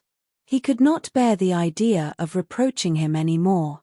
After all, his indifference was probably merely a mood that would pass away. There was so much in him that was good, so much in him that was noble. Well, Dorian, he said at length, with a sad smile, I won't speak to you again about this horrible thing, after today. I only trust your name won't be mentioned in connection with it. The inquest is to take place this afternoon. Have they summoned you? Dorian shook his head, and a look of annoyance passed over his face at the mention of the word inquest. There was something so crude and vulgar about everything of the kind. They don't know my name, he answered. But surely she did. Only my Christian name, and that I am quite sure she never mentioned to anyone. She told me once that they were all rather curious to learn who I was, and that she invariably told them my name was Prince Charming. It was pretty of her. You must do me a drawing of Sybil, Basil. I should like to have something more of her than the memory of a few kisses and some broken pathetic words. I will try and do something, Dorian, if it would please you. But you must come and sit to me yourself again. I can't get on without you. I can never sit to you again, Basil. It is impossible, he exclaimed, starting back. The painter stared at him. My dear boy, what nonsense, he cried. Do you mean to say you don't like what I did of you? Where is it? Why have you pulled the screen in front of it? Let me look at it. It is the best thing I have ever done. Do take the screen away, Dorian. It is simply disgraceful of your servant hiding my work like that. I felt the room looked different as I came in. My servant has nothing to do with it, Basil. You don't imagine I let him arrange my room for me? He settles my flowers for me sometimes, that is all. No, I did it myself. The light was too strong on the portrait. Too strong? Surely not, my dear fellow. It is an admirable place for it. Let me see it. And Hallward walked towards the corner of the room. A cry of terror broke from Dorian Gray's lips, and he rushed between the painter and the screen. Basil, he said, looking very pale, you must not look at it. I don't wish you to. Not look at my own work. You are not serious. Why shouldn't I look at it? Exclaimed Hallward, laughing. If you try to look at it, Basil, on my word of honor I will never speak to you again as long as I live. I am quite serious. I don't offer any explanation, and you are not to ask for any. But, remember, if you touch this screen, everything is over between us. Hallward was thunderstruck. He looked at Dorian Gray in absolute amazement. He had never seen him like this before. The lad was actually pallid with rage. His hands were clenched, and the pupils of his eyes were like discs of blue fire. He was trembling all over. Dorian, don't speak. But what is the matter? Of course I won't look at it if you don't want me to, he said, rather coldly, turning on his heel and going over towards the window. But, really, it seems rather absurd that I shouldn't see my own work, especially as I am going to exhibit it in Paris in the autumn. I shall probably have to give it another coat of varnish before that, so I must see it some day, and why not today? To exhibit it. You want to exhibit it, exclaimed Dorian Gray, a strange sense of terror creeping over him. Was the world going to be shown his secret? Were people to gape at the mystery of his life? That was impossible. Something he did not know what had to be done at once. Yes, I don't suppose you will object to that. Georges Petit is going to collect all my best pictures for a special exhibition in the Rue d'Assise, which will open the first week in October. The portrait will only be away a month. I should think you could easily spare it for that time. In fact, you are sure to be out of town. And if you keep it always behind a screen, you can't care much about it. Dorian Gray passed his hand over his forehead. There were beads of perspiration there. He felt that he was on the brink of a horrible danger. You told me a month ago that you would never exhibit it, he cried. Why have you changed your mind? You people who go in for being consistent have just as many moods as others have. The only difference is that your moods are rather meaningless. You can't have forgotten that you assured me most solemnly that nothing in the world would induce you to send it to any exhibition. You told Harry exactly the same thing. He stopped suddenly, and a gleam of light came into his eyes. He remembered that Lord Henry had said to him once, half seriously and half in jest, "If you want to have a strange quarter of an hour, get Basil to tell you why he won't exhibit your picture." He told me why he wouldn't, and it was a revelation to me. Yes, perhaps Basil, too, had his secret. He would ask him and try. "Basil," he said, coming over quite close and looking him straight in the face, "we have each of us a secret. Let me know yours, and I shall tell you mine. What was your reason for refusing to exhibit my picture?" The painter shuddered in spite of himself. "Dorian, if I told you, you might like me less than you do, and you would certainly laugh at me. I could not bear your doing either of those two things. If you wish me never to look at your picture again, I am content. I have always you to look at. If you wish the best work I have ever done to be hidden from the world, I am satisfied. Your friendship is dearer to me than any fame or reputation." "No, Basil, you must tell me," insisted Dorian Gray. "I think I have a right to know." His feeling of terror had passed away, and curiosity had taken its place. He was determined to find out Basil Hallward's mystery. "Let us sit down, Dorian," said the painter, looking troubled. "Let us sit down. And just answer me one question. Have you noticed in the picture something curious? Something that probably at first did not strike you, but that revealed itself to you suddenly?" "Basil," cried the lad, clutching the arms of his chair with trembling hands and gazing at him with wild, startled eyes. "I see you did. Don't speak. Wait till you hear what I have to say. Dorian, from the moment I met you, your personality had the most extraordinary influence over me. I was dominated, soul, brain, and power, by you. You became to me the visible incarnation of that unseen ideal whose memory haunts us artists like an exquisite dream. I worshipped you. I grew jealous of every one to whom you spoke. I wanted to have you all to myself. I was only happy when I was with you. When you were away from me, you were still present in my art. Of course, I never let you know anything about this. It would have been impossible. You would not have understood it. I hardly understood it myself. I only knew that I had seen perfection face to face, and that the world had become wonderful to my eyes, too wonderful, perhaps, for in such mad worships there is peril, the peril of losing them, no less than the peril of keeping them. Weeks and weeks went on, and I grew more and more absorbed in you. Then came a new development. I had drawn you as Paris in dainty armor, and as Adonis with huntsman's cloak and polished boar spear. Crowned with heavy lotus blossoms, you had sat on the prow of Adrian's barge, gazing across the green turbid Nile. You had leaned over the still pool of some Greek woodland and seen in the water's silent silver the marvel of your own face.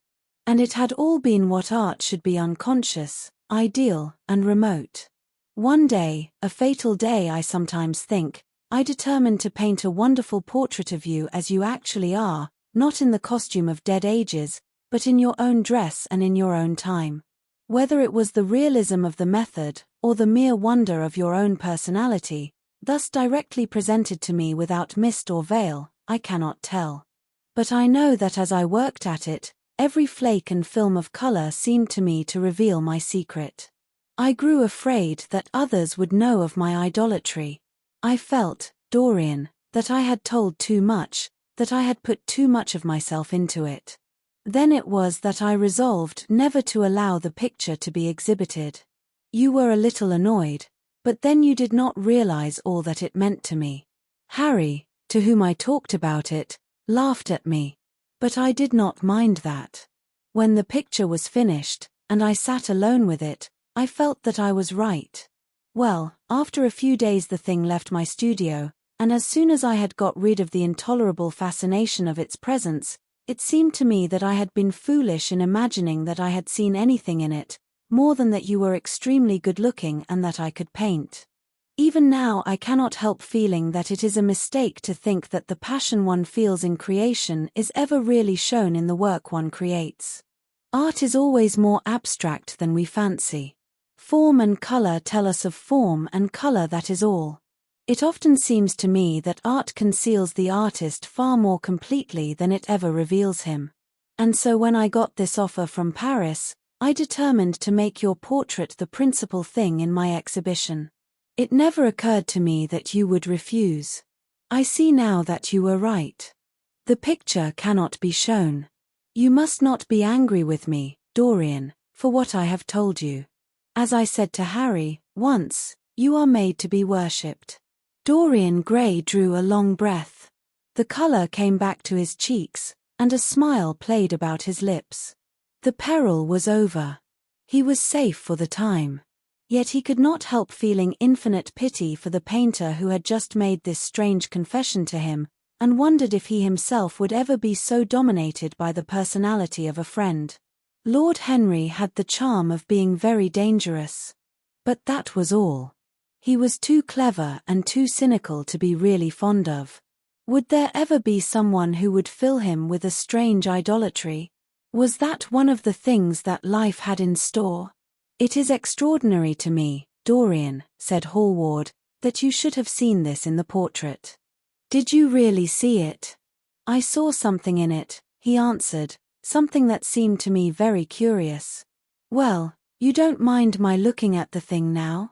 Dorian shook his head. You must not ask me that, Basil. I could not possibly let you stand in front of that picture. You will some day, surely? Never. Well, perhaps you are right. And now goodbye, Dorian. You have been the one person in my life who has really influenced my art. Whatever I have done that is good, I owe to you. Ah, you don't know what it cost me to tell you all that I have told you. My dear Basil, said Dorian, what have you told me? Simply that you felt that you admired me too much. That is not even a compliment. It was not intended as a compliment. It was a confession. Now that I have made it, something seems to have gone out of me. Perhaps one should never put one's worship into words. It was a very disappointing confession. Why, what did you expect, Dorian? You didn't see anything else in the picture, did you? There was nothing else to see. No, there was nothing else to see.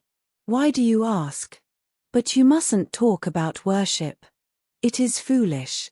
You and I are friends, Basil, and we must always remain so. You have got Harry, said the painter sadly. Oh, Harry, cried the lad, with a ripple of laughter. Harry spends his days in saying what is incredible and his evenings in doing what is improbable. Just the sort of life I would like to lead. But still I don't think I would go to Harry if I were in trouble. I would sooner go to you, Basil. You will sit to me again. Impossible. You spoil my life as an artist by refusing, Dorian. No man comes across two ideal things. Few come across one. I can't explain it to you, Basil, but I must never sit to you again. There is something fatal about a portrait. It has a life of its own. I will come and have tea with you. That will be just as pleasant. Pleasanter for you, I am afraid, murmured Hallward regretfully. And now goodbye. I am sorry you won't let me look at the picture once again. But that can't be helped. I quite understand what you feel about it. As he left the room, Dorian Gray smiled to himself. Poor Basil. How little he knew of the true reason, and how strange it was that, instead of having been forced to reveal his own secret, he had succeeded, almost by chance, in wresting a secret from his friend.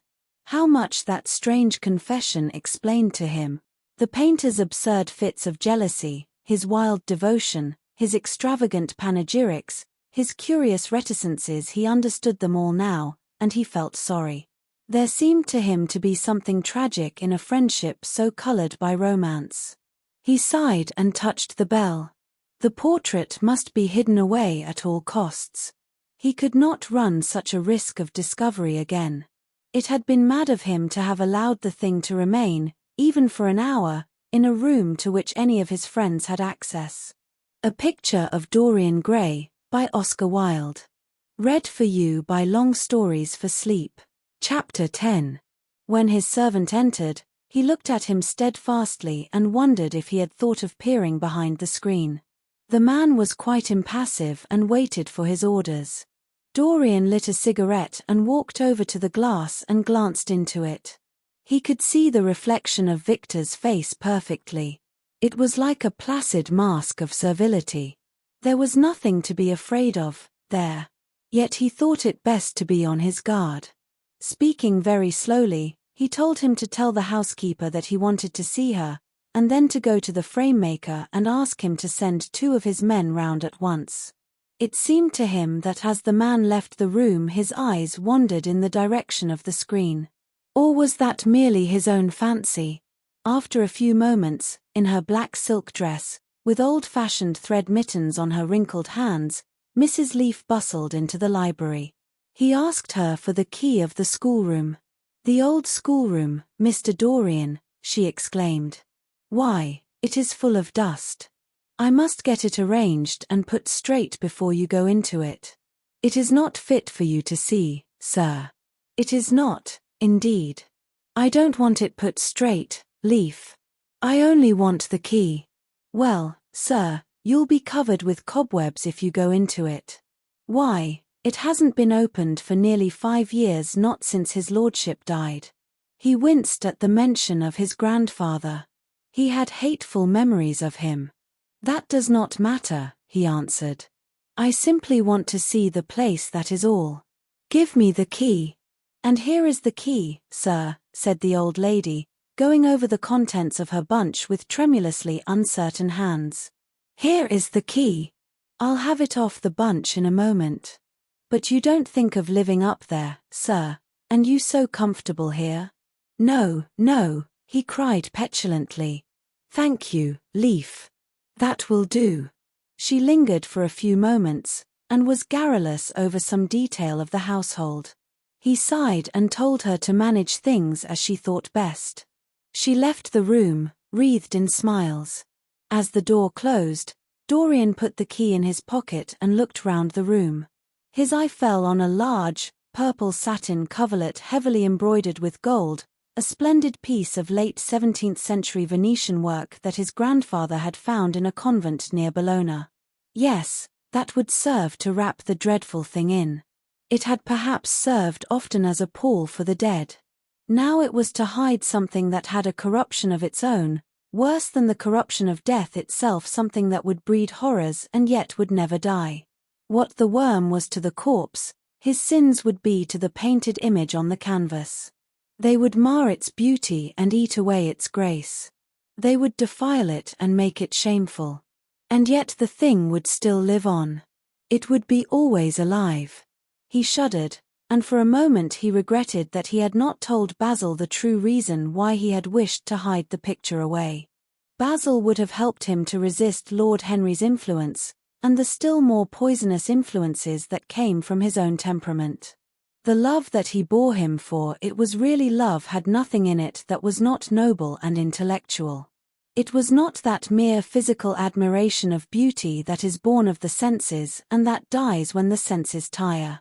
It was such love as Michelangelo had known, and Montaigne, and Winckelmann, and Shakespeare himself. Yes, Basil could have saved him. But it was too late now. The past could always be annihilated. Regret, denial, or forgetfulness could do that. But the future was inevitable. There were passions in him that would find their terrible outlet, dreams that would make the shadow of their evil real. He took up from the couch the great purple and gold texture that covered it, and, holding it in his hands, passed behind the screen. Was the face on the canvas viler than before? It seemed to him that it was unchanged, and yet his loathing of it was intensified. Gold hair, blue eyes, and rose-red lips, they all were there. It was simply the expression that had altered. That was horrible in its cruelty. Compared to what he saw in it of censure or rebuke, How shallow Basil's reproaches about Sybil Vane had been. How shallow, and of what little account. His own soul was looking out at him from the canvas and calling him to judgment. A look of pain came across him, and he flung the rich pall over the picture. As he did so, a knock came to the door. He passed out as his servant entered. "The persons are here, monsieur." He felt that the man must be got rid of at once. He must not be allowed to know where the picture was being taken to. There was something sly about him, and he had thoughtful, treacherous eyes. Sitting down at the writing table, he scribbled a note to Lord Henry, asking him to send him round something to read and reminding him that they were to meet at 8:15 that evening. "Wait for an answer," he said, handing it to him, "and show the men in here." In 2 or 3 minutes there was another knock, and Mr. Hubbard himself, the celebrated frame-maker of South Audley Street, came in with a somewhat rough-looking young assistant. Mr. Hubbard was a florid, red-whiskered little man, whose admiration for art was considerably tempered by the inveterate impecuniosity of most of the artists who dealt with him. As a rule, he never left his shop. He waited for people to come to him. But he always made an exception in favor of Dorian Gray. There was something about Dorian that charmed everybody. It was a pleasure even to see him. "What can I do for you, Mr. Gray?" he said, rubbing his fat freckled hands. "I thought I would do myself the honor of coming round in person. I have just got a beauty of a frame, sir. Picked it up at a sale. Old Florentine. Came from Fonthill, I believe. Admirably suited for a religious subject, Mr. Gray. I am so sorry you have given yourself the trouble of coming round, Mr. Hubbard. I shall certainly drop in and look at the frame, though I don't go in much at present for religious art, but today I only want a picture carried to the top of the house for me. It is rather heavy, so I thought I would ask you to lend me a couple of your men." "No trouble at all, Mr. Gray. I am delighted to be of any service to you. Which is the work of art, sir?" "This," replied Dorian, moving the screen back. "Can you move it, covering and all, just as it is? I don't want it to get scratched going upstairs." "There will be no difficulty, sir," said the genial frame-maker, beginning, with the aid of his assistant, to unhook the picture from the long brass chains by which it was suspended. "And, now, where shall we carry it to, Mr. Gray?" "I will show you the way, Mr. Hubbard, if you will kindly follow me. Or perhaps you had better go in front. I am afraid it is right at the top of the house. We will go up by the front staircase, as it is wider." He held the door open for them, and they passed out into the hall and began the ascent.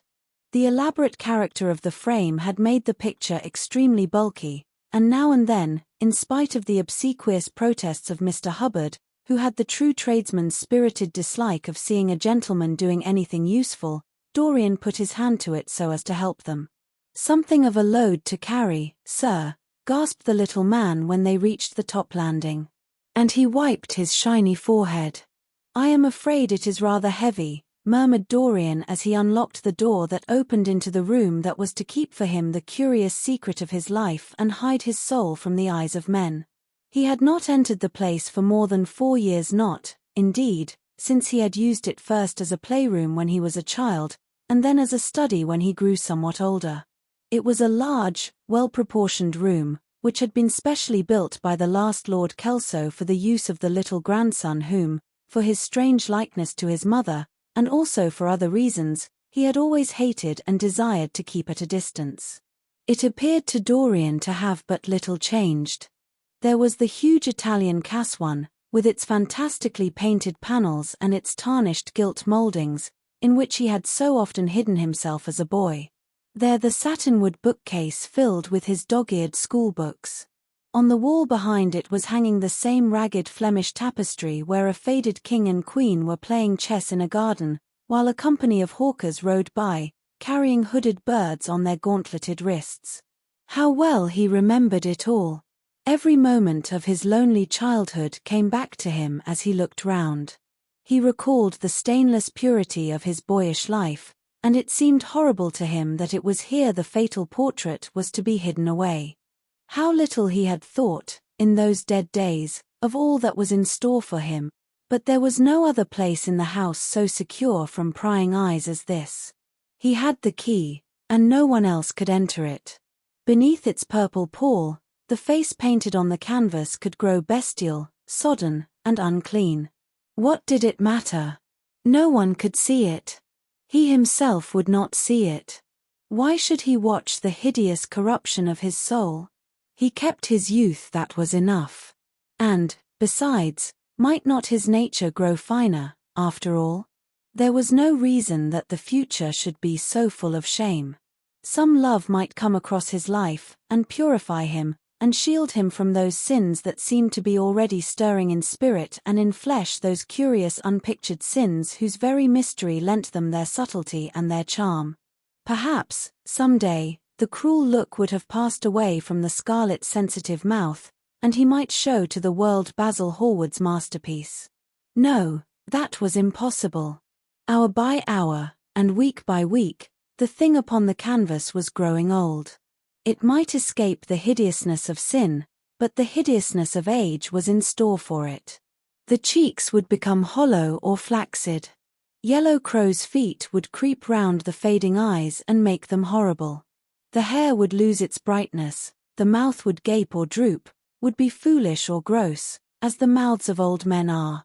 There would be the wrinkled throat, the cold, blue-veined hands, the twisted body, that he remembered in the grandfather who had been so stern to him in his boyhood. The picture had to be concealed. There was no help for it. "Bring it in, Mr. Hubbard, please," he said, wearily, turning round. "I am sorry I kept you so long. I was thinking of something else."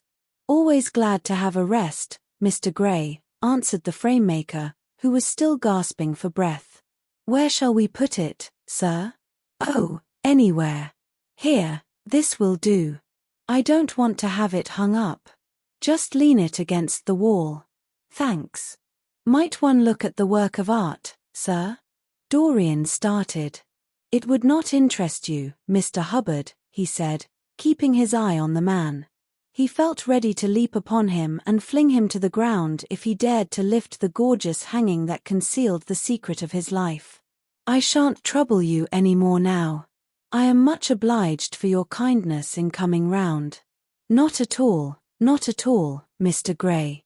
Ever ready to do anything for you, sir." And Mr. Hubbard tramped downstairs, followed by the assistant, who glanced back at Dorian with a look of shy wonder in his rough, uncomely face. He had never seen anyone so marvelous. When the sound of their footsteps had died away, Dorian locked the door and put the key in his pocket. He felt safe now. No one would ever look upon the horrible thing. No eye but his would ever see his shame. On reaching the library, he found that it was just after 5 o'clock and that the tea had been already brought up. On a little table of dark perfumed wood thickly encrusted with nacre, a present from Lady Radley, his guardian's wife, a pretty professional invalid, who had spent the preceding winter in Cairo, was lying a note from Lord Henry, and beside it was a book bound in yellow paper, the cover slightly torn and the edges soiled. A copy of the 3rd edition of the St. James's Gazette had been placed on the tea-tray. It was evident that Victor had returned. He wondered if he had met the men in the hall as they were leaving the house and had wormed out of them what they had been doing. He would be sure to miss the picture, had no doubt missed it already, while he had been laying the tea things. The screen had not been set back, and a blank space was visible on the wall. Perhaps some night he might find him creeping upstairs and trying to force the door of the room. It was a horrible thing to have a spy in one's house. He had heard of rich men who had been blackmailed all their lives by some servant who had read a letter, or overheard a conversation, or picked up a card with an address, or found beneath a pillow a withered flower or a shred of crumpled lace. He sighed, and having poured himself out some tea, opened Lord Henry's note. It was simply to say that he sent him round the evening paper, and a book that might interest him, and that he would be at the club at 8:15. He opened the St. James's languidly, and looked through it. A red pencil mark on the 5th page caught his eye. It drew attention to the following paragraph. Inquest on an actress. An inquest was held this morning at the Bell Tavern, Hoxton Road, by Mr. Danby, the district coroner, on the body of Sybil Vane, a young actress recently engaged at the Royal Theatre, Holborn. A verdict of death by misadventure was returned. Considerable sympathy was expressed for the mother of the deceased, who was greatly affected during the giving of her own evidence, and that of Dr. Birrell, who had made the post-mortem examination of the deceased. He frowned, and tearing the paper in two, went across the room and flung the pieces away. How ugly it all was, and how horribly real ugliness made things. He felt a little annoyed with Lord Henry for having sent him the report. And it was certainly stupid of him to have marked it with red pencil. Victor might have read it. The man knew more than enough English for that. Perhaps he had read it and had begun to suspect something. And, yet, what did it matter? What had Dorian Gray to do with Sybil Vane's death? There was nothing to fear. Dorian Gray had not killed her. His eye fell on the yellow book that Lord Henry had sent him. What was it, he wondered. He went towards the little, pearl-colored octagonal stand that had always looked to him like the work of some strange Egyptian bees that wrought in silver, and taking up the volume, flung himself into an armchair and began to turn over the leaves. After a few minutes he became absorbed. It was the strangest book that he had ever read. It seemed to him that in exquisite raiment, and to the delicate sound of flutes, the sins of the world were passing in dumb show before him.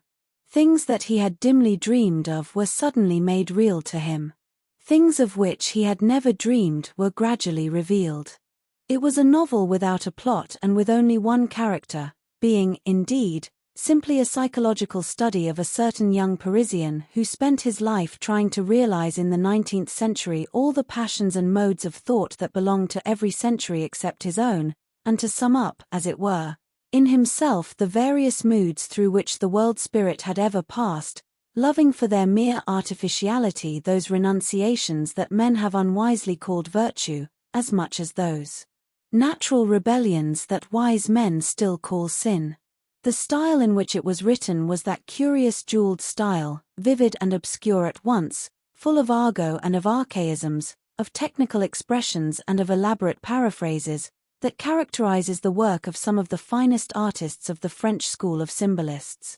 There were in it metaphors as monstrous as orchids and as subtle in color. The life of the senses was described in the terms of mystical philosophy. One hardly knew at times whether one was reading the spiritual ecstasies of some medieval saint or the morbid confessions of a modern sinner. It was a poisonous book. The heavy odor of incense seemed to cling about its pages and to trouble the brain.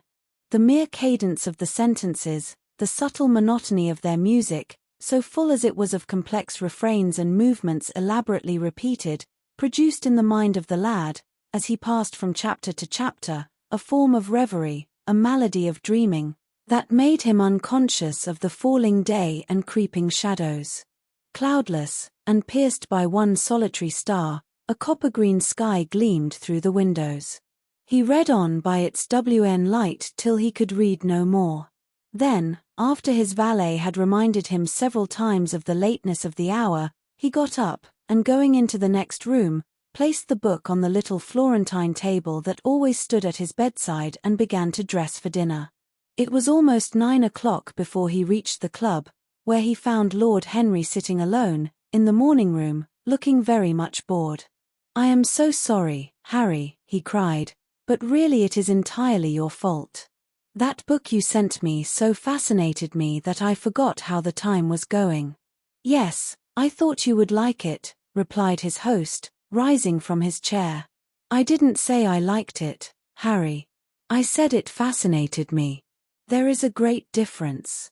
"Ah, you have discovered that," murmured Lord Henry. And they passed into the dining room. A Picture of Dorian Gray, by Oscar Wilde. Read for you by Long Stories for Sleep. Chapter 11. 4 years, Dorian Gray could not free himself from the influence of this book. Or perhaps it would be more accurate to say that he never sought to free himself from it. He procured from Paris no less than 9 large paper copies of the first edition, and had them bound in different colors, so that they might suit his various moods and the changing fancies of a nature over which he seemed, at times, to have almost entirely lost control. The hero, the wonderful young Parisian in whom the romantic and the scientific temperaments were so strangely blended, became to him a kind of prefiguring type of himself. And, indeed, the whole book seemed to him to contain the story of his own life, written before he had lived it. In one point he was more fortunate than the novel's fantastic hero. He never, indeed, had any cause to know that somewhat grotesque dread of mirrors, and polished metal surfaces, and still water which came upon the young Parisian so early in his life, and was occasioned by the sudden decay of a beau that had once, apparently, been so remarkable. It was with an almost cruel joy, and perhaps in nearly every joy, as certainly in every pleasure, cruelty has its place, that he used to read the latter part of the book, with its really tragic, if somewhat overemphasized, account of the sorrow and despair of one who had himself lost what in others, and the world, he had most dearly valued. For the wonderful beauty that had so fascinated Basil Hallward, and many others besides him, seemed never to leave him. Even those who had heard the most evil things against him, and from time to time strange rumors about his mode of life crept through London and became the chatter of the clubs, could not believe anything to his dishonor when they saw him. He had always the look of one who had kept himself unspotted from the world. Men who talked grossly became silent when Dorian Gray entered the room. There was something in the purity of his face that rebuked them. His mere presence seemed to recall to them the memory of the innocence that they had tarnished. They wondered how one so charming and graceful as he was could have escaped the stain of an age that was at once sordid and sensual.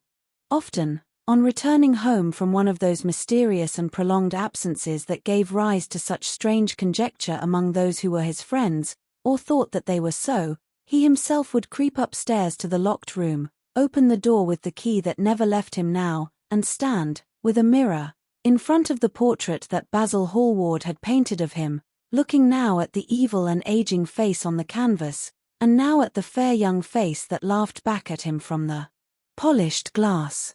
The very sharpness of the contrast used to quicken his sense of pleasure. He grew more and more enamored of his own beauty, more and more interested in the corruption of his own soul. He would examine with minute care, and sometimes with a monstrous and terrible delight, the hideous lines that seared the wrinkling forehead or crawled around the heavy sensual mouth, wondering sometimes which were the more horrible, the signs of sin or the signs of age. He would place his white hands beside the coarse bloated hands of the picture, and smile.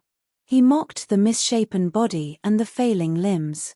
There were moments, indeed, at night, when, lying sleepless in his own delicately scented chamber, or in the sordid room of the little ill-famed tavern near the docks which, under an assumed name and in disguise, it was his habit to frequent, he would think of the ruin he had brought upon his soul with a pity that was all the more poignant because it was purely selfish. But moments such as these were rare. That curiosity about life which Lord Henry had first stirred in him, as they sat together in the garden of their friend, seemed to increase with gratification. The more he knew, the more he desired to know. He had mad hungers that grew more ravenous as he fed them. Yet he was not really reckless, at any rate in his relations to society. Once or twice every month during the winter, and on each Wednesday evening while the season lasted, he would throw open to the world his beautiful house and have the most celebrated musicians of the day to charm his guests with the wonders of their art. His little dinners, in the settling of which Lord Henry always assisted him, were noted as much for the careful selection and placing of those invited, as for the exquisite taste shown in the decoration of the table, with its subtle symphonic arrangements of exotic flowers, and embroidered cloths, and antique plate of gold and silver. Indeed, there were many, especially among the very young men, who saw, or fancied that they saw, In Dorian Gray, the true realization of a type of which they had often dreamed in Eton or Oxford days, a type that was to combine something of the real culture of the scholar with all the grace and distinction and perfect manner of a citizen of the world. To them he seemed to be of the company of those whom Dante describes as having sought to make themselves perfect by the worship of beauty. Like Gautier, he was one for whom the visible world existed. And, certainly, to him life itself was the first, the greatest, of the arts, and for it all the other arts seemed to be but a preparation. Fashion, by which what is really fantastic becomes for a moment universal, and dandyism, which, in its own way, is an attempt to assert the absolute modernity of beauty, had, of course, their fascination for him. His mode of dressing, and the particular styles that from time to time he affected, had their marked influence on the young exquisites of the Mayfair balls and Pall Mall club windows, who copied him in everything that he did, and tried to reproduce the accidental charm of his graceful, though to him only half-serious, fopperies.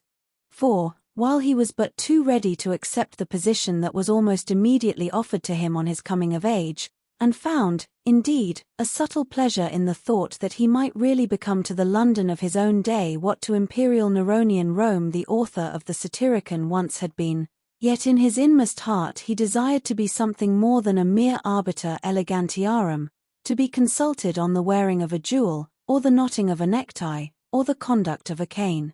He sought to elaborate some new scheme of life that would have its reasoned philosophy and its ordered principles, and find in the spiritualizing of the senses its highest realization. The worship of the senses has often, and with much justice, been decried, men feeling a natural instinct of terror about passions and sensations that seem stronger than themselves, and that they are conscious of sharing with the less highly organized forms of existence. But it appeared to Dorian Gray that the true nature of the senses had never been understood, and that they had remained savage and animal merely because the world had sought to starve them into submission or to kill them by pain, instead of aiming at making them elements of a new spirituality, of which a fine instinct for beauty was to be the dominant characteristic. As he looked back upon man moving through history, he was haunted by a feeling of loss. So much had been surrendered, and to such little purpose. There had been mad willful rejections, monstrous forms of self-torture and self-denial, whose origin was fear and whose result was a degradation infinitely more terrible than that fancied degradation from which, in their ignorance, they had sought to escape. Nature, in her wonderful irony, driving out the anchorite to feed with the wild animals of the desert and giving to the hermit the beasts of the field as his companions. Yes, there was to be, as Lord Henry had prophesied, a new hedonism that was to recreate life and to save it from that harsh, uncomely Puritanism that is having, in our own day, its curious revival. It was to have its service of the intellect, certainly, yet it was never to accept any theory or system that would involve the sacrifice of any mode of passionate experience. Its aim, indeed, was to be experience itself, and not the fruits of experience, sweet or bitter as they might be. Of the asceticism that deadens the senses, as of the vulgar profligacy that dulls them, it was to know nothing. But it was to teach man to concentrate himself upon the moments of a life that is itself but a moment. There are few of us who have not sometimes wakened before dawn, either after one of those dreamless nights that make us almost enamored of death, or one of those nights of horror and misshapen joy, when through the chambers of the brain sweep phantoms more terrible than reality itself, and instinct with that vivid life that lurks in all grotesques, and that lends to Gothic art its enduring vitality, this art being, one might fancy, especially the art of those whose minds have been troubled with the malady of reverie. Gradually white fingers creep through the curtains, and they appear to tremble. In black fantastic shapes, dumb shadows crawl into the corners of the room and crouch there. Outside, there is the stirring of birds among the leaves, or the sound of men going forth to their work, or the sigh and sob of the wind coming down from the hills and wandering round the silent house, as though it feared to wake the sleepers and yet must needs call forth sleep from her purple cave. Veil after veil of thin dusky gauze is lifted, and by degrees the forms and colors of things are restored to them, and we watch the dawn remaking the world in its antique pattern. The WAN mirrors get back their mimic life. The flameless tapers stand where we had left them, and beside them lies the half-cut book that we had been studying, or the wired flower that we had worn at the ball, or the letter that we had been afraid to read, or that we had read too often. Nothing seems to us changed. Out of the unreal shadows of the night comes back the real life that we had known. We have to resume it where we had left off, and there steals over us a terrible sense of the necessity for the continuance of energy in the same wearisome round of stereotyped habits, or a wild longing, it may be, that our eyelids might open some morning upon a world that had been refashioned anew in the darkness for our pleasure, a world in which things would have fresh shapes and colors, and be changed, or have other secrets, a world in which the past would have little or no place, or survive, at any rate, in no conscious form of obligation or regret, the remembrance even of joy having its bitterness and the memories of pleasure their pain. It was the creation of such worlds as these that seemed to Dorian Gray to be the true object, or amongst the true objects, of life, and in his search for sensations that would be at once new and delightful, and possess that element of strangeness that is so essential to romance, he would often adopt certain modes of thought that he knew to be really alien to his nature, abandon himself to their subtle influences, and then, having, as it were, caught their color and satisfied his intellectual curiosity, leave them with that curious indifference that is not incompatible with a real ardor of temperament, and that, indeed, according to certain modern psychologists, is often a condition of it. It was rumored of him once that he was about to join the Roman Catholic communion, and certainly the Roman ritual had always a great attraction for him. The daily sacrifice, more awful really than all the sacrifices of the antique world, stirred him as much by its superb rejection of the evidence of the senses as by the primitive simplicity of its elements and the eternal pathos of the human tragedy that it sought to symbolize. He loved to kneel down on the cold marble pavement and watch the priest, in his stiff-flowered dalmatic, slowly and with white hands moving aside the veil of the tabernacle, or raising aloft the jeweled, lantern-shaped monstrance with that pallid wafer that at times, one would fain think, is indeed the Ponies Celestis, the bread of angels, or, robed in the garments of the Passion of Christ, breaking the host into the chalice and smiting his breast for his sins. The fuming censers that the grave boys, in their lace and scarlet, tossed into the air like great gilt flowers had their subtle fascination for him. As he passed out, he used to look with wonder at the black confessionals and long to sit in the dim shadow of one of them and listen to men and women whispering through the worn grating the true story of their lives.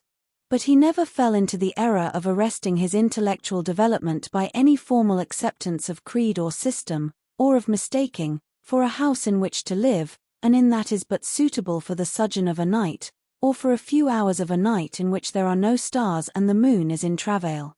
Mysticism, with its marvelous power of making common things strange to us, and the subtle antinomianism that always seems to accompany it, moved him for a season, and for a season he inclined to the materialistic doctrines of the Darwinismus movement in Germany, and found a curious pleasure in tracing the thoughts and passions of men to some pearly cell in the brain, or some white nerve in the body, delighting in the conception of the absolute dependence of the spirit on certain physical conditions, morbid or healthy, normal or diseased. Yet, as has been said of him before, no theory of life seemed to him to be of any importance compared with life itself. He felt keenly conscious of how barren all intellectual speculation is when separated from action and experiment. He knew that the senses, no less than the soul, have their spiritual mysteries to reveal. And so he would now study perfumes and the secrets of their manufacture, distilling heavily scented oils and burning odorous gums from the East. He saw that there was no mood of the mind that had not its counterpart in the sensuous life, and set himself to discover their true relations, wondering what there was in frankincense that made one mystical, and in ambergris that stirred one's passions, and in violets that woke the memory of dead romances, and in musk that troubled the brain, and in champak that stained the imagination, and seeking often to elaborate a real psychology of perfumes, and to estimate the several influences of sweet smelling roots and scented, pollen-laden flowers, of aromatic balms and of dark and fragrant woods, of spikenard, that sickens, of hovenia, that makes men mad, and of aloes, that are said to be able to expel melancholy from the soul. At another time he devoted himself entirely to music, and in a long latticed room, with a vermilion and gold ceiling and walls of olive-green lacquer, he used to give curious concerts in which mad gypsies tore wild music from little zithers, or grave, yellow-shawled Tunisians plucked at the strained strings of monstrous lutes, while grinning Negroes beat monotonously upon copper drums and, crouching upon scarlet mats, slim turbaned Indians blew through long pipes of reed or brass and charmed or feigned to charm great hooded snakes and horrible horned adders. The harsh intervals and shrill discords of barbaric music stirred him at times when Schubert's Grace, and Chopin's Beautiful Sorrows, and the mighty harmonies of Beethoven himself, fell unheeded on his ear. He collected together from all parts of the world the strangest instruments that could be found, either in the tombs of dead nations or among the few savage tribes that have survived contact with Western civilizations, and loved to touch and try them. He had the mysterious jura paris of the Rio Negro Indians, that women are not allowed to look at and that even youths may not see till they have been subjected to fasting and scourging, and the earthen jars of the Peruvians that have the shrill cries of birds, and flutes of human bones such as Alfonso de Ovoye heard in Chile, and the sonorous green jaspers that are found near Cusco and give forth a note of singular sweetness. He had painted gourds filled with pebbles that rattled when they were shaken, the long clarin of the Mexicans, into which the performer does not blow, but through which he inhales the air, the harsh tur of the Amazon tribes, that is sounded by the sentinels who sit all day long in high trees, and can be heard, it is said, at a distance of 3 leagues, the tepanaztli, that has 2 vibrating tongues of wood and is beaten with sticks that are smeared with an elastic gum obtained from the milky juice of plants, the yotel bells of the Aztecs, that are hung in clusters like grapes, and a huge cylindrical drum, covered with the skins of great serpents, like the one that Bernal Diaz saw when he went with Cortés into the Mexican temple, and of whose doleful sound he has left us so vivid a description. The fantastic character of these instruments fascinated him, and he felt a curious delight in the thought that art, like nature, has her monsters, things of bestial shape and with hideous voices. Yet, after some time, he wearied of them, and would sit in his box at the opera, either alone or with Lord Henry, listening in rapt pleasure to Tannhauser and seeing in the prelude to that great work of art a presentation of the tragedy of his own soul. On one occasion he took up the study of jewels, and appeared at a costume ball as Anne de Joyeuse, Admiral of France, in a dress covered with 560 pearls. This taste enthralled him for years, and, indeed, may be said never to have left him. He would often spend a whole day settling and resettling in their cases the various stones that he had collected, such as the olive-green chrysoberyl that turns red by lamplight, the cymophane with its wire-like line of silver, the pistachio-colored peridot, rose-pink and wine-yellow topazes, carbuncles of fiery scarlet with tremulous, four-rayed stars, flame-red cinnamon stones, orange and violet spinels, and amethysts with their alternate layers of ruby and sapphire. He loved the red gold of the sunstone, and the moonstone's pearly whiteness, and the broken rainbow of the milky opal. He procured from Amsterdam 3 emeralds of extraordinary size and richness of color, and had a turquoise de la Ville Roche that was the envy of all the connoisseurs. He discovered wonderful stories, also, about jewels. In Alfonso's Clericalis Disciplina a serpent was mentioned with eyes of real jacinth, and in the romantic history of Alexander, the conqueror of Emathia was said to have found in the vale of Jordan snakes with collars of real emeralds growing on their backs. There was a gem in the brain of the dragon, Philostratus told us, and by the exhibition of golden letters and a scarlet robe the monster could be thrown into a magical sleep and slain. According to the great alchemist, Pierre de Boniface, the diamond rendered a man invisible, and the agate of India made him eloquent. The carnelian appeased anger, and the hyacinth provoked sleep, and the amethyst drove away the fumes of wine. The garnet cast out demons, and the hydropicus deprived the moon of her color. The selenite waxed and waned with the moon, and the meloceus, that discovers thieves, could be affected only by the blood of kids. Leonardus Camillus had seen a white stone taken from the brain of a newly killed toad, that was a certain antidote against poison. The bezer, that was found in the heart of the Arabian deer, was a charm that could cure the plague. In the nests of Arabian birds was the aspalates, that, according to Democritus, kept the wearer from any danger by fire. The king of Ceylon rode through his city with a large ruby in his hand, as the ceremony of his coronation. The gates of the palace of John the priest were made of sardius, with the horn of the horned snake inwrought, so that no man might bring poison within. Over the gable were 2 golden apples, in which were 2 carbuncles, so that the gold might shine by day and the carbuncles by night. In Lodge's strange romance A Marguerite of America, it was stated that in the chamber of the queen one could behold all the chaste ladies of the world, enchased out of silver, looking through fair mirrors of chrysolites, carbuncles, sapphires, and green emeralds. Marco Polo had seen the inhabitants of Zipangu place rose-colored pearls in the mouths of the dead. A sea monster had been enamored of the pearl that the diver brought to King Perozes, and had slain the thief, and mourned for 7 moons over its loss. When the Huns lured the king into the great pit, he flung it away. Procopius tells the story, nor was it ever found again, though the Emperor Anastasius offered 500 weight of gold pieces for it. The king of Malabar had shown to a certain Venetian a rosary of 304 pearls, one for every god that he worshipped. When the Duke de Valentinois, son of Alexander VI, visited Louis XII of France, his horse was loaded with gold leaves, according to Brantome, and his cap had double rows of rubies that threw out a great light. Charles of England had ridden in stirrups hung with 421 diamonds. Richard II had a coat, valued at 30,000 marks, which was covered with balas rubies. Hall described Henry VIII, on his way to the Tower previous to his coronation, as wearing a jacket of raised gold, the placard embroidered with diamonds and other rich stones, and a great borderike about his neck of large balasses.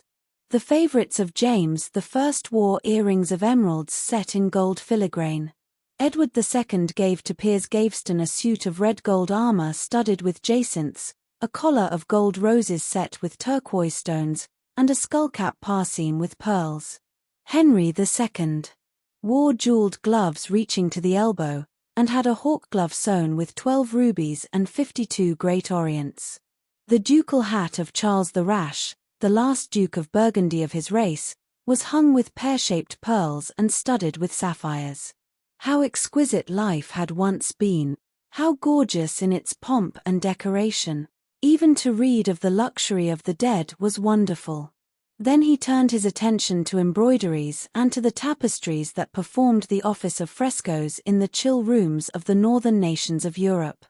As he investigated the subject, and he always had an extraordinary faculty of becoming absolutely absorbed for the moment in whatever he took up, he was almost saddened by the reflection of the ruin that time brought on beautiful and wonderful things.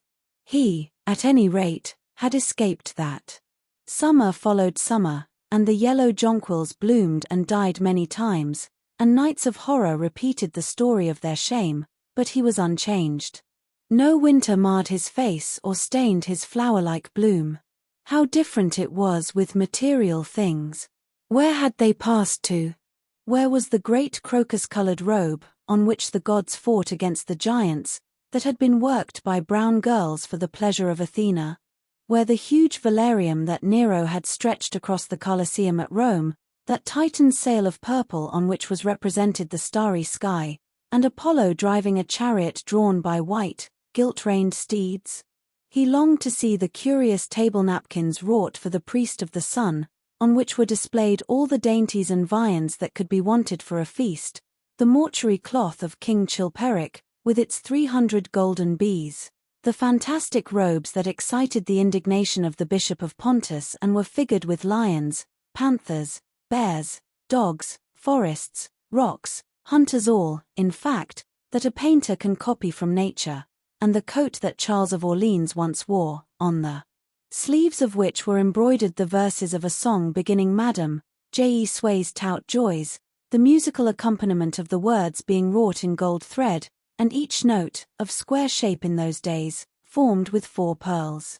He read of the room that was prepared at the palace at Rheims for the use of Queen Joan of Burgundy and was decorated with 1,321 parrots, made in broidery, and blazoned with the king's arms, and 561 butterflies, whose wings were similarly ornamented with the arms of the queen, the whole worked in gold.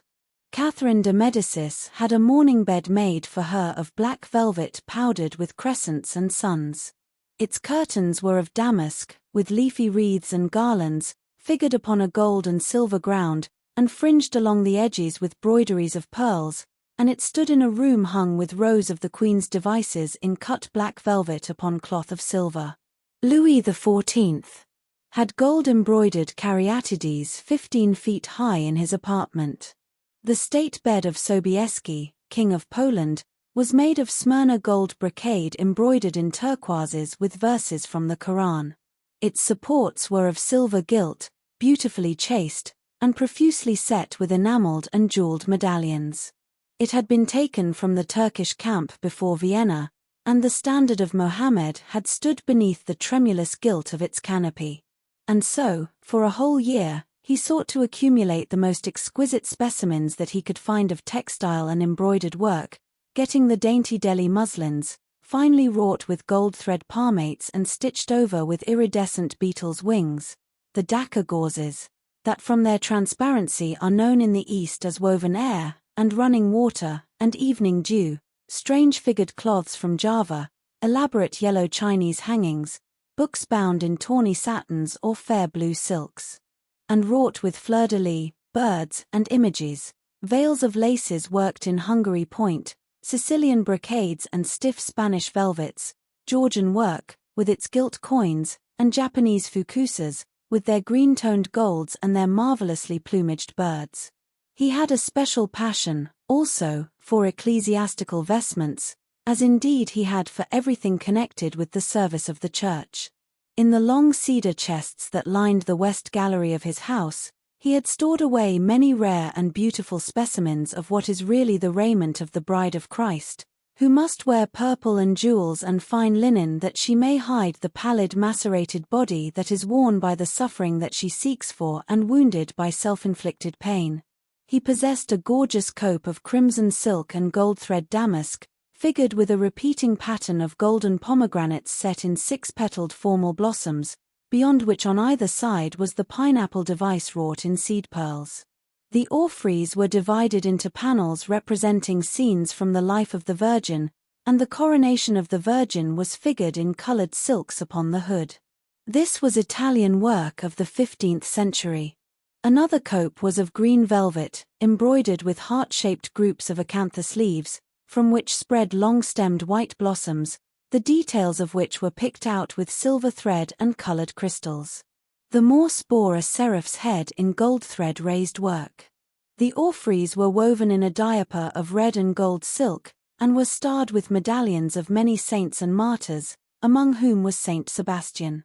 He had chasubles, also, of amber-colored silk, and blue silk and gold brocade, and yellow silk damask and cloth of gold, figured with representations of the Passion and Crucifixion of Christ, and embroidered with lions and peacocks and other emblems, dalmatics of white satin and pink silk damask, decorated with tulips and dolphins and fleur-de-lis, altar frontals of crimson velvet and blue linen, and many corporals, chalice veils, and sudaria. In the mystic offices to which such things were put, there was something that quickened his imagination. For these treasures, and everything that he collected in his lovely house, were to be to him means of forgetfulness, modes by which he could escape, for a season, from the fear that seemed to him at times to be almost too great to be borne. Upon the walls of the lonely locked room where he had spent so much of his boyhood, he had hung with his own hands the terrible portrait whose changing features showed him the real degradation of his life, and in front of it had draped the purple and gold pall as a curtain. For weeks he would not go there, would forget the hideous painted thing, and get back his light heart, his wonderful joyousness, his passionate absorption in mere existence. Then, suddenly, some night he would creep out of the house, go down to dreadful places near Bluegate Fields, and stay there, day after day, until he was driven away. On his return he would sit in front of the picture, sometimes loathing it and himself, but filled, at other times, with that pride of individualism that is half the fascination of sin, and smiling with secret pleasure at the misshapen shadow that had to bear the burden that should have been his own. After a few years he could not endure to be long out of England, and gave up the villa that he had shared at Trouville with Lord Henry, as well as the little white walled-in house at Algiers where they had more than once spent the winter. He hated to be separated from the picture that was such a part of his life, and was also afraid that during his absence someone might gain access to the room, in spite of the elaborate bars that he had caused to be placed upon the door. He was quite conscious that this would tell them nothing. It was true that the portrait still preserved, under all the foulness and ugliness of the face, its marked likeness to himself, but what could they learn from that? He would laugh at anyone who tried to taunt him. He had not painted it. What was it to him how vile and full of shame it looked? Even if he told them, would they believe it? Yet he was afraid. Sometimes when he was down at his great house in Nottinghamshire, entertaining the fashionable young men of his own rank who were his chief companions, and astounding the county by the wanton luxury and gorgeous splendor of his mode of life, he would suddenly leave his guests and rush back to town to see that the door had not been tampered with and that the picture was still there. What if it should be stolen? The mere thought made him cold with horror. Surely the world would know his secret then. Perhaps the world already suspected it. For, while he fascinated many, there were not a few who distrusted him. He was very nearly blackballed at a West End club of which his birth and social position fully entitled him to become a member, and it was said that on one occasion, when he was brought by a friend into the smoking room of the Churchill, the Duke of Berwick and another gentleman got up in a marked manner and went out. Curious stories became current about him after he had passed his 25th year. It was rumored that he had been seen brawling with foreign sailors in a low den in the distant parts of Whitechapel, and that he consorted with thieves and coiners and knew the mysteries of their trade. His extraordinary absences became notorious, and, when he used to reappear again in society, men would whisper to each other in corners, or pass him with a sneer, or look at him with cold searching eyes, as though they were determined to discover his secret. Of such insolences and attempted slights he, of course, took no notice, and in the opinion of most people his frank debonair manner, his charming boyish smile, and the infinite grace of that wonderful youth that seemed never to leave him, were in themselves a sufficient answer to the calumnies, for so they termed them, that were circulated about him. It was remarked, however, that some of those who had been most intimate with him appeared, after a time, to shun him. Women who had wildly adored him, and for his sake had braved all social censure and set convention at defiance, were seen to grow pallid with shame or horror if Dorian Gray entered the room. Yet these whispered scandals only increased in the eyes of many his strange and dangerous charm. His great wealth was a certain element of security. Civilized society, at least, is never very ready to believe anything to the detriment of those who are both rich and fascinating. It feels instinctively that manners are of more importance than morals, and, in its opinion, the highest respectability is of much less value than the possession of a good chef. And, after all, it is a very poor consolation to be told that the man who has given one a bad dinner, or poor wine, is irreproachable in his private life. Even the cardinal virtues cannot atone for half-cold entrees, as Lord Henry remarked once, in a discussion on the subject, and there is possibly a good deal to be said for his view. For the canons of good society are, or should be, the same as the canons of art. Form is absolutely essential to it. It should have the dignity of a ceremony, as well as its unreality, and should combine the insincere character of a romantic play with the wit and beauty that make such plays delightful to us. Is insincerity such a terrible thing? I think not. It is merely a method by which we can multiply our personalities.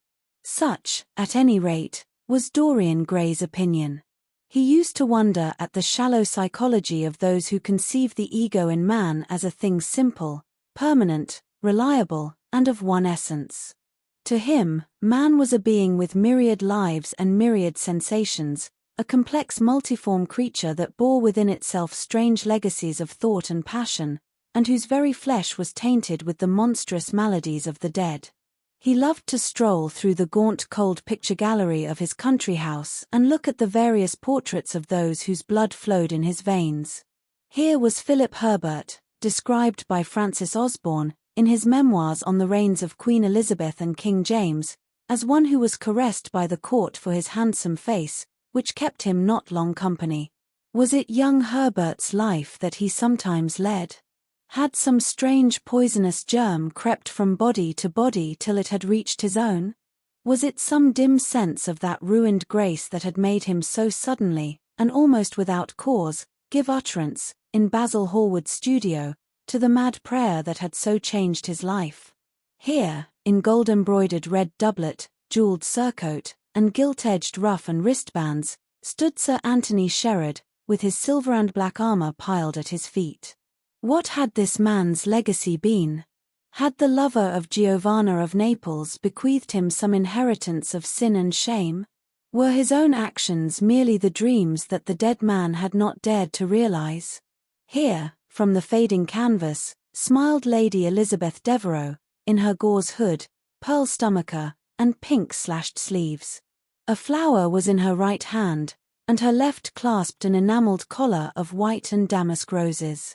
On a table by her side lay a mandolin and an apple. There were large green rosettes upon her little pointed shoes. He knew her life, and the strange stories that were told about her lovers. Had he something of her temperament in him? These oval, heavy-lidded eyes seemed to look curiously at him. What of George Willoughby, with his powdered hair and fantastic patches? How evil he looked! The face was saturnine and swarthy, and the sensual lips seemed to be twisted with disdain. Delicate lace ruffles fell over the lean yellow hands that were so overladen with rings. He had been a macaroni of the 18th century, and the friend, in his youth, of Lord Ferrers. What of the second Lord Beckenham, the companion of the Prince Regent in his wildest days, and one of the witnesses at the secret marriage with Mrs. Fitzherbert? How proud and handsome he was, with his chestnut curls and insolent pose. What passions had he bequeathed? The world had looked upon him as infamous. He had led the orgies at Carlton House. The Star of the Garter glittered upon his breast. Beside him hung the portrait of his wife, a pallid, thin-lipped woman in black. Her blood, also, stirred within him. How curious it all seemed. And his mother with her Lady Hamilton face and her moist, wine-dashed lips, he knew what he had got from her. He had got from her his beauty, and his passion for the beauty of others. She laughed at him in her loose bacchanti dress. There were vine leaves in her hair. The purple spilled from the cup she was holding. The carnations of the painting had withered, but the eyes were still wonderful in their depth and brilliancy of color. They seemed to follow him wherever he went. Yet one had ancestors in literature as well as in one's own race, nearer perhaps in type and temperament, many of them, and certainly with an influence of which one was more absolutely conscious. There were times when it appeared to Dorian Gray that the whole of history was merely the record of his own life, not as he had lived it in act and circumstance, but as his imagination had created it for him, as it had been in his brain and in his passions. He felt that he had known them all, those strange terrible figures that had passed across the stage of the world and made sin so marvelous and evil so full of subtlety. It seemed to him that in some mysterious way their lives had been his own.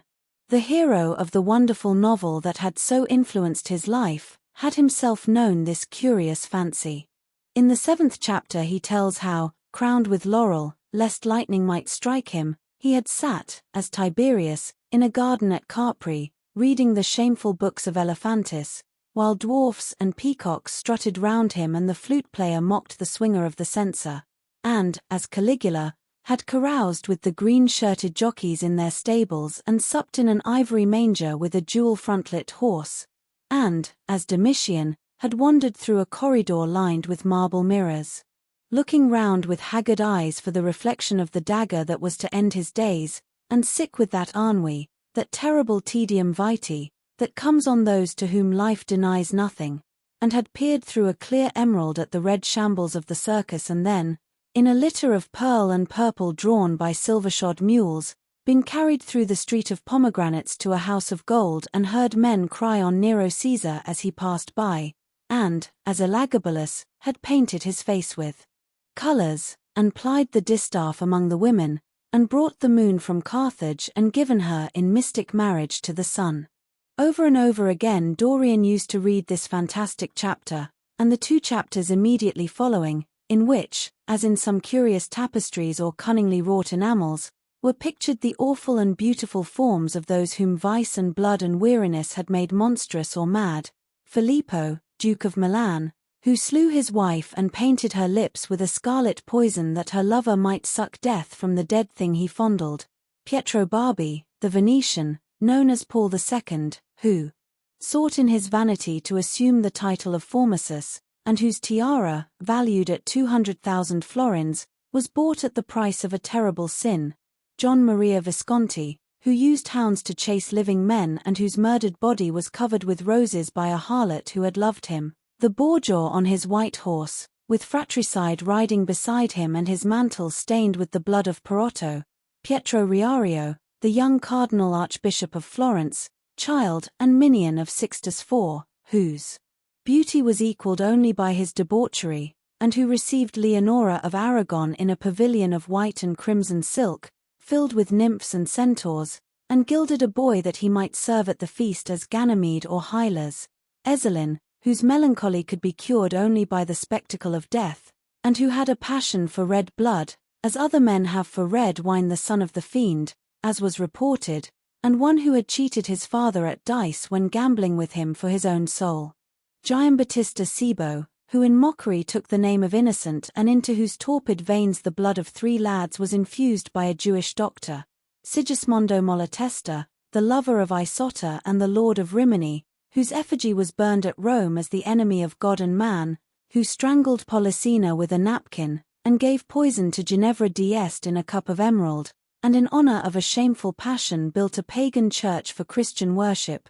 Charles VI, who had so wildly adored his brother's wife that a leper had warned him of the insanity that was coming on him, and who, when his brain had sickened and grown strange, could only be soothed by Saracen cards painted with the images of love and death and madness, and, in his trimmed jerkin and jeweled cap and acanthus-like curls, Griffinetto Baglioni, who slew a store with his bride, and Simonetto with his page, and whose comeliness was such that, as he lay dying in the yellow piazza of Perugia, those who had hated him could not choose but weep, and Atalanta, who had cursed him, blessed him.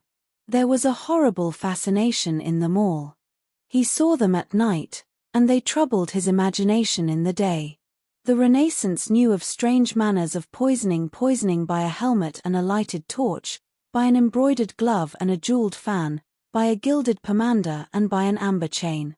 Dorian Gray had been poisoned by a book. There were moments when he looked on evil simply as a mode through which he could realize his conception of the beautiful. A Picture of Dorian Gray, by Oscar Wilde. Read for you by Long Stories for Sleep. Chapter 12. It was on the 9th of November, the eve of his own 38th birthday, as he often remembered afterwards. He was walking home about 11 o'clock from Lord Henry's, where he had been dining, and was wrapped in heavy furs, as the night was cold and foggy. At the corner of Grosvenor Square and South Audley Street a man passed him in the mist, walking very fast and with the collar of his grey ulster turned up. He had a bag in his hand. Dorian recognized him. It was Basil Hallward. A strange sense of fear, for which he could not account, came over him. He made no sign of recognition and went on quickly in the direction of his own house. But Hallward had seen him. Dorian heard him first stopping on the pavement and then hurrying after him. In a few moments, his hand was on his arm. Dorian, what an extraordinary piece of luck. I have been waiting for you in your library ever since 9 o'clock. Finally I took pity on your tired servant and told him to go to bed, as he let me out. I am off to Paris by the midnight train, and I particularly wanted to see you before I left. I thought it was you, or rather your fur coat, as you passed me. But I wasn't quite sure. Didn't you recognize me? In this fog, my dear Basil? Why, I can't even recognize Grosvenor Square. I believe my house is somewhere about here, but I don't feel at all certain about it. I am sorry you are going away, as I have not seen you for ages. But I suppose you will be back soon? No, I am going to be out of England for 6 months. I intend to take a studio in Paris and shut myself up till I have finished a great picture I have in my head. However, it wasn't about myself I wanted to talk. Here we are at your door. Let me come in for a moment. I have something to say to you. I shall be charmed. But won't you miss your train? Said Dorian Gray languidly as he passed up the steps and opened the door with his latchkey. The lamplight struggled out through the fog, and Hallward looked at his watch. I have heaps of time, he answered. The train doesn't go till 12:15, and it is only just 11. In fact, I was on my way to the club to look for you, when I met you. You see, I shan't have any delay about luggage, as I have sent on my heavy things. All I have with me is in this bag, and I can easily get to Victoria in 20 minutes. Dorian looked at him and smiled. What a way for a fashionable painter to travel. A Gladstone bag and an ulster. Come in, or the fog will get into the house. And mind you don't talk about anything serious. Nothing is serious nowadays. At least nothing should be. Hallward shook his head as he entered, and followed Dorian into the library. There was a bright wood fire blazing in the large open hearth. The lamps were lit, and an open Dutch silver spirit case stood, with some siphons of soda water and large cut-glass tumblers, on a little marquetry table. You see, your servant made me quite at home, Dorian. He gave me everything I wanted, including your best gold-tipped cigarettes. He is a most hospitable creature. I like him much better than the Frenchman you used to have. What has become of the Frenchman, by the by? Dorian shrugged his shoulders. I believe he married Lady Radley's maid, and has established her in Paris as an English dressmaker. Anglomany is very fashionable over there now, I hear. It seems silly of the French, doesn't it? But do you know? He was not at all a bad servant. I never liked him, but I had nothing to complain about. One often imagines things that are quite absurd. He was really very devoted to me and seemed quite sorry when he went away. Have another brandy and soda? Or would you like hock and seltzer? I always take hock and seltzer myself. There is sure to be some in the next room. Thanks, I won't have anything more, said the painter, taking his cap and coat off and throwing them on the bag that he had placed in the corner. And now, my dear fellow, I want to speak to you seriously. Don't frown like that. You make it so much more difficult for me. What is it all about? Cried Dorian in his petulant way, flinging himself down on the sofa. I hope it is not about myself. I am tired of myself tonight. I should like to be somebody else. It is about yourself, answered Hallward in his grave deep voice, and I must say it to you. I shall only keep you half an hour. Dorian sighed and lit a cigarette. Half an hour, he murmured. It is not much to ask of you, Dorian, and it is entirely for your own sake that I am speaking. I think it right that you should know that the most dreadful things are being said against you in London. I don't wish to know anything about them. I love scandals about other people, but scandals about myself don't interest me. They have not got the charm of novelty. They must interest you, Dorian. Every gentleman is interested in his good name. You don't want people to talk of you as something vile and degraded. Of course, you have your position, and your wealth, and all that kind of thing. But position and wealth are not everything. Mind you, I don't believe these rumors at all. At least, I can't believe them when I see you. Sin is a thing that writes itself across a man's face. It cannot be concealed. People talk sometimes of secret vices. There are no such things. If a wretched man has a vice, it shows itself in the lines of his mouth, the droop of his eyelids, the molding of his hands even. Somebody, I won't mention his name, but you know him, came to me last year to have his portrait done. I had never seen him before, and had never heard anything about him at the time, though I have heard a good deal since. He offered an extravagant price. I refused him. There was something in the shape of his fingers that I hated. I know now that I was quite right in what I fancied about him. His life is dreadful. But you, Dorian, with your pure, bright, innocent face, and your marvelous untroubled youth, I can't believe anything against you. And yet I see you very seldom, and you never come down to the studio now, and when I am away from you, and I hear all these hideous things that people are whispering about you, I don't know what to say. Why is it, Dorian, that a man like the Duke of Berwick leaves the room of a club when you enter it? Why is it that so many gentlemen in London will neither go to your house or invite you to theirs? You used to be a friend of Lord Staveley. I met him at dinner last week. Your name happened to come up in conversation, in connection with the miniatures you have lent to the exhibition at the Dudley.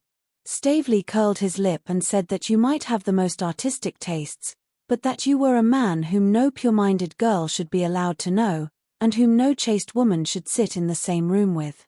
I reminded him that I was a friend of yours, and asked him what he meant. He told me. He told me right out before everybody. It was horrible. Why is your friendship so fatal to young men? There was that wretched boy in the Guards who committed suicide. You were his great friend.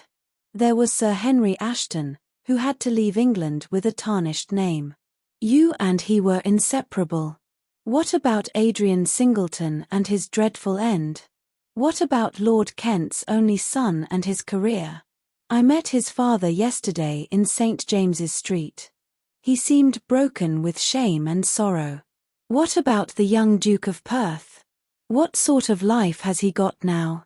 What gentleman would associate with him? Stop, Basil. You are talking about things of which you know nothing, said Dorian Gray, biting his lip, and with a note of infinite contempt in his voice. You ask me why Berwick leaves a room when I enter it. It is because I know everything about his life, not because he knows anything about mine. With such blood as he has in his veins, how could his record be clean? You ask me about Henry Ashton and young Perth. Did I teach the one his vices, and the other his debauchery? If Kent's silly son takes his wife from the streets, what is that to me? If Adrian Singleton writes his friend's name across a bill, am I his keeper? I know how people chatter in England. The middle classes air their moral prejudices over their gross dinner tables, and whisper about what they call the profligacies of their betters in order to try and pretend that they are in smart society and on intimate terms with the people they slander. In this country, it is enough for a man to have distinction and brains for every common tongue to wag against him. And what sort of lives do these people, who pose as being moral, lead themselves? My dear fellow, you forget that we are in the native land of the hypocrite. Dorian, cried Hallward, that is not the question. England is bad enough, I know, and English society is all wrong. That is the reason why I want you to be fine. You have not been fine. One has a right to judge of a man by the effect he has over his friends. Yours seem to lose all sense of honor, of goodness, of purity. You have filled them with a madness for pleasure. They have gone down into the depths. You led them there. Yes, you led them there, and yet you can smile, as you are smiling now. And there is worse behind. I know you and Harry are inseparable. Surely for that reason, if for none other, you should not have made his sister's name a byword. Take care, Basil. You go too far. I must speak, and you must listen. You shall listen. When you met Lady Gwendolen, not a breath of scandal had ever touched her. Is there a single decent woman in London now who would drive with her in the park? Why, even her children are not allowed to live with her. Then there are other stories that you have been seen creeping at dawn out of dreadful houses and slinking in disguise into the foulest dens in London. Are they true? Can they be true? When I first heard them, I laughed. I hear them now, and they make me shudder. What about your country house and the life that is led there?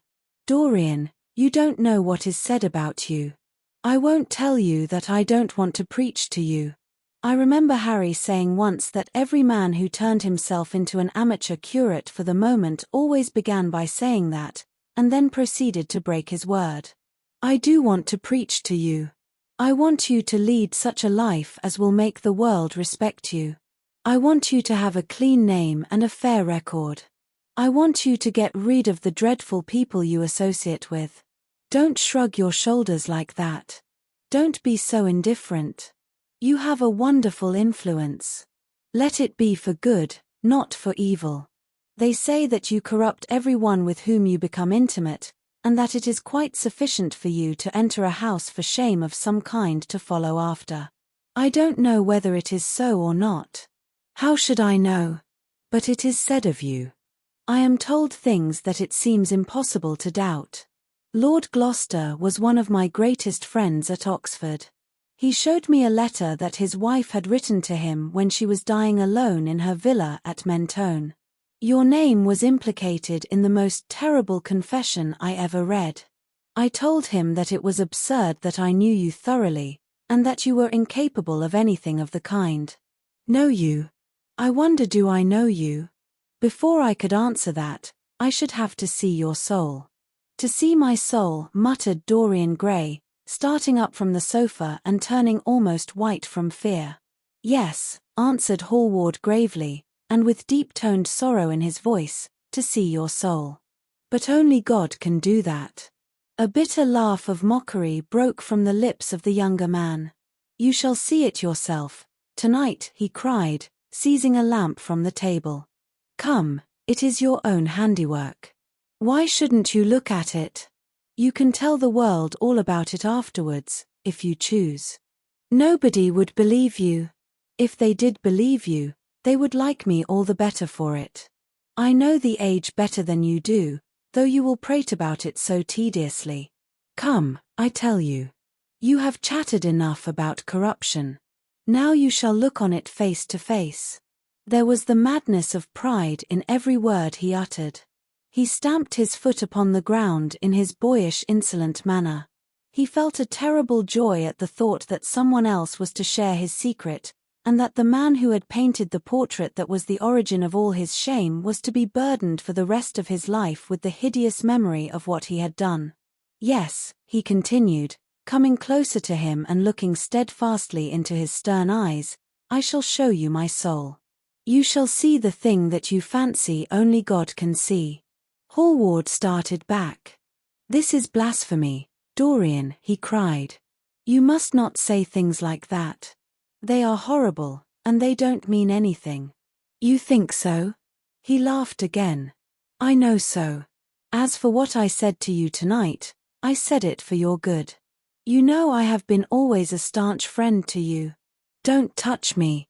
Finish what you have to say. A twisted flash of pain shot across the painter's face. He paused for a moment, and a wild feeling of pity came over him. After all, what right had he to pry into the life of Dorian Gray? If he had done a tithe of what was rumored about him, how much he must have suffered. Then he straightened himself up, and walked over to the fireplace, and stood there, looking at the burning logs with their frost-like ashes and their throbbing cores of flame. I am waiting, Basil, said the young man in a hard, clear voice. He turned round. What I have to say is this, he cried. You must give me some answer to these horrible charges that are made against you. If you tell me that they are absolutely untrue from beginning to end, I shall believe you. Deny them, Dorian, deny them. Can't you see what I am going through? My God. Don't tell me that you are bad, and corrupt, and shameful."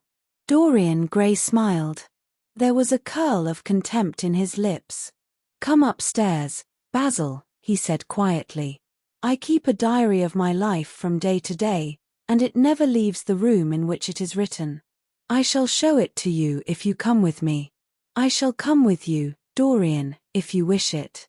I see I have missed my train. That makes no matter. I can go tomorrow. But don't ask me to read anything tonight. All I want is a plain answer to my question. That shall be given to you upstairs. I could not give it here. You will not have to read long." A Picture of Dorian Gray, by Oscar Wilde. Read for you by Long Stories for Sleep. Chapter 13. He passed out of the room and began the ascent, Basil Hallward following close behind. They walked softly, as men do instinctively at night. The lamp cast fantastic shadows on the wall and staircase. A rising wind made some of the windows rattle. When they reached the top landing, Dorian set the lamp down on the floor, and taking out the key, turned it in the lock. "You insist on knowing, Basil?" he asked in a low voice. "Yes. I am delighted," he answered, smiling. Then he added, somewhat harshly, "You are the one man in the world who is entitled to know everything about me. You have had more to do with my life than you think," and, taking up the lamp, he opened the door and went in. A cold current of air passed them, and the light shot up for a moment in a flame of murky orange. He shuddered. "Shut the door behind you," he whispered, as he placed the lamp on the table. Hallward glanced round him with a puzzled expression. The room looked as if it had not been lived in for years. A faded Flemish tapestry, a curtained picture, an old Italian cassoine, and an almost empty bookcase that was all that it seemed to contain, besides a chair and a table. As Dorian Gray was lighting a half-burned candle that was standing on the mantelshelf, he saw that the whole place was covered with dust and that the carpet was in holes. A mouse ran scuffling behind the wainscoting. There was a damp odor of mildew. "So you think that it is only God who sees the soul, Basil? Draw that curtain back, and you will see mine." The voice that spoke was cold and cruel. "You are mad, Dorian, or playing a part," muttered Hallward, frowning. "You won't." "Then I must do it myself," said the young man, and he tore the curtain from its rod and flung it on the ground. An exclamation of horror broke from the painter's lips as he saw in the dim light the hideous face on the canvas grinning at him. There was something in its expression that filled him with disgust and loathing. Good heavens! It was Dorian Gray's own face that he was looking at. The horror, whatever it was, had not yet entirely spoiled that marvelous beauty. There was still some gold in the thinning hair and some scarlet on the sensual mouth. The sodden eyes had kept something of the loveliness of their blue, the noble curves had not yet completely passed away from chiseled nostrils and from plastic throat. Yes, it was Dorian himself. But who had done it? He seemed to recognize his own brushwork, and the frame was his own design. The idea was monstrous, yet he felt afraid. He seized the lighted candle, and held it to the picture. In the left-hand corner was his own name, traced in long letters of bright vermilion. It was some foul parody, some infamous ignoble satire. He had never done that. Still, it was his own picture. He knew it, and he felt as if his blood had changed in a moment from fire to sluggish ice. His own picture. What did it mean? Why had it altered? He turned and looked at Dorian Gray with the eyes of a sick man. His mouth twitched, and his parched tongue seemed unable to articulate. He passed his hand across his forehead. It was dank with clammy sweat. The young man was leaning against the mantelshelf, watching him with that strange expression that one sees on the faces of those who are absorbed in a play when some great artist is acting. There was neither real sorrow in it nor real joy. There was simply the passion of the spectator, with perhaps a flicker of triumph in his eyes. He had taken the flower out of his coat, and was smelling it, or pretending to do so. "What does this mean?" cried Hallward, at last. His own voice sounded shrill and curious in his ears. "Years ago, when I was a boy," said Dorian Gray, crushing the flower in his hand, "you met me, flattered me, and taught me to be vain of my good looks. One day you introduced me to a friend of yours, who explained to me the wonder of youth, and you finished a portrait of me that revealed to me the wonder of beauty.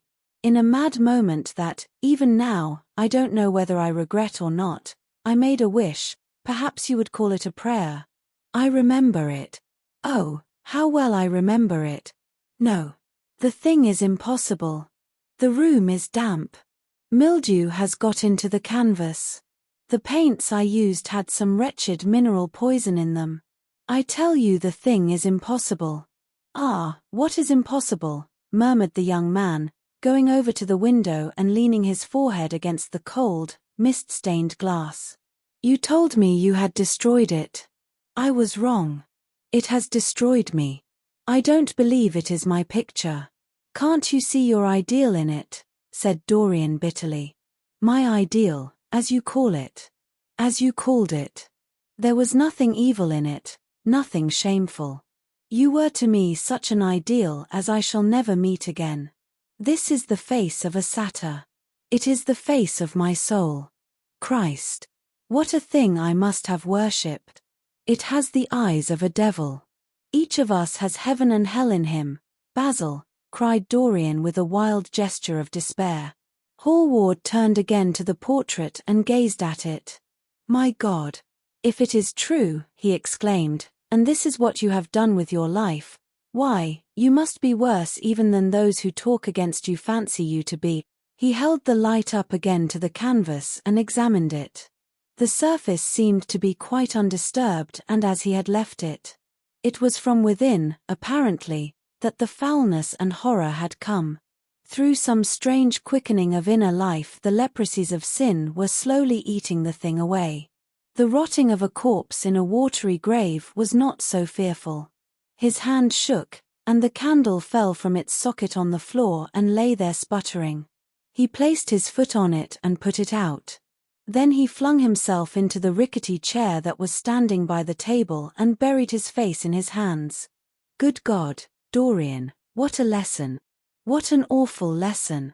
There was no answer, but he could hear the young man sobbing at the window. "Pray, Dorian, pray," he murmured. "What is it that one was taught to say in one's boyhood? Lead us not into temptation. Forgive us our sins. Wash away our iniquities. Let us say that together. The prayer of your pride has been answered. The prayer of your repentance will be answered also. I worshipped you too much. I am punished for it. You worshipped yourself too much. We are both punished." Dorian Gray turned slowly around and looked at him with tear-dimmed eyes. "It is too late, Basil," he faltered. "It is never too late, Dorian. Let us kneel down and try if we cannot remember a prayer. Isn't there a verse somewhere, 'Though your sins be as scarlet, yet I will make them as white as snow'? Those words mean nothing to me now." "Hush! Don't say that. You have done enough evil in your life. My God! Don't you see that accursed thing leering at us?" Dorian Gray glanced at the picture, and suddenly an uncontrollable feeling of hatred for Basil Hallward came over him, as though it had been suggested to him by the image on the canvas, whispered into his ear by those grinning lips. The mad passions of a hunted animal stirred within him, and he loathed the man who was seated at the table, more than in his whole life he had ever loathed anything. He glanced wildly around. Something glimmered on the top of the painted chest that faced him. His eye fell on it. He knew what it was. It was a knife that he had brought up, some days before, to cut a piece of cord, and had forgotten to take away with him. He moved slowly towards it, passing Hallward as he did so. As soon as he got behind him, he seized it and turned round. Hallward stirred in his chair as if he was going to rise. He rushed at him and dug the knife into the great vein that is behind the ear, crushing the man's head down on the table and stabbing again and again. There was a stifled groan and the horrible sound of someone choking with blood. 3 times the outstretched arms shot up convulsively, waving grotesque, stiff-fingered hands in the air. He stabbed him twice more, but the man did not move. Something began to trickle on the floor. He waited for a moment, still pressing the head down. Then he threw the knife on the table, and listened. He could hear nothing, but the drip on the threadbare carpet. He opened the door and went out on the landing. The house was absolutely quiet. No one was about. For a few seconds he stood bending over the balustrade and peering down into the black seething well of darkness. Then he took out the key and returned to the room, locking himself in as he did so. The thing was still seated in the chair, straining over the table with bowed head, and humped back, and long fantastic arms. Had it not been for the red jagged tear in the neck and the clotted black pool that was slowly widening on the table, one would have said that the man was simply asleep. How quickly it had all been done. He felt strangely calm, and walking over to the window, opened it and stepped out on the balcony. The wind had blown the fog away, and the sky was like a monstrous peacock's tail, starred with myriads of golden eyes. He looked down and saw the policeman going his rounds and flashing the long beam of his lantern on the doors of the silent houses. The crimson spot of a prowling hansom gleamed at the corner and then vanished. A woman in a fluttering shawl was creeping slowly by the railings, staggering as she went. Now and then she stopped and peered back. Once, she began to sing in a hoarse voice. The policeman strolled over and said something to her. She stumbled away, laughing. A bitter blast swept across the square. The gas lamps flickered and became blue, and the leafless trees shook their black iron branches to and fro. He shivered and went back, closing the window behind him.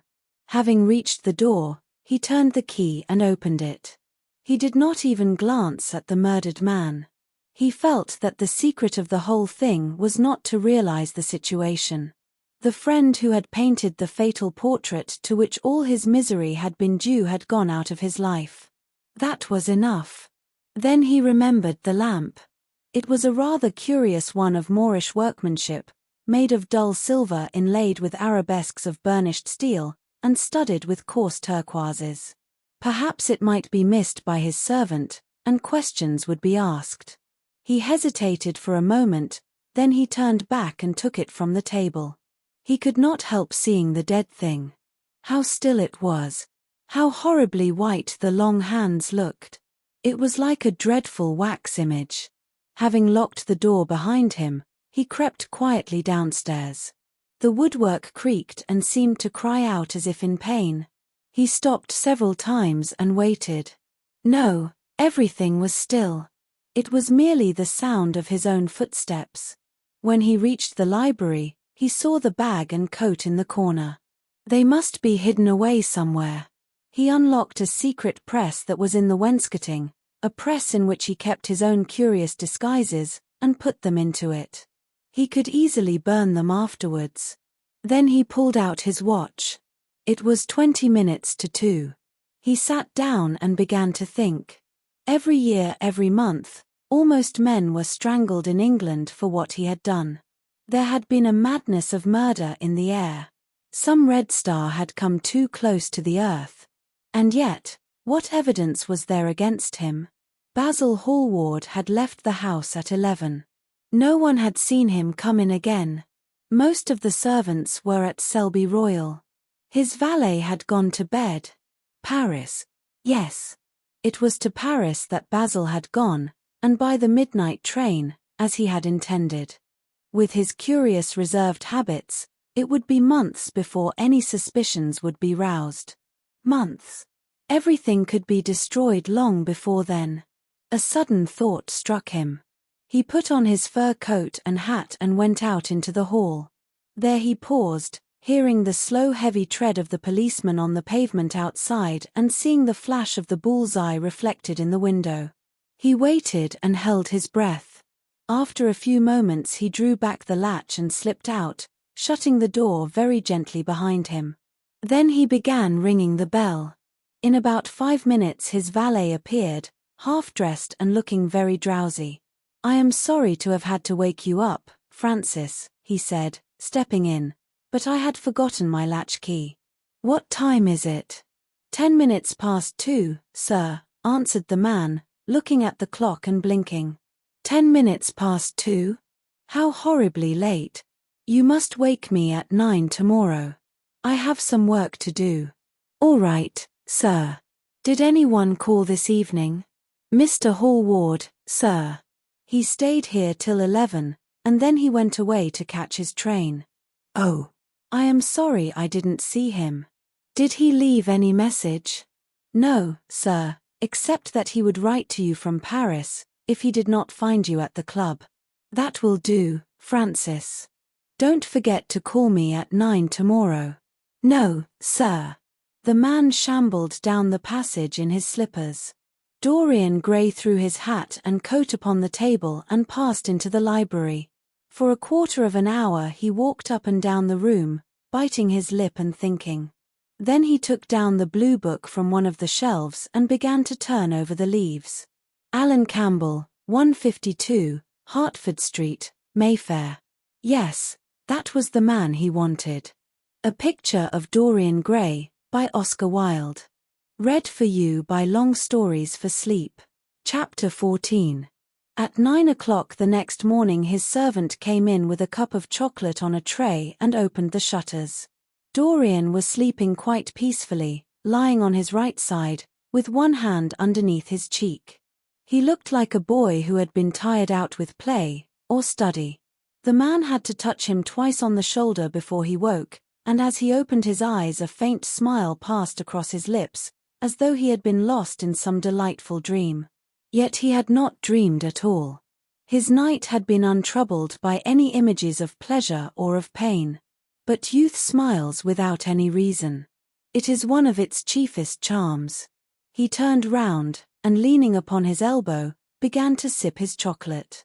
The mellow November sun came streaming into the room. The sky was bright, and there was a genial warmth in the air. It was almost like a morning in May. Gradually the events of the preceding night crept with silent, blood-stained feet into his brain and reconstructed themselves there with terrible distinctness. He winced at the memory of all that he had suffered, and for a moment the same curious feeling of loathing for Basil Hallward that had made him kill him as he sat in the chair came back to him, and he grew cold with passion. The dead man was still sitting there, too, and in the sunlight now. How horrible that was! Such hideous things were for the darkness, not for the day. He felt that if he brooded on what he had gone through he would sicken or grow mad. There were sins whose fascination was more in the memory than in the doing of them, strange triumphs that gratified the pride more than the passions, and gave to the intellect a quickened sense of joy, greater than any joy they brought, or could ever bring, to the senses. But this was not one of them. It was a thing to be driven out of the mind, to be drugged with poppies, to be strangled lest it might strangle one itself. When the half-hour struck, he passed his hand across his forehead, and then got up hastily and dressed himself with even more than his usual care, giving a good deal of attention to the choice of his necktie and scarfpin and changing his rings more than once. He spent a long time also over breakfast, tasting the various dishes, talking to his valet about some new liveries that he was thinking of getting made for the servants at Selby, and going through his correspondence. At some of the letters, he smiled. 3 of them bored him. One he read several times over and then tore up with a slight look of annoyance in his face. That awful thing, a woman's memory, as Lord Henry had once said. After he had drunk his cup of black coffee, he wiped his lips slowly with a napkin, motioned to his servant to wait, and going over to the table, sat down and wrote 2 letters. One he put in his pocket, the other he handed to the valet. Take this round to 152, Hertford Street, Francis, and if Mr. Campbell is out of town, get his address. As soon as he was alone, he lit a cigarette and began sketching upon a piece of paper, drawing first flowers and bits of architecture, and then human faces. Suddenly he remarked that every face that he drew seemed to have a fantastic likeness to Basil Hallward. He frowned, and getting up, went over to the bookcase and took out a volume at hazard. He was determined that he would not think about what had happened until it became absolutely necessary that he should do so.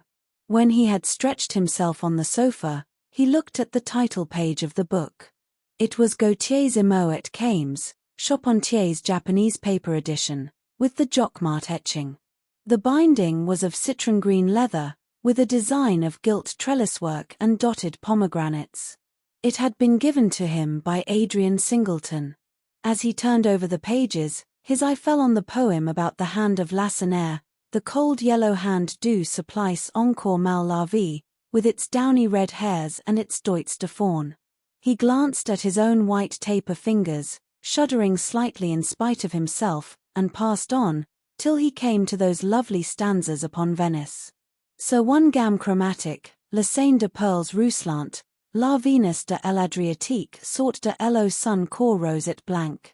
Les domes, sur l'Asia des en souvent la phrase eu per contour, essen flent comme des gorges rondes que solive un soupir d'amour.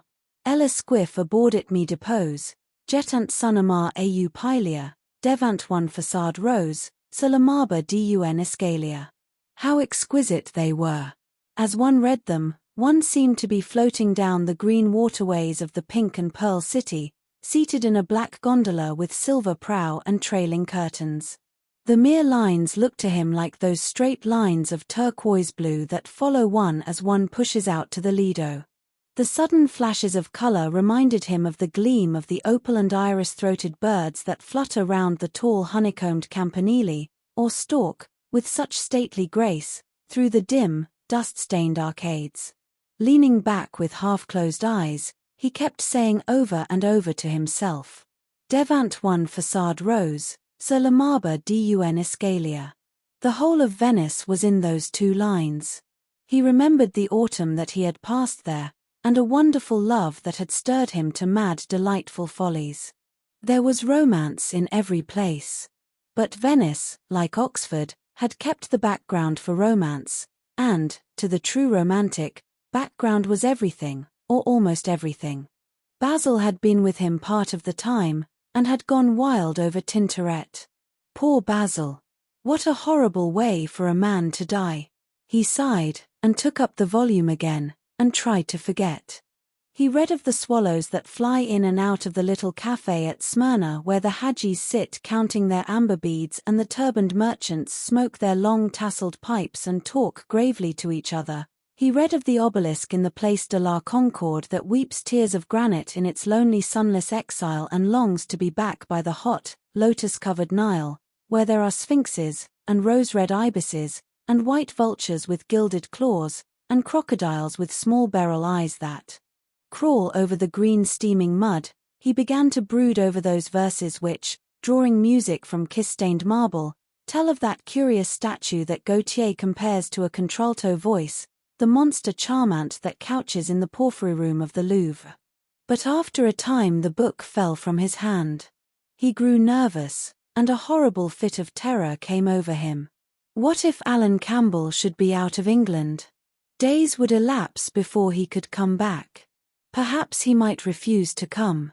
What could he do then? Every moment was of vital importance. They had been great friends once, 5 years before, almost inseparable, indeed. Then the intimacy had come suddenly to an end. When they met in society now, it was only Dorian Gray who smiled. Alan Campbell never did. He was an extremely clever young man, though he had no real appreciation of the visible arts, and whatever little sense of the beauty of poetry he possessed he had gained entirely from Dorian. His dominant intellectual passion was for science.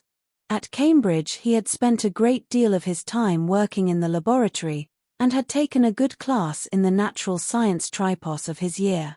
Indeed, he was still devoted to the study of chemistry, and had a laboratory of his own in which he used to shut himself up all day long, greatly to the annoyance of his mother, who had set her heart on his standing for Parliament and had a vague idea that a chemist was a person who made up prescriptions. He was an excellent musician, however, as well, and played both the violin and the piano better than most amateurs.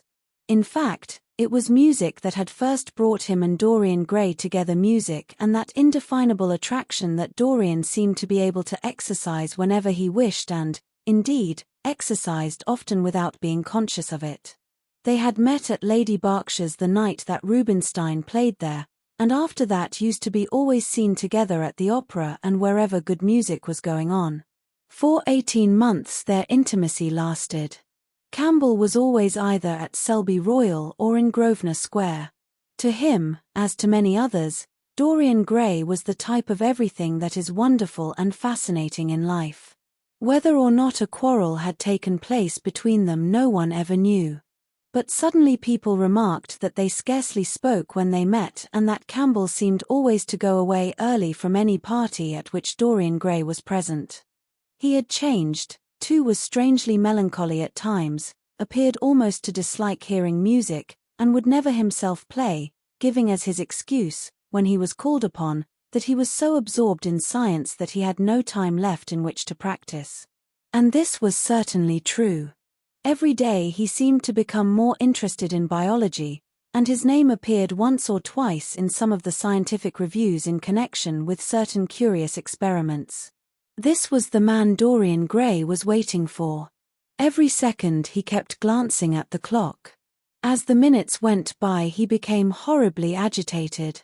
At last he got up and began to pace up and down the room, looking like a beautiful caged thing.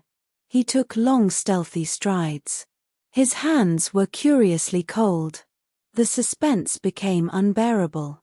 Time seemed to him to be crawling with feet of lead, while he by monstrous winds was being swept towards the jagged edge of some black cleft of precipice.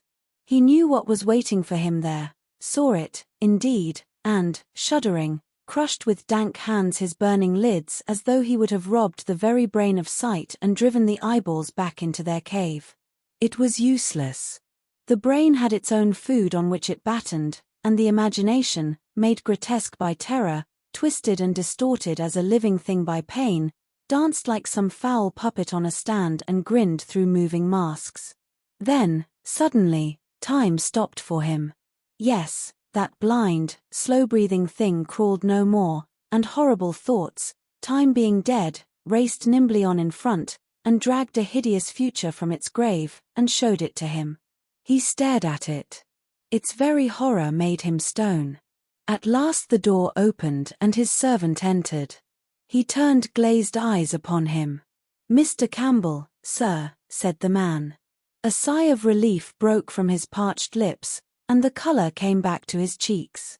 "Ask him to come in at once, Francis." He felt that he was himself again. His mood of cowardice had passed away. The man bowed and retired. In a few moments, Alan Campbell walked in, looking very stern and rather pale, his pallor being intensified by his coal-black hair and dark eyebrows. "Alan, this is kind of you. I thank you for coming. I had intended never to enter your house again, Gray. But you said it was a matter of life and death." His voice was hard and cold. He spoke with slow deliberation.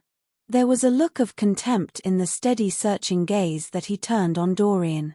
He kept his hands in the pockets of his astrakhan coat, and seemed not to have noticed the gesture with which he had been greeted. "Yes, it is a matter of life and death, Alan, and to more than one person. Sit down." Campbell took a chair by the table, and Dorian sat opposite to him. The two men's eyes met. In Dorian's there was infinite pity. He knew that what he was going to do was dreadful.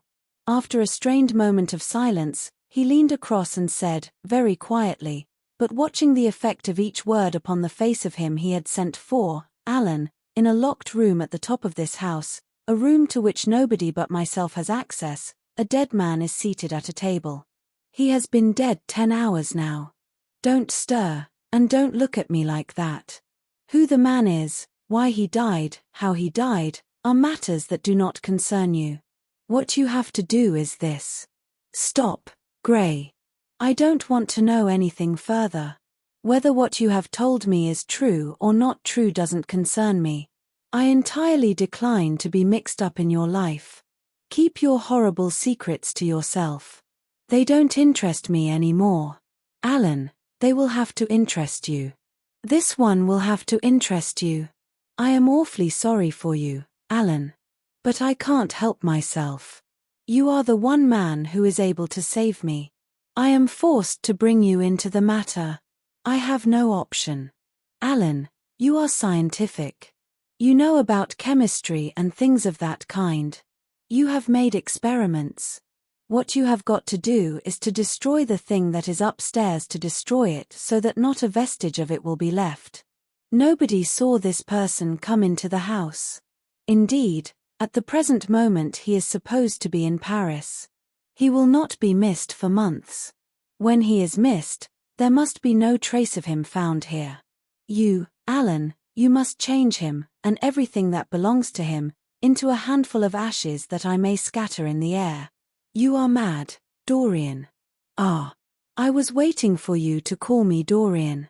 You are mad, I tell you, mad to imagine that I would raise a finger to help you, mad to make this monstrous confession. I will have nothing to do with this matter, whatever it is. Do you think I am going to peril my reputation for you? What is it to me what devil's work you are up to? It was suicide, Alan. I am glad of that. But who drove him to it? You, I should fancy. Do you still refuse to do this for me? Of course I refuse. I will have absolutely nothing to do with it. I don't care what shame comes on you. You deserve it all. I should not be sorry to see you disgraced, publicly disgraced. How dare you ask me, of all men in the world, to mix myself up in this horror? I should have thought you knew more about people's characters. Your friend Lord Henry Wotton can't have taught you much about psychology, whatever else he has taught you. Nothing will induce me to stir a step to help you. You have come to the wrong man. Go to some of your friends. Don't come to me. Alan, it was murder. I killed him. You don't know what he had made me suffer. Whatever my life is, he had more to do with the making or the marring of it than poor Harry has had. He may not have intended it, the result was the same. Murder. Good God, Dorian, is that what you have come to? I shall not inform upon you. It is not my business. Besides, without my stirring in the matter, you are certain to be arrested. Nobody ever commits a crime without doing something stupid. But I will have nothing to do with it. You must have something to do with it. Wait a moment, listen to me. Only listen, Alan. All I ask of you is to perform a certain scientific experiment. You go to hospitals and dead houses, and the horrors that you do there don't affect you. If in some hideous dissecting room or fetid laboratory you found this man lying on a leaden table with red gutters scooped out in it for the blood to flow through, you would simply look upon him as an admirable subject. You would not turn a hair. You would not believe that you were doing anything wrong. On the contrary, you would probably feel that you were benefiting the human race, or increasing the sum of knowledge in the world, or gratifying intellectual curiosity, or something of that kind. What I want you to do is merely what you have often done before. Indeed, to destroy a body must be far less horrible than what you are accustomed to work at. And, remember, it is the only piece of evidence against me. If it is discovered, I am lost, and it is sure to be discovered unless you help me. I have no desire to help you. You forget that. I am simply indifferent to the whole thing. It has nothing to do with me. Alan, I entreat you. Think of the position I am in. Just before you came I almost fainted with terror. You may know terror yourself some day. No. Don't think of that. Look at the matter purely from the scientific point of view. You don't inquire where the dead things on which you experiment come from. Don't inquire now. I have told you too much as it is. But I beg of you to do this. We were friends once, Alan. Don't speak about those days, Dorian, they are dead. The dead linger sometimes. The man upstairs will not go away. He is sitting at the table with bowed head and outstretched arms. Alan. Alan. If you don't come to my assistance, I am ruined. Why, they will hang me, Alan. Don't you understand? They will hang me for what I have done. There is no good in prolonging this scene. I absolutely refuse to do anything in the matter. It is insane of you to ask me. You refuse? Yes. I entreat you, Alan. It is useless. The same look of pity came into Dorian Gray's eyes. Then he stretched out his hand, took a piece of paper, and wrote something on it. He read it over twice, folded it carefully, and pushed it across the table. Having done this, he got up and went over to the window. Campbell looked at him in surprise, and then took up the paper, and opened it. As he read it, his face became ghastly pale and he fell back in his chair. A horrible sense of sickness came over him. He felt as if his heart was beating itself to death in some empty hollow. After 2 or 3 minutes of terrible silence, Dorian turned round and came and stood behind him, putting his hand upon his shoulder. I am so sorry for you, Alan, he murmured, but you leave me no alternative. I have a letter written already. Here it is. You see the address. If you don't help me, I must send it. If you don't help me, I will send it. You know what the result will be. But you are going to help me. It is impossible for you to refuse now. I tried to spare you. You will do me the justice to admit that. You were stern, harsh, offensive. You treated me as no man has ever dared to treat me, no living man, at any rate. I bore it all. Now it is for me to dictate terms. Campbell buried his face in his hands, and a shudder passed through him. Yes, it is my turn to dictate terms, Alan. You know what they are. The thing is quite simple. Come, don't work yourself into this fever. The thing has to be done. Face it, and do it. A groan broke from Campbell's lips and he shivered all over. The ticking of the clock on the mantelpiece seemed to him to be dividing time into separate atoms of agony, each of which was too terrible to be borne. He felt as if an iron ring was being slowly tightened round his forehead, as if the disgrace with which he was threatened had already come upon him. The hand upon his shoulder weighed like a hand of lead. It was intolerable. It seemed to crush him. Come, Alan, you must decide at once. I cannot do it, he said, mechanically, as though words could alter things. You must. You have no choice. Don't delay. He hesitated a moment. Is there a fire in the room upstairs? Yes, there is a gas fire with asbestos. I shall have to go home and get some things from the laboratory. No, Alan, you must not leave the house. Write out on a sheet of notepaper what you want and my servant will take a cab and bring the things back to you. Campbell scrawled a few lines, blotted them, and addressed an envelope to his assistant. Dorian took the note up and read it carefully. Then he rang the bell and gave it to his valet, with orders to return as soon as possible and to bring the things with him. As the hall door shut, Campbell started nervously, and having got up from the chair, went over to the chimney-piece. He was shivering with a kind of ague. For nearly 20 minutes, neither of the men spoke. A fly buzzed noisily about the room, and the ticking of the clock was like the beat of a hammer. As the chime struck 1, Campbell turned round, and looking at Dorian Gray, saw that his eyes were filled with tears. There was something in the purity and refinement of that sad face that seemed to enrage him. You are infamous, absolutely infamous, he muttered. Hush, Alan. You have saved my life, said Dorian. Your life. Good heavens. What a life that is. You have gone from corruption to corruption, and now you have culminated in crime. In doing what I am going to do, what you force me to do, it is not of your life that I am thinking. Ah, Alan, murmured Dorian with a sigh, I wish you had 1,000th part of the pity for me that I have for you. He turned away as he spoke and stood looking out at the garden. Campbell made no answer.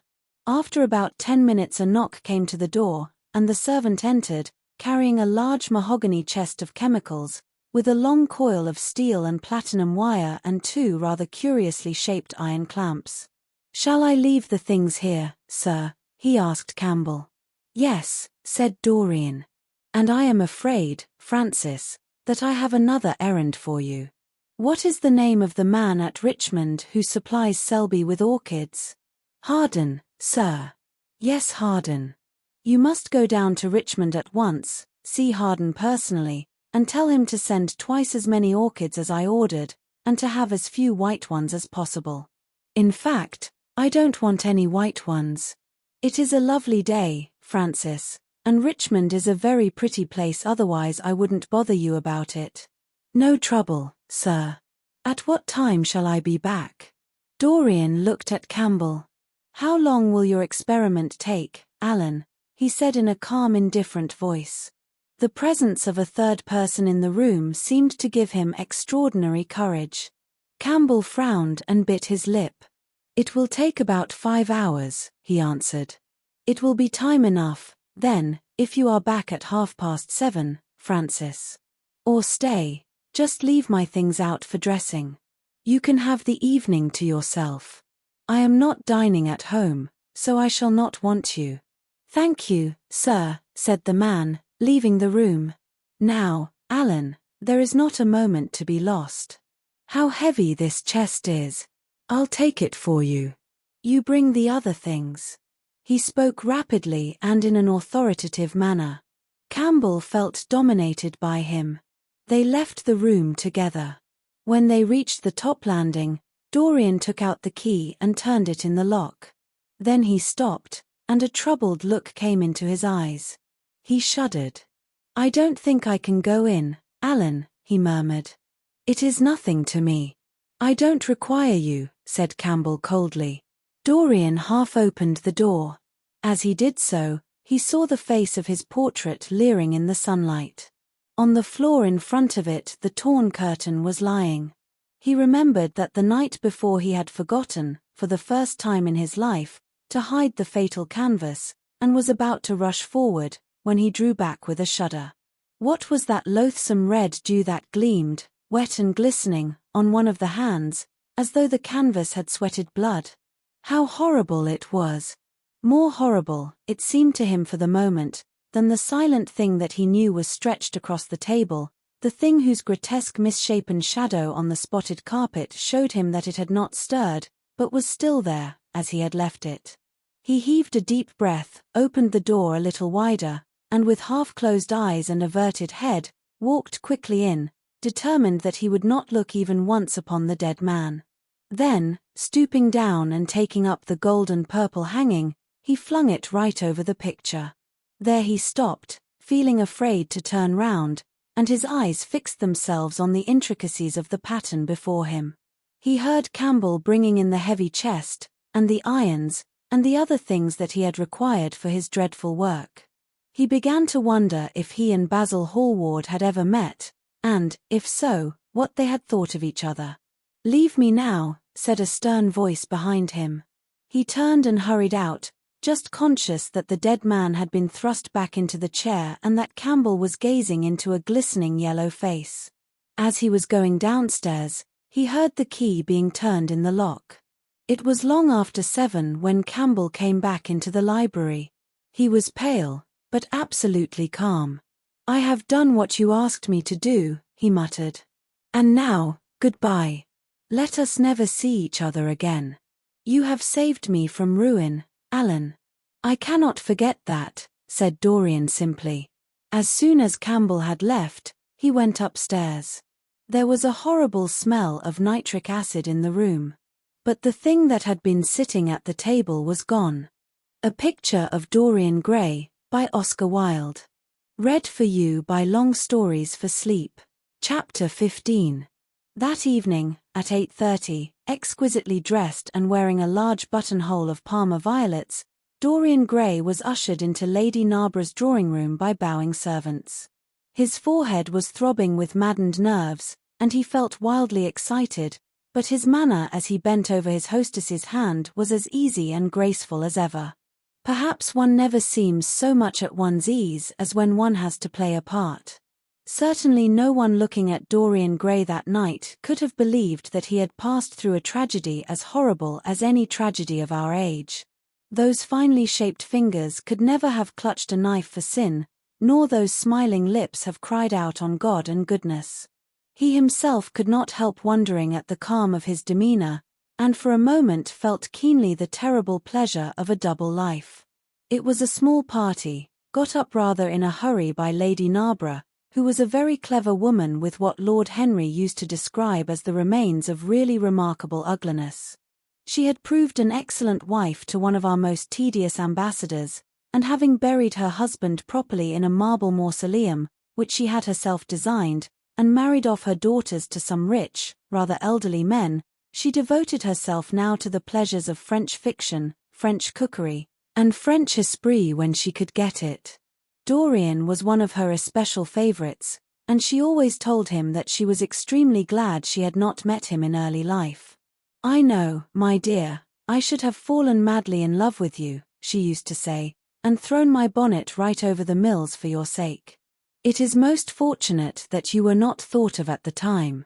As it was, our bonnets were so unbecoming, and the mills were so occupied in trying to raise the wind, that I never had even a flirtation with anybody." However, that was all Narborough's fault. He was dreadfully short-sighted, and there is no pleasure in taking in a husband who never sees anything.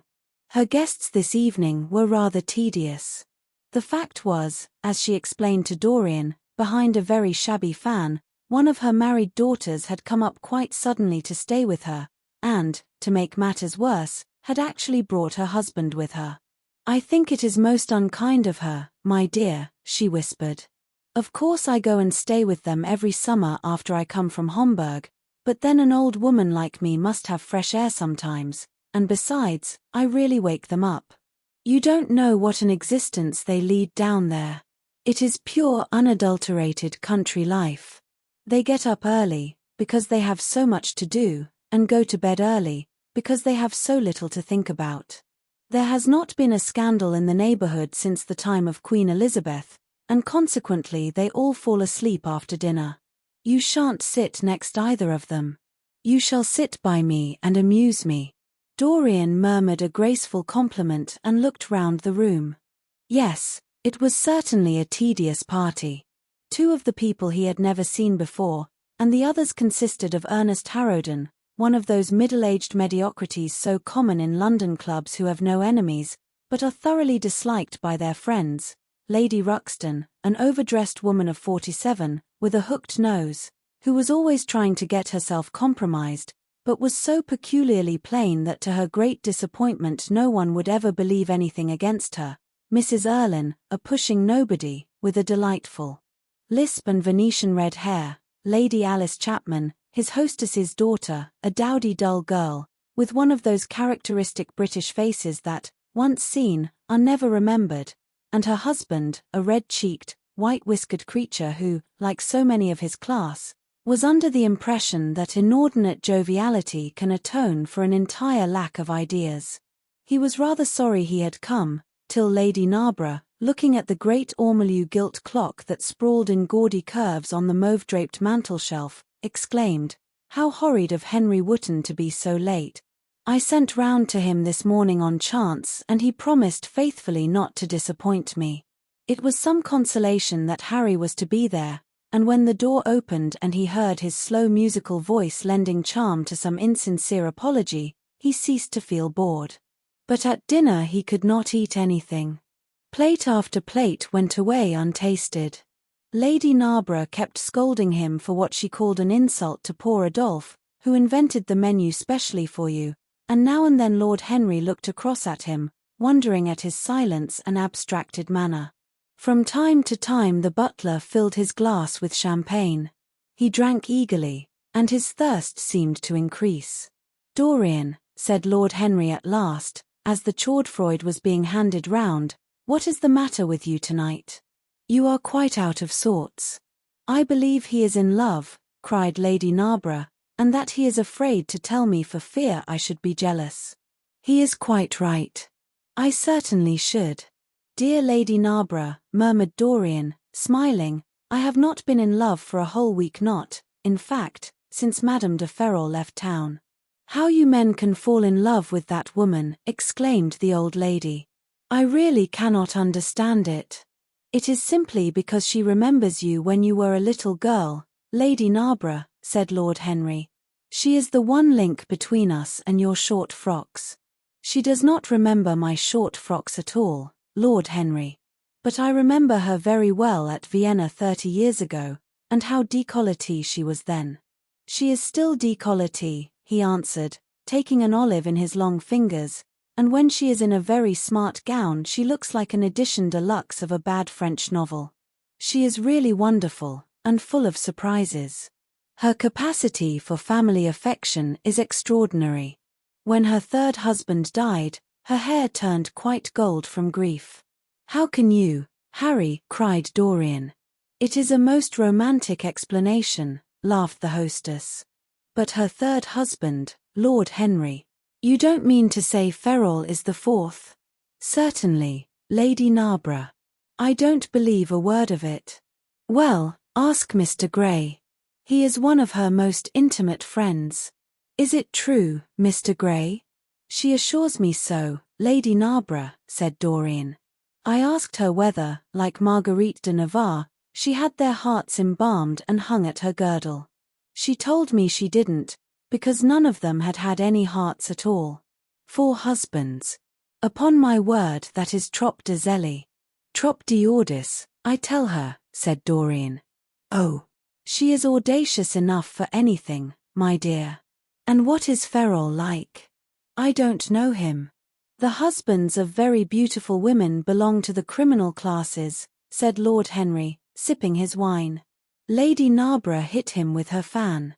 Lord Henry, I am not at all surprised that the world says that you are extremely wicked. But what world says that? Asked Lord Henry, elevating his eyebrows. It can only be the next world. This world and I are on excellent terms. Everybody I know says you are very wicked, cried the old lady, shaking her head. Lord Henry looked serious for some moments. It is perfectly monstrous, he said, at last, the way people go about nowadays saying things against one behind one's back that are absolutely and entirely true. Isn't he incorrigible? Cried Dorian, leaning forward in his chair. I hope so, said his hostess, laughing. But really, if you all worship Madame de Ferrol in this ridiculous way, I shall have to marry again so as to be in the fashion. You will never marry again, Lady Narborough, broke in Lord Henry. You were far too happy. When a woman marries again, it is because she detested her first husband.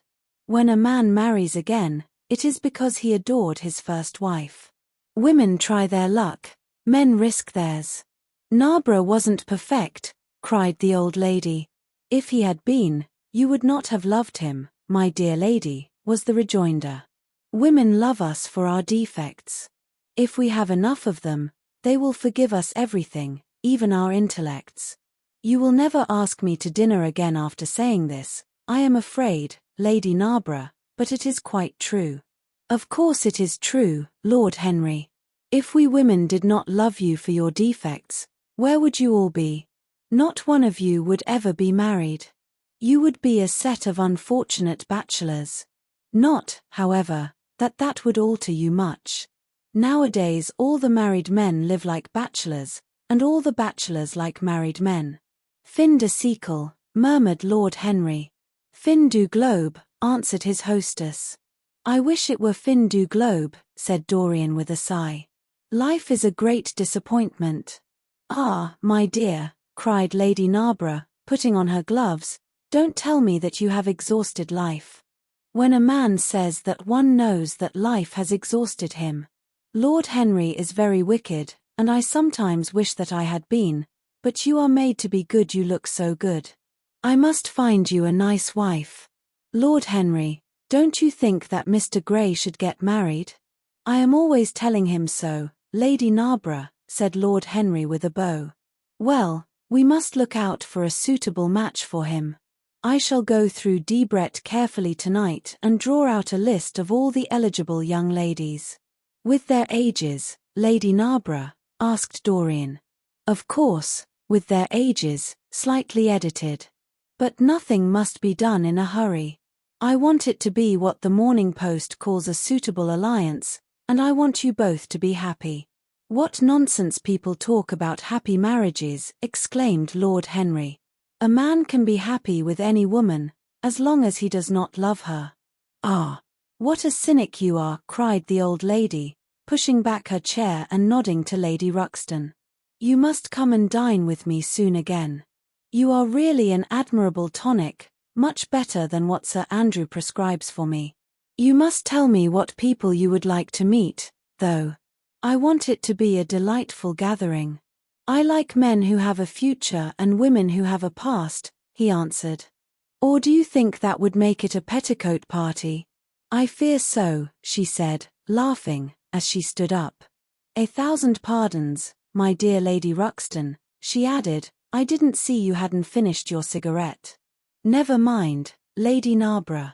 I smoke a great deal too much. I am going to limit myself, for the future. Pray don't, Lady Ruxton, said Lord Henry. Moderation is a fatal thing. Enough is as bad as a meal. More than enough is as good as a feast. Lady Ruxton glanced at him curiously. You must come and explain that to me some afternoon, Lord Henry. It sounds a fascinating theory, she murmured, as she swept out of the room. Now, mind you don't stay too long over your politics and scandal, cried Lady Narborough from the door. If you do, we are sure to squabble upstairs. The men laughed, and Mr. Chapman got up solemnly from the foot of the table and came up to the top. Dorian Gray changed his seat and went and sat by Lord Henry. Mr. Chapman began to talk in a loud voice about the situation in the House of Commons. He guffawed at his adversaries. The word doctrinaire, word full of terror to the British mind, reappeared from time to time between his explosions. An alliterative prefix served as an ornament of oratory. He hoisted the Union Jack on the pinnacles of thought. The inherited stupidity of the race-sound English common sense, he jovially termed it, was shown to be the proper bulwark for society. A smile curved Lord Henry's lips, and he turned round and looked at Dorian. Are you better, my dear fellow? He asked. You seemed rather out of sorts at dinner. I am quite well, Harry. I am tired. That is all. You were charming last night. The little Duchess is quite devoted to you. She tells me she is going down to Selby. She has promised to come on the 20th. Is Monmouth to be there, too? Oh, yes, Harry. He bores me dreadfully, almost as much as he bores her. She is very clever, too clever for a woman. She lacks the indefinable charm of weakness. It is the feet of clay that make the gold of the image precious. Her feet are very pretty, but they are not feet of clay. White porcelain feet, if you like. They have been through the fire, and what fire does not destroy, it hardens. She has had experiences. How long has she been married? Asked Dorian. An eternity, she tells me. I believe, according to the peerage, it is 10 years, but 10 years with Monmouth must have been like eternity, with time thrown in. Who else is coming? Oh, the Willoughbys, Lord Rugby and his wife, our hostess, Geoffrey Clouston, the usual set. I have asked Lord Grotrian. I like him, said Lord Henry. A great many people don't, but I find him charming. He atones for being occasionally somewhat overdressed by being always absolutely overeducated. He is a very modern type. I don't know if he will be able to come, Harry. He may have to go to Monte Carlo with his father. Ah, what a nuisance people's people are. Try and make him come. By the way, Dorian, you ran off very early last night. You left before 11. What did you do afterwards? Did you go straight home?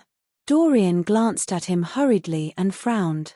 No, Harry, he said at last, I did not get home till nearly 3. Did you go to the club? Yes, he answered. Then he bit his lip. No, I don't mean that. I didn't go to the club. I walked about. I forget what I did. How inquisitive you are, Harry. You always want to know what one has been doing. I always want to forget what I have been doing. I came in at 2:30, if you wish to know the exact time. I had left my latchkey at home, and my servant had to let me in. If you want any corroborative evidence on the subject, you can ask him. Lord Henry shrugged his shoulders. My dear fellow, as if I cared. Let us go up to the drawing room. No sherry, thank you, Mr. Chapman. Something has happened to you, Dorian. Tell me what it is. You are not yourself tonight. Don't mind me, Harry. I am irritable, and out of temper. I shall come round and see you tomorrow, or next day. Make my excuses to Lady Narborough. I shan't go upstairs. I shall go home. I must go home. All right, Dorian. I dare say I shall see you tomorrow at tea time. The Duchess is coming. I will try to be there, Harry, he said, leaving the room. As he drove back to his own house, he was conscious that the sense of terror he thought he had strangled had come back to him. Lord Henry's casual questioning had made him lose his nerve for the moment, and he wanted his nerve still. Things that were dangerous had to be destroyed. He winced.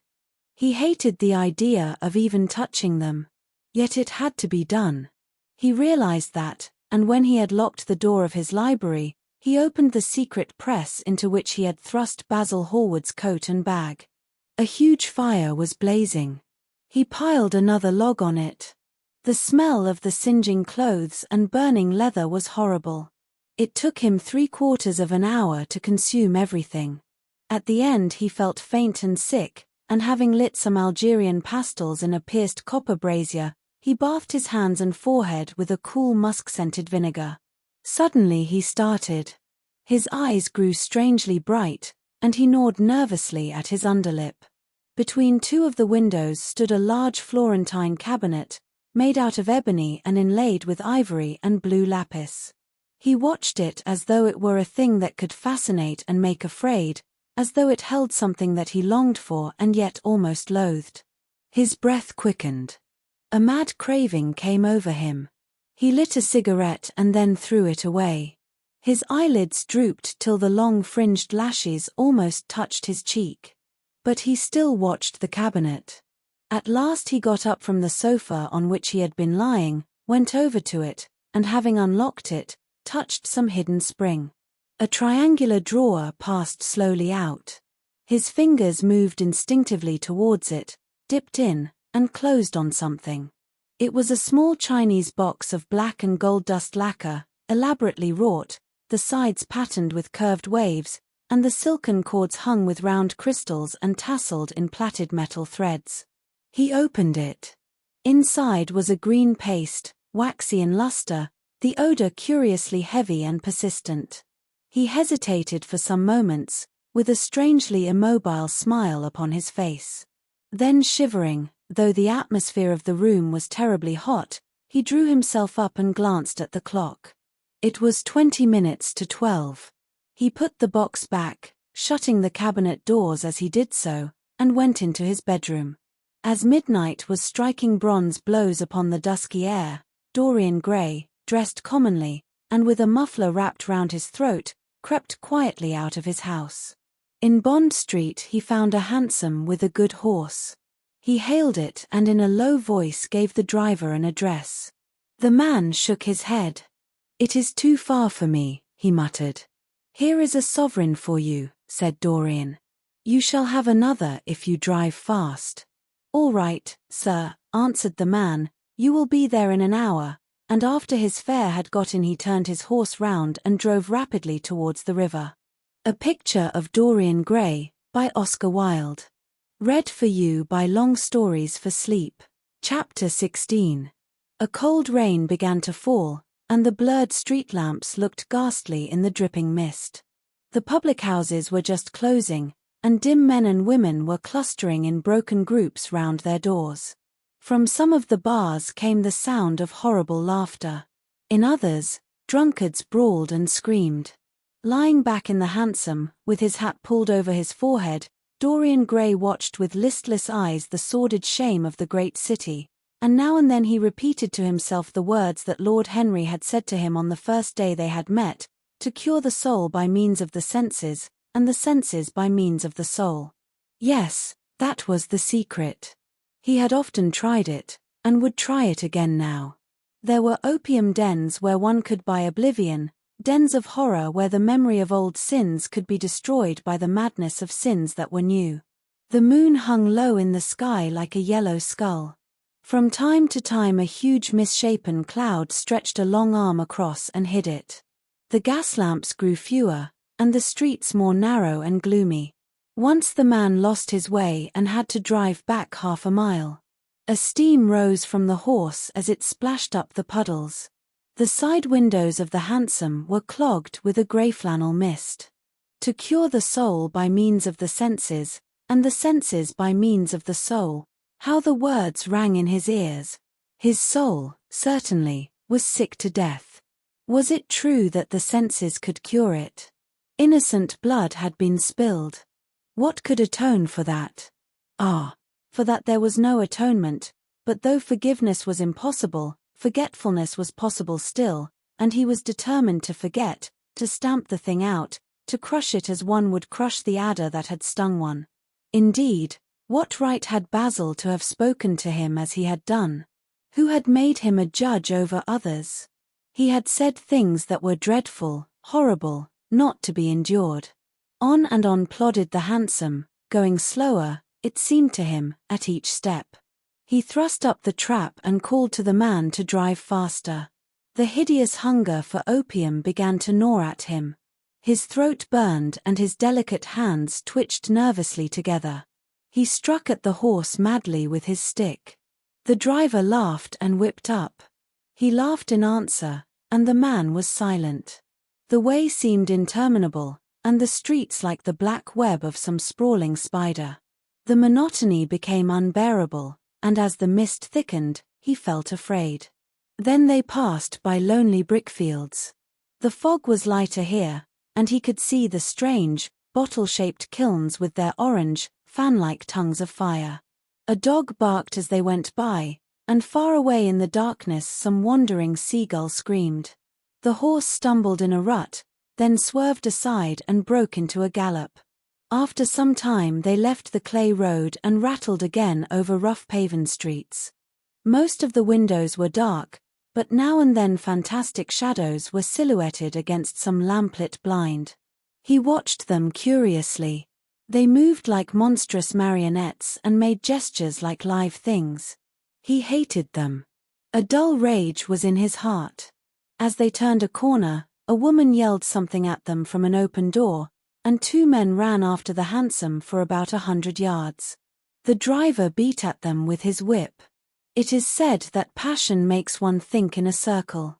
Certainly with hideous iteration the bitten lips of Dorian Gray shaped and reshaped those subtle words that dealt with soul and sense, till he had found in them the full expression, as it were, of his mood, and justified, by intellectual approval, passions that without such justification would still have dominated his temper.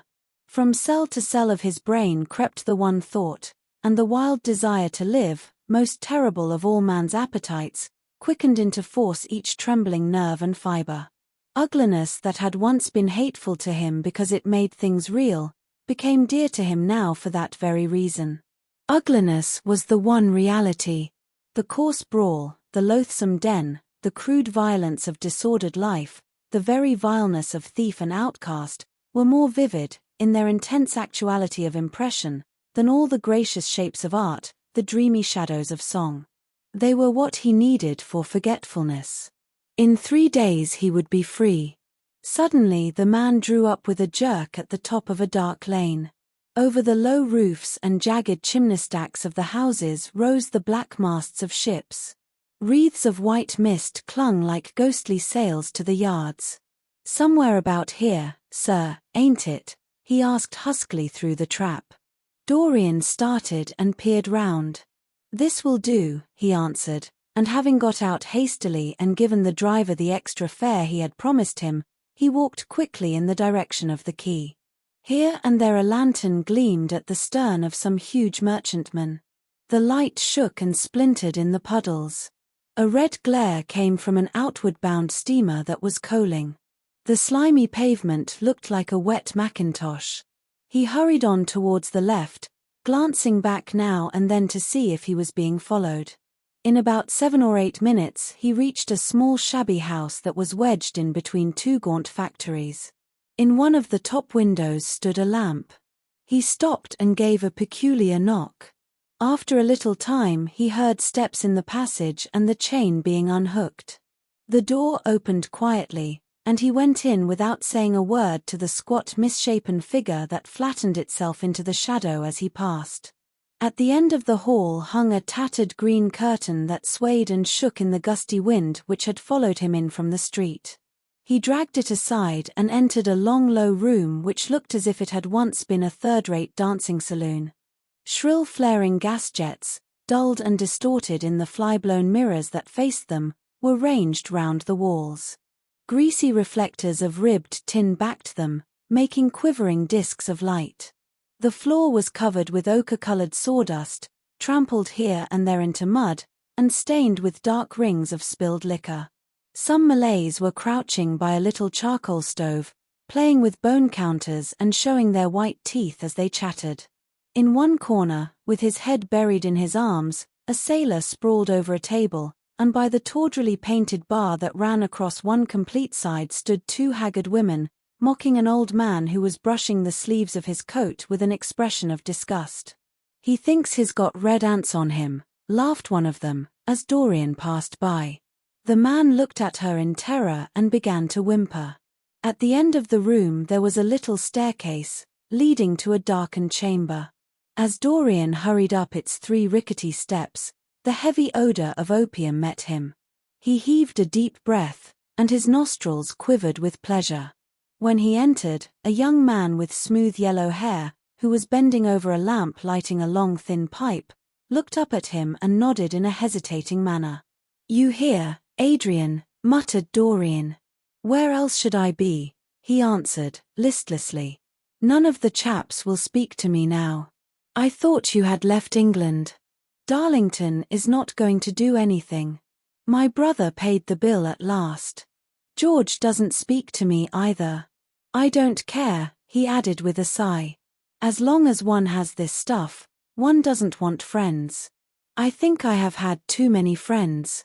Dorian winced and looked round at the grotesque things that lay in such fantastic postures on the ragged mattresses.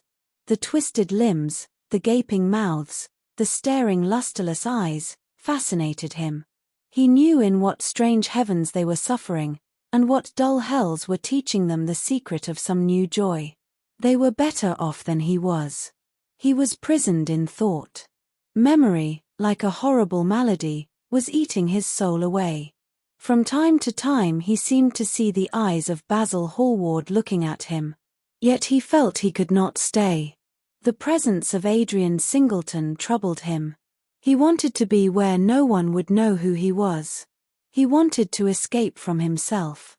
"I am going on to the other place," he said after a pause. "On the wharf?" "Yes. That madcat is sure to be there. They won't have her in this place now." Dorian shrugged his shoulders. "I am sick of women who love one. Women who hate one are much more interesting. Besides, the stuff is better. Much the same. I like it better. Come and have something to drink." "I must have something." "I don't want anything," murmured the young man. "Never mind."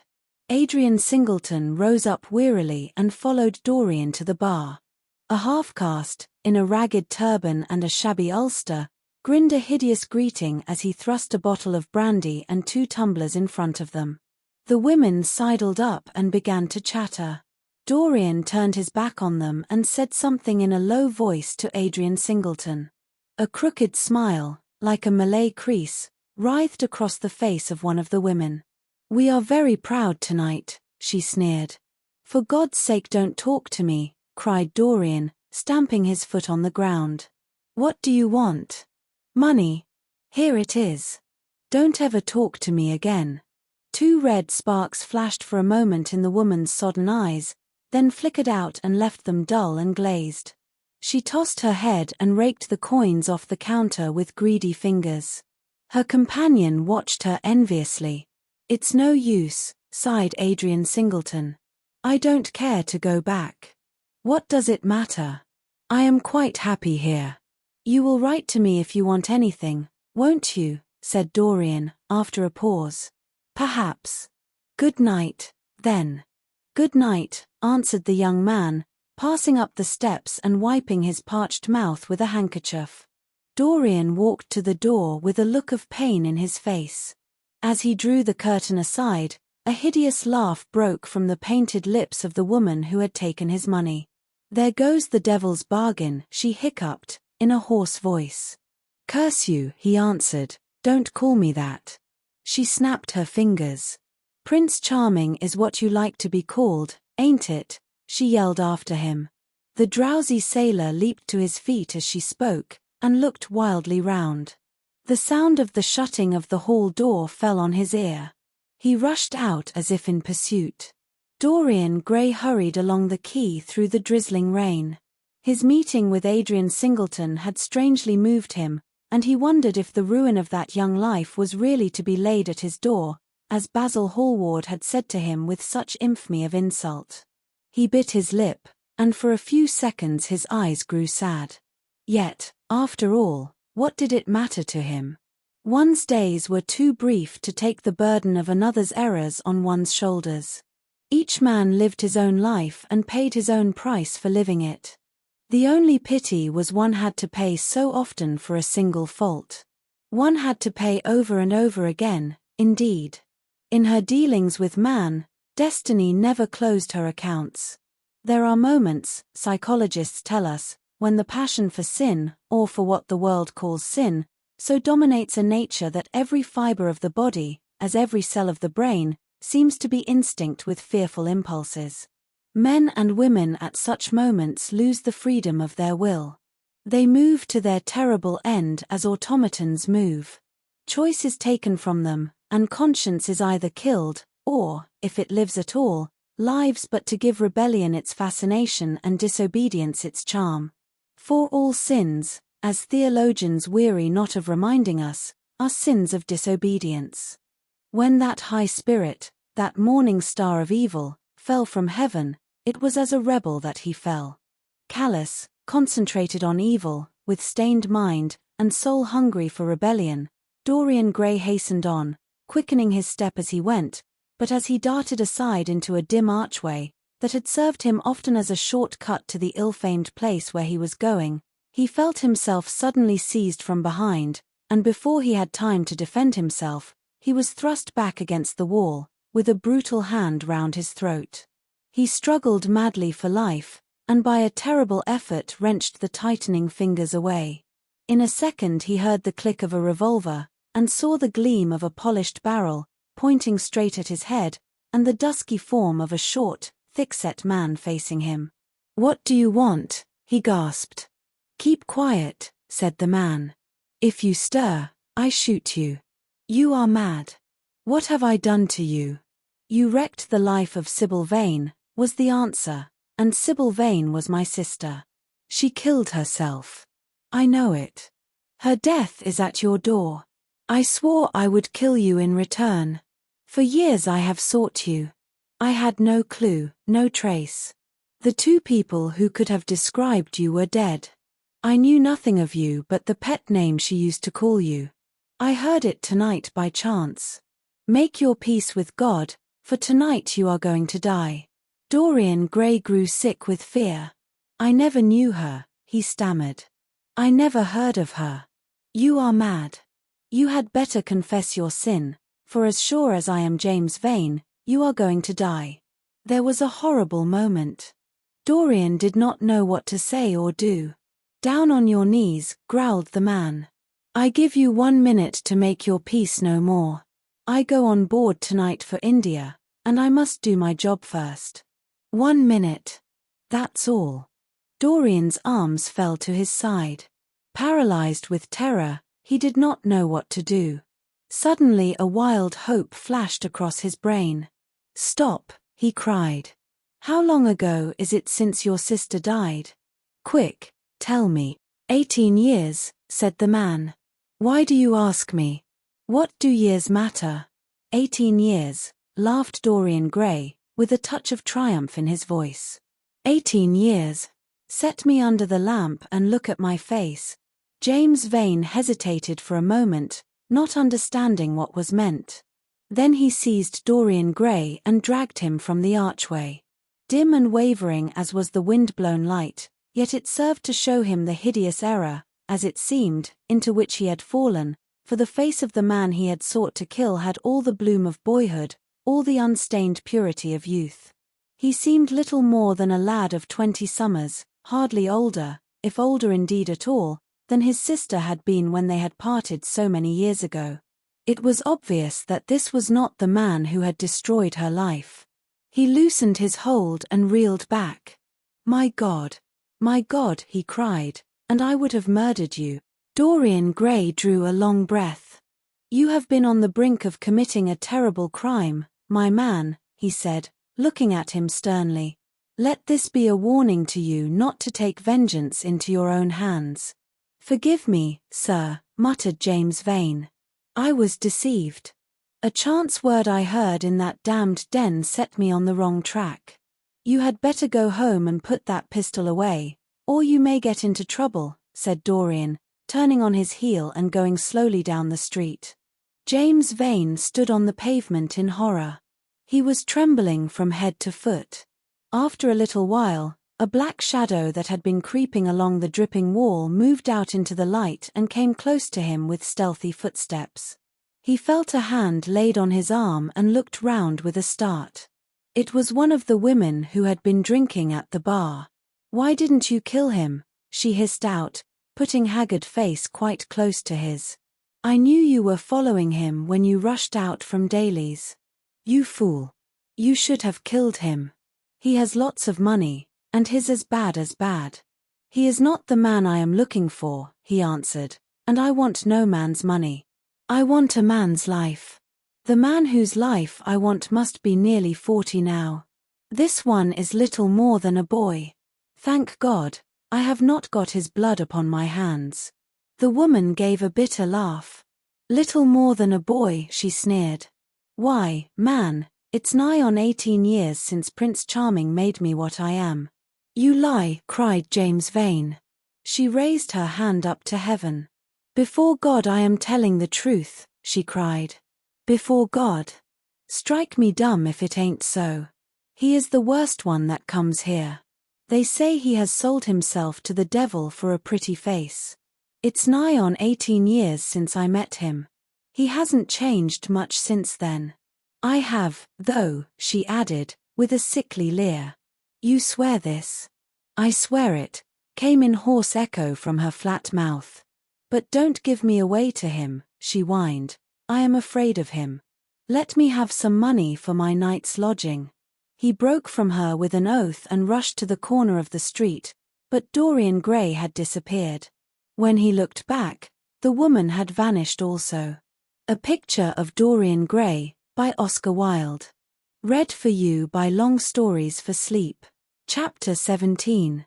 A week later Dorian Gray was sitting in the conservatory at Selby Royal, talking to the pretty Duchess of Monmouth, who with her husband, a jaded-looking man of 60, was amongst his guests. It was tea-time, and the mellow light of the huge, lace-covered lamp that stood on the table lit up the delicate china and hammered silver of the service at which the Duchess was presiding. Her white hands were moving daintily among the cups, and her full red lips were smiling at something that Dorian had whispered to her. Lord Henry was lying back in a silk-draped wicker chair, looking at them. On a peach-coloured divan sat Lady Narborough, pretending to listen to the Duke's description of the last Brazilian beetle that he had added to his collection. 3 young men in elaborate smoking suits were handing tea cakes to some of the women. The house party consisted of 12 people, and there were more expected to arrive on the next day. "What are you two talking about?" said Lord Henry, strolling over to the table and putting his cup down. "I hope Dorian has told you about my plan for rechristening everything, Gladys." "It is a delightful idea. But I don't want to be rechristened, Harry," rejoined the Duchess, looking up at him with her wonderful eyes. "I am quite satisfied with my own name, and I am sure Mr. Gray should be satisfied with his." "My dear Gladys, I would not alter either name for the world. They are both perfect. I was thinking chiefly of flowers. Yesterday I cut an orchid for my buttonhole. It was a marvelous spotted thing, as effective as the 7 deadly sins. In a thoughtless moment I asked one of the gardeners what it was called. He told me it was a fine specimen of Robinsoniana, or something dreadful of that kind. It is a sad truth, but we have lost the faculty of giving lovely names to things. Names are everything. I never quarrel with actions. My one quarrel is with words. That is the reason I hate vulgar realism in literature. The man who could call a spade should be compelled to use one. It is the only thing he is fit for." "Then what should we call you, Harry?" she asked. "His name is Prince Paradox," said Dorian. "I recognize him in a flash," exclaimed the Duchess. "I won't hear of it," laughed Lord Henry, sinking into a chair. "From a label there is no escape. I refuse the title. Royalties may not abdicate," fell as a warning from pretty lips. "You wish me to defend my throne, then?" "Yes. I give the truths of tomorrow. I prefer the mistakes of today," she answered. "You disarm me, Gladys," he cried, catching the willfulness of her mood. "Of your shield, Harry, not of your spear. I never tilt against beauty," he said, with a wave of his hand. "That is your error, Harry, believe me. You value beauty far too much." "How can you say that?" "I admit that I think that it is better to be beautiful than to be good. But on the other hand, no one is more ready than I am to acknowledge that it is better to be good than to be ugly." "Ugliness is one of the 7 deadly sins, then," cried the Duchess. "What becomes of your simile about the orchid?" "Ugliness is one of the 7 deadly virtues, Gladys. You, as a good Tory, must not underrate them. Beer, the Bible, and the 7 deadly virtues have made our England what she is." "You don't like your country, then?" she asked. "I live in it. That you may censure it the better." "Would you have me take the verdict of Europe on it?" he inquired. "What do they say of us?" "That Tartuffe has emigrated to England and opened a shop." "Is that yours, Harry?" "I give it to you. I could not use it. It is too true. You need not be afraid. Our countrymen never recognize a description. They are practical. They are more cunning than practical. When they make up their ledger, they balance stupidity by wealth, and vice by hypocrisy. Still, we have done great things. Great things have been thrust on us, Gladys. We have carried their burden. Only as far as the stock exchange."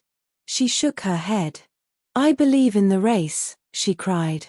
"It represents the survival of the pushing. It has development. Decay fascinates me more." "What of art?" she asked. "It is a malady. Love? An illusion. Religion? The fashionable substitute for belief. You are a skeptic."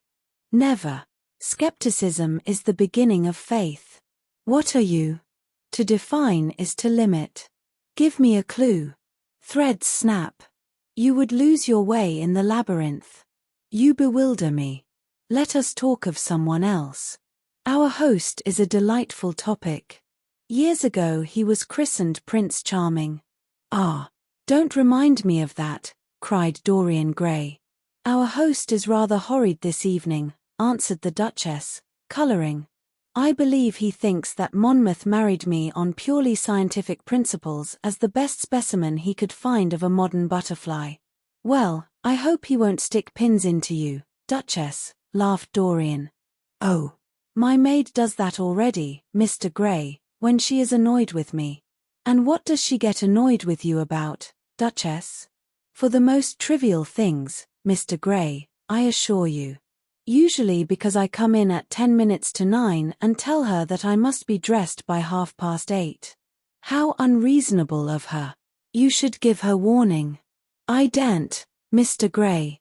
Why, she invents hats for me. You remember the one I wore at Lady Hillstone's garden party? You don't, but it is nice of you to pretend that you do. Well, she made it out of nothing. All good hats are made out of nothing. Like all good reputations, Gladys, interrupted Lord Henry. Every effect that one produces gives one an enemy. To be popular one must be a mediocrity. Not with women, said the Duchess, shaking her head, and women rule the world. I assure you we can't bear mediocrities. We women, as someone says, love with our ears, just as you men love with your eyes, if you ever love at all. It seems to me that we never do anything else, murmured Dorian. Ah. Then, you never really love, Mr. Gray, answered the Duchess with mock sadness. My dear Gladys, cried Lord Henry. How can you say that? Romance lives by repetition, and repetition converts an appetite into an art. Besides, each time that one loves is the only time one has ever loved. Difference of object does not alter singleness of passion. It merely intensifies it. We can have in life but one great experience at best, and the secret of life is to reproduce that experience as often as possible. Even when one has been wounded by it, Harry, asked the Duchess after a pause. Especially when one has been wounded by it, answered Lord Henry. The Duchess turned and looked at Dorian Gray with a curious expression in her eyes. What do you say to that, Mr. Gray? She inquired. Dorian hesitated for a moment. Then he threw his head back and laughed. I always agree with Harry, Duchess. Even when he is wrong. Harry is never wrong, Duchess. And does his philosophy make you happy? I have never searched for happiness. Who wants happiness? I have searched for pleasure. And found it, Mr. Gray? Often. Too often. The Duchess sighed. I am searching for peace, she said, and if I don't go and dress, I shall have none this evening. Let me get you some orchids, Duchess, cried Dorian, starting to his feet and walking down the conservatory. You are flirting disgracefully with him, said Lord Henry to his cousin. You had better take care. He is very fascinating. If he were not, there would be no battle. Greek meets Greek, then? I am on the side of the Trojans. They fought for a woman. They were defeated. There are worse things than capture, she answered. You gallop with a loose rein. Pace gives life, was the riposte. I shall write it in my diary tonight. What? That a burnt child loves the fire. I am not even singed. My wings are untouched. You use them for everything, except flight. Courage has passed from men to women. It is a new experience for us. You have a rival. Who? He laughed.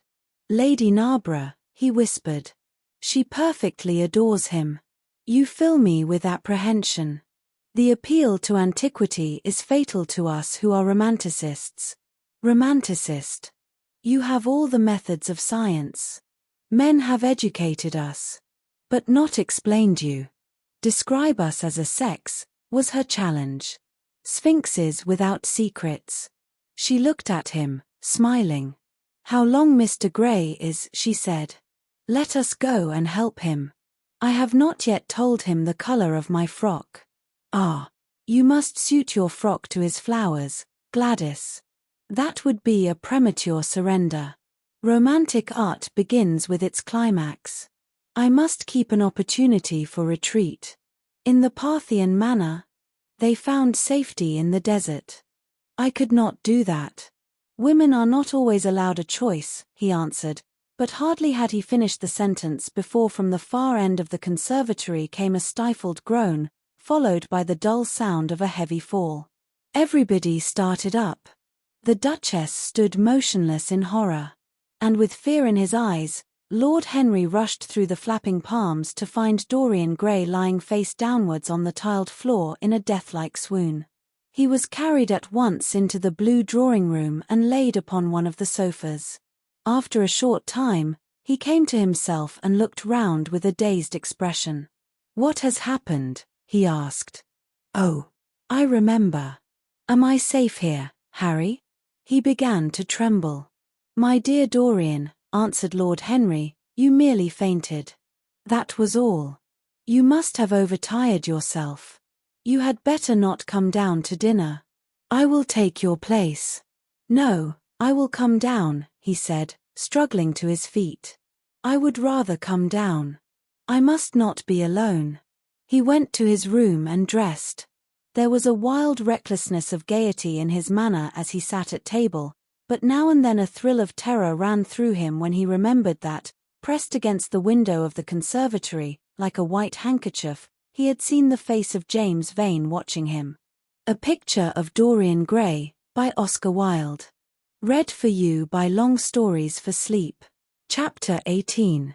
The next day he did not leave the house, and, indeed, spent most of the time in his own room, sick with a wild terror of dying, and yet indifferent to life itself. The consciousness of being hunted, snared, tracked down, had begun to dominate him. If the tapestry did but tremble in the wind, he shook. The dead leaves that were blown against the leaded panes seemed to him like his own wasted resolutions and wild regrets. When he closed his eyes, he saw again the sailor's face peering through the mist-stained glass, and horror seemed once more to lay its hand upon his heart. But perhaps it had been only his fancy that had called vengeance out of the night and set the hideous shapes of punishment before him. Actual life was chaos, but there was something terribly logical in the imagination. It was the imagination that set remorse to dog the feet of sin. It was the imagination that made each crime bear its misshapen brood. In the common world of fact the wicked were not punished, nor the good rewarded. Success was given to the strong, failure thrust upon the weak. That was all. Besides, had any stranger been prowling round the house, he would have been seen by the servants or the keepers. Had any footmarks been found on the flower-beds, the gardeners would have reported it. Yes, it had been merely fancy. Sybil Vane's brother had not come back to kill him. He had sailed away in his ship to founder in some winter sea. From him, at any rate, he was safe. Why, the man did not know who he was, could not know who he was. The mask of youth had saved him. And yet if it had been merely an illusion, how terrible it was to think that conscience could raise such fearful phantoms, and give them visible form, and make them move before one.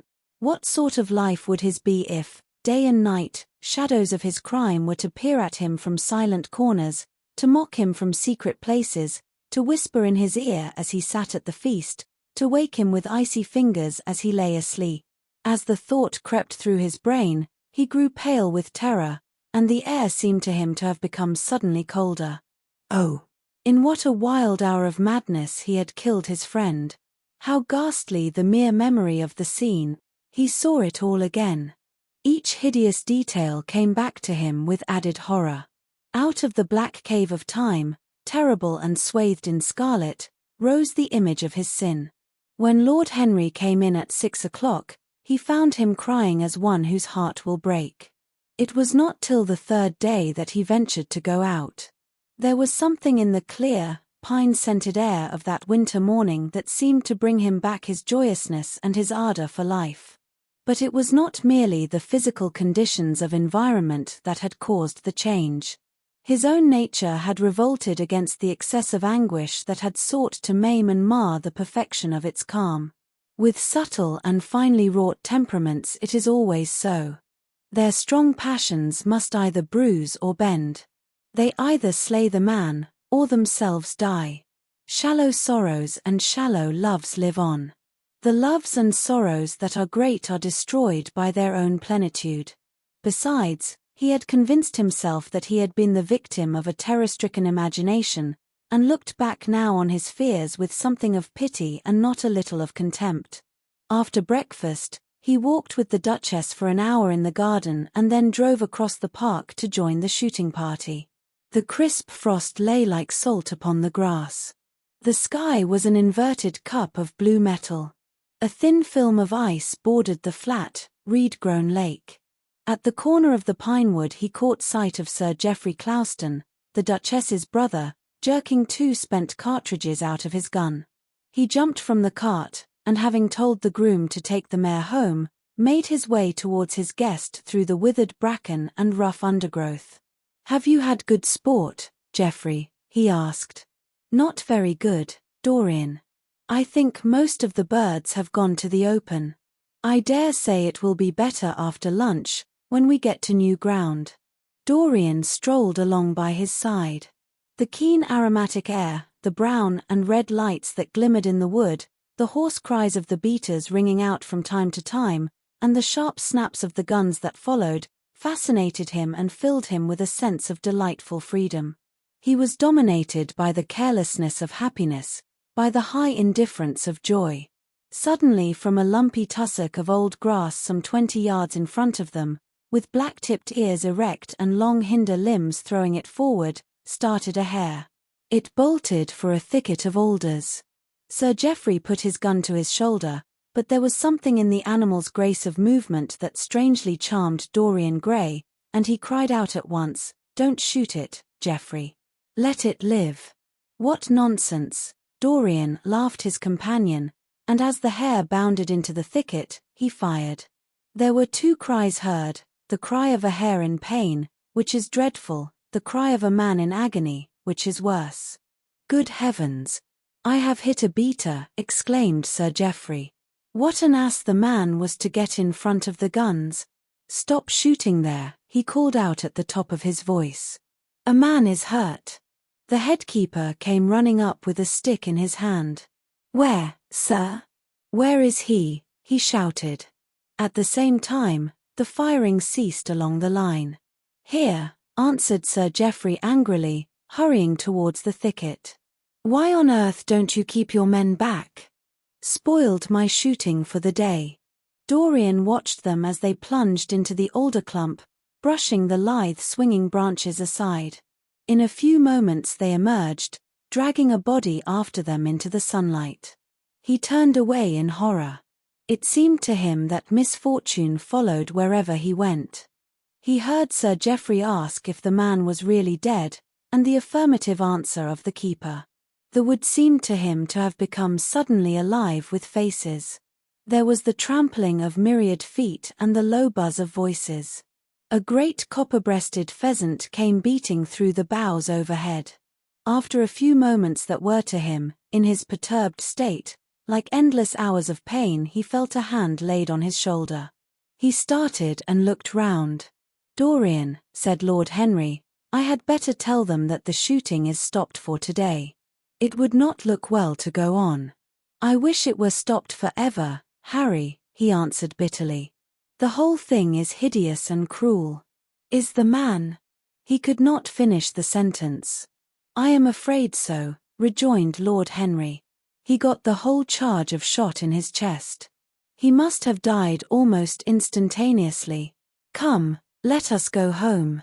They walked side by side in the direction of the avenue for nearly 50 yards without speaking. Then Dorian looked at Lord Henry and said, with a heavy sigh, "It is a bad omen, Harry, a very bad omen." "What is?" asked Lord Henry. "Oh, this accident, I suppose. My dear fellow, it can't be helped. It was the man's own fault. Why did he get in front of the guns? Besides, it is nothing to us. It is rather awkward for Geoffrey, of course. It does not do to pepper beaters. It makes people think that one is a wild shot. And Geoffrey is not, he shoots very straight. But there is no use talking about the matter." Dorian shook his head. "It is a bad omen, Harry. I feel as if something horrible were going to happen to some of us. To myself, perhaps," he added, passing his hand over his eyes, with a gesture of pain. The elder man laughed. The only horrible thing in the world is ennui, Dorian. That is the one sin for which there is no forgiveness. But we are not likely to suffer from it unless these fellows keep chattering about this thing at dinner. I must tell them that the subject is to be tabooed. As for omens, there is no such thing as an omen. Destiny does not send us heralds. She is too wise or too cruel for that. Besides, what on earth could happen to you, Dorian? You have everything in the world that a man can want. There is no one who would not be delighted to change places with you. There is no one with whom I would not change places, Harry. Don't laugh like that. I am telling you the truth. The wretched peasant who has just died is better off than I am. I have no terror of death. It is the coming of death that terrifies me. Its monstrous wings seem to wheel in the leaden air around me. Good heavens! Don't you see a man moving behind the trees there, watching me, waiting for me? Lord Henry looked in the direction in which the trembling gloved hand was pointing. Yes, he said, smiling, I see the gardener waiting for you. I suppose he wants to ask you what flowers you wish to have on the table tonight. How absurdly nervous you are, my dear fellow. You must come and see my doctor when we get back to town. Dorian heaved a sigh of relief as he saw the gardener approaching. The man touched his hat, glanced for a moment at Lord Henry in a hesitating manner, and then produced a letter, which he handed to his master. Her Grace told me to wait for an answer, he murmured.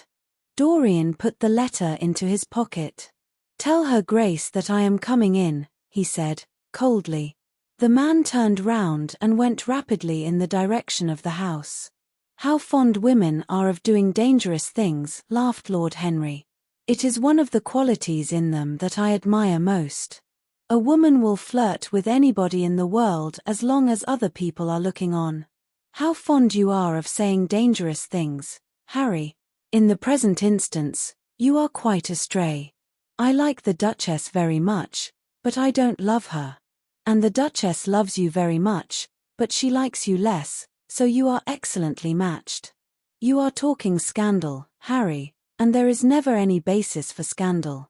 The basis of every scandal is an immoral certainty, said Lord Henry, lighting a cigarette. You would sacrifice anybody, Harry, for the sake of an epigram. The world goes to the altar of its own accord, was the answer. I wish I could love, cried Dorian Gray with a deep note of pathos in his voice. But I seem to have lost the passion and forgotten the desire. I am too much concentrated on myself. My own personality has become a burden to me. I want to escape, to go away, to forget.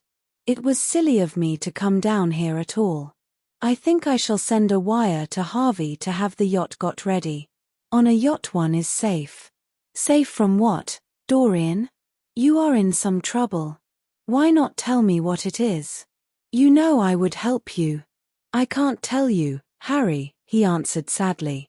And I dare say it is only a fancy of mine. This unfortunate accident has upset me.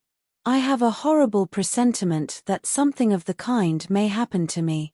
What nonsense. I hope it is, but I can't help feeling it. Ah, here is the Duchess, looking like Artemis in a tailor-made gown. You see we have come back, Duchess. I have heard all about it, Mr. Gray, she answered. Poor Geoffrey is terribly upset. And it seems that you asked him not to shoot the hare. How curious. Yes, it was very curious. I don't know what made me say it. Some whim, I suppose. It looked the loveliest of little live things. But I am sorry they told you about the man. It is a hideous subject.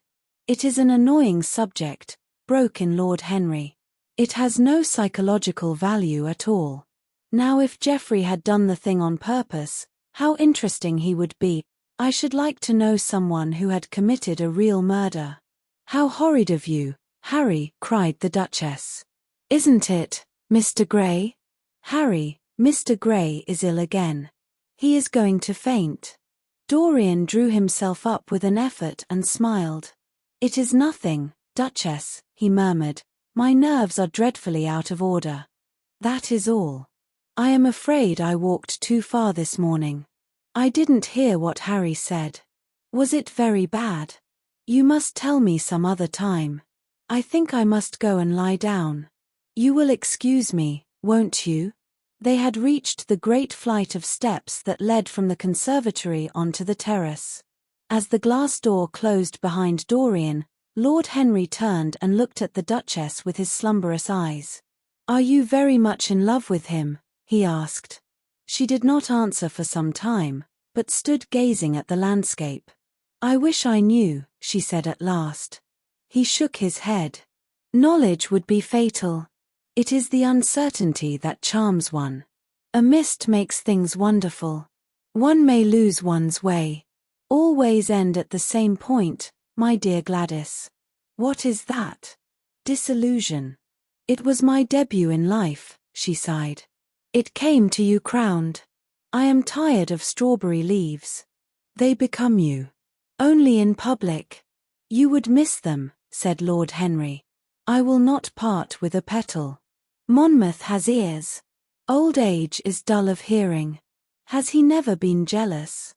I wish he had been." He glanced about as if in search of something. "What are you looking for?" she inquired. "The button from your foil," he answered. "You have dropped it." She laughed. "I have still the mask. It makes your eyes lovelier," was his reply. She laughed again. Her teeth showed like white seeds in a scarlet fruit. Upstairs, in his own room, Dorian Gray was lying on a sofa, with terror in every tingling fiber of his body. Life had suddenly become too hideous a burden for him to bear. The dreadful death of the unlucky beater, shot in the thicket like a wild animal, had seemed to him to prefigure death for himself also. He had nearly swooned at what Lord Henry had said in a chance mood of cynical jesting. At 5 o'clock he rang his bell for his servant and gave him orders to pack his things for the night express to town, and to have the brougham at the door by 8:30. He was determined not to sleep another night at Selby Royal. It was an ill-omened place. Death walked there in the sunlight. The grass of the forest had been spotted with blood. Then he wrote a note to Lord Henry, telling him that he was going up to town to consult his doctor and asking him to entertain his guests in his absence. As he was putting it into the envelope, a knock came to the door, and his valet informed him that the headkeeper wished to see him. He frowned and bit his lip. "Send him in," he muttered, after some moments' hesitation. As soon as the man entered, Dorian pulled his checkbook out of a drawer and spread it out before him. "I suppose you have come about the unfortunate accident of this morning, Thornton," he said, taking up a pen. "Yes, sir," answered the gamekeeper. "Was the poor fellow married? Had he any people dependent on him?" asked Dorian, looking bored. "If so, I should not like them to be left in want, and will send them any sum of money you may think necessary. We don't know who he is, sir. That is what I took the liberty of coming to you about." "Don't know who he is," said Dorian, listlessly. "What do you mean? Wasn't he one of your men?" "No, sir. Never saw him before. Seems like a sailor, sir." The pen dropped from Dorian Gray's hand, and he felt as if his heart had suddenly stopped beating. "A sailor?" he cried out. "Did you say a sailor?" "Yes, sir. He looks as if he had been a sort of sailor, tattooed on both arms, and that kind of thing." "Was there anything found on him?" said Dorian, leaning forward and looking at the man with startled eyes. "Anything that would tell his name?" "Some money, sir, not much, and a 6-shooter. There was no name of any kind. A decent-looking man, sir, but rough-like. A sort of sailor, we think." Dorian started to his feet. A terrible hope fluttered past him. He clutched at it madly. "Where is the body?" he exclaimed. "Quick! I must see it at once." "It is in an empty stable in the home farm, sir. The folk don't like to have that sort of thing in their houses. They say a corpse brings bad luck." "The home farm. Go there at once and meet me." Tell one of the grooms to bring my horse round. No. Never mind. I'll go to the stables myself. It will save time. In less than a quarter of an hour, Dorian Gray was galloping down the long avenue as hard as he could go. The trees seemed to sweep past him in spectral procession, and wild shadows to fling themselves across his path. Once the mare swerved at a white gatepost and nearly threw him. He lashed her across the neck with his crop. She cleft the dusky air like an arrow. The stones flew from her hoofs. At last he reached the home farm. 2 men were loitering in the yard. He leaped from the saddle and threw the reins to one of them. In the farthest stable a light was glimmering. Something seemed to tell him that the body was there, and he hurried to the door and put his hand upon the latch. There he paused for a moment, feeling that he was on the brink of a discovery that would either make or mar his life. Then he thrust the door open and entered. On a heap of sacking in the far corner was lying the dead body of a man dressed in a coarse shirt and a pair of blue trousers. A spotted handkerchief had been placed over the face. A coarse candle, stuck in a bottle, sputtered beside it. Dorian Gray shuddered. He felt that his could not be the hand to take the handkerchief away, and called out to one of the farm servants to come to him. "Take that thing off the face. I wish to see it," he said, clutching at the doorpost for support. When the farm servant had done so, he stepped forward. A cry of joy broke from his lips. The man who had been shot in the thicket was James Vane. He stood there for some minutes looking at the dead body. As he rode home, his eyes were full of tears, for he knew he was safe. A Picture of Dorian Gray, by Oscar Wilde. Read for you by Long Stories for Sleep. Chapter 19. "There is no use your telling me that you are going to be good," cried Lord Henry, dipping his white fingers into a red copper bowl filled with rosewater. "You are quite perfect. Pray, don't change." Dorian Gray shook his head. "No, Harry, I have done too many dreadful things in my life. I am not going to do any more. I began my good actions yesterday." "Where were you yesterday?" "In the country, Harry. I was staying at a little inn by myself." "My dear boy," said Lord Henry, smiling, "anybody can be good in the country. There are no temptations there. That is the reason why people who live out of town are so absolutely uncivilized. Civilization is not by any means an easy thing to attain to. There are only 2 ways by which man can reach it. One is by being cultured, the other by being corrupt. Country people have no opportunity of being either, so they stagnate." "Culture and corruption," echoed Dorian. "I have known something of both. It seems terrible to me now that they should ever be found together. For I have a new ideal, Harry. I am going to alter. I think I have altered. You have not yet told me what your good action was." "Or did you say you had done more than one?" asked his companion as he spilled into his plate a little crimson pyramid of seeded strawberries and, through a perforated, shell-shaped spoon, snowed white sugar upon them. "I can tell you, Harry. It is not a story I could tell to anyone else. I spared somebody. It sounds vain, but you understand what I mean.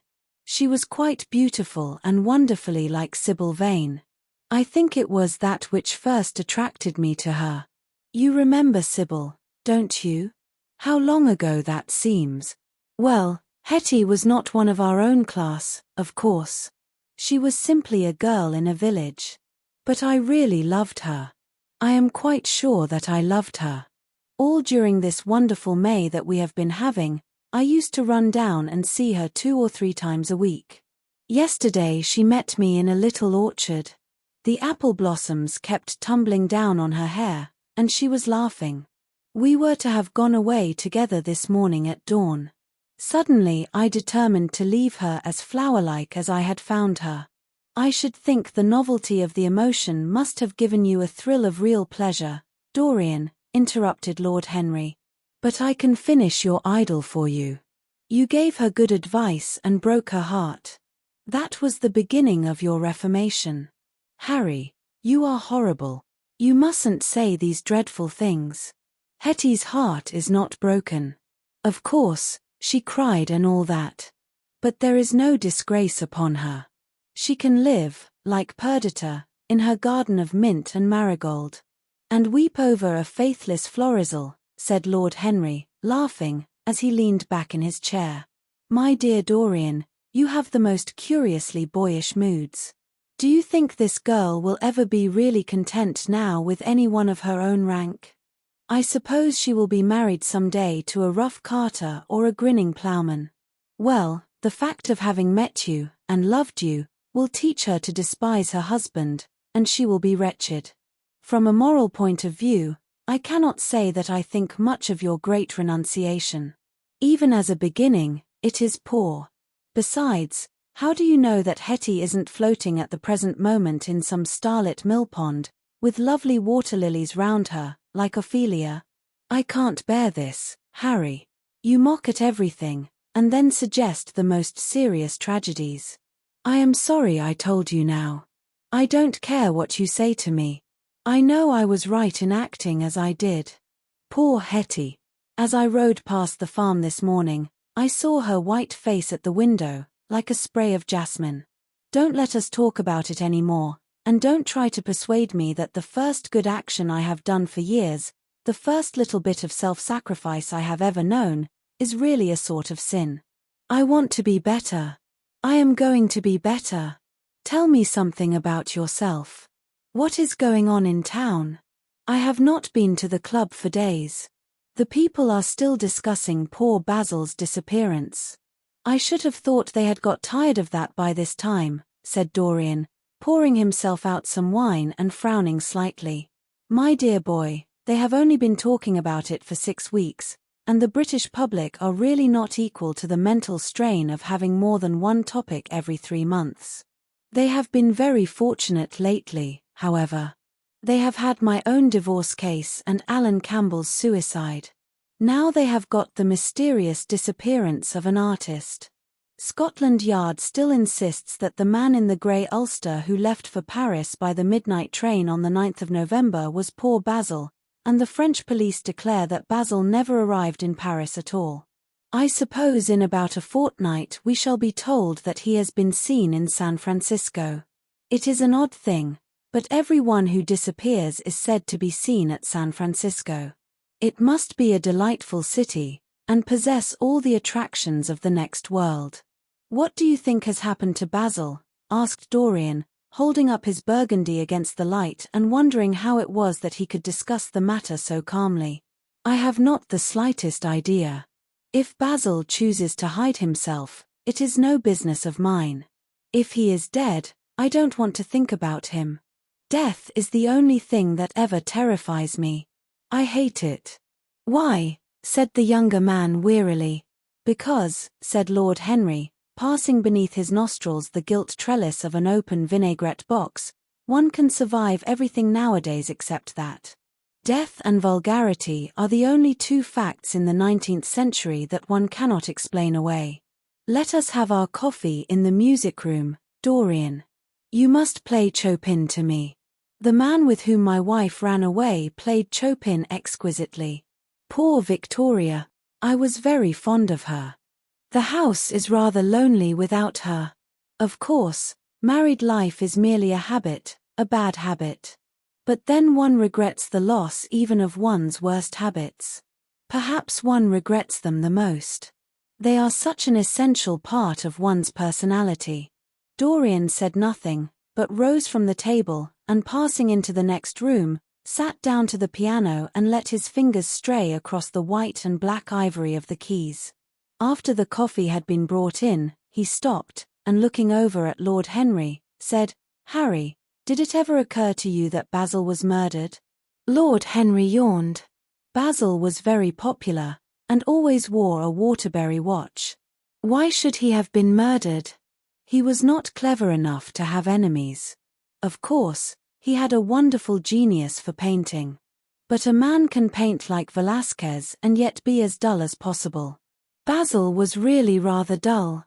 He only interested me once, and that was when he told me, years ago, that he had a wild adoration for you and that you were the dominant motive of his art. I was very fond of Basil, said Dorian with a note of sadness in his voice. But don't people say that he was murdered? Oh, some of the papers do.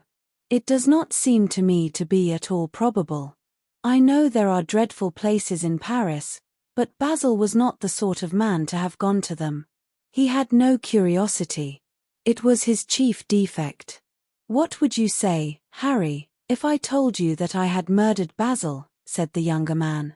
He watched him intently after he had spoken. I would say, my dear fellow, that you were posing for a character that doesn't suit you. All crime is vulgar, just as all vulgarity is crime. It is not in you, Dorian, to commit a murder. I am sorry if I hurt your vanity by saying so, but I assure you it is true. Crime belongs exclusively to the lower orders. I don't blame them in the smallest degree. I should fancy that crime was to them what art is to us, simply a method of procuring extraordinary sensations. A method of procuring sensations? Do you think, then, that a man who has once committed a murder could possibly do the same crime again? Don't tell me that. Oh, anything becomes a pleasure if one does it too often, cried Lord Henry, laughing. That is one of the most important secrets of life. I should fancy, however, that murder is always a mistake. One should never do anything that one cannot talk about after dinner. But let us pass from poor Basil. I wish I could believe that he had come to such a really romantic end as you suggest, but I can't.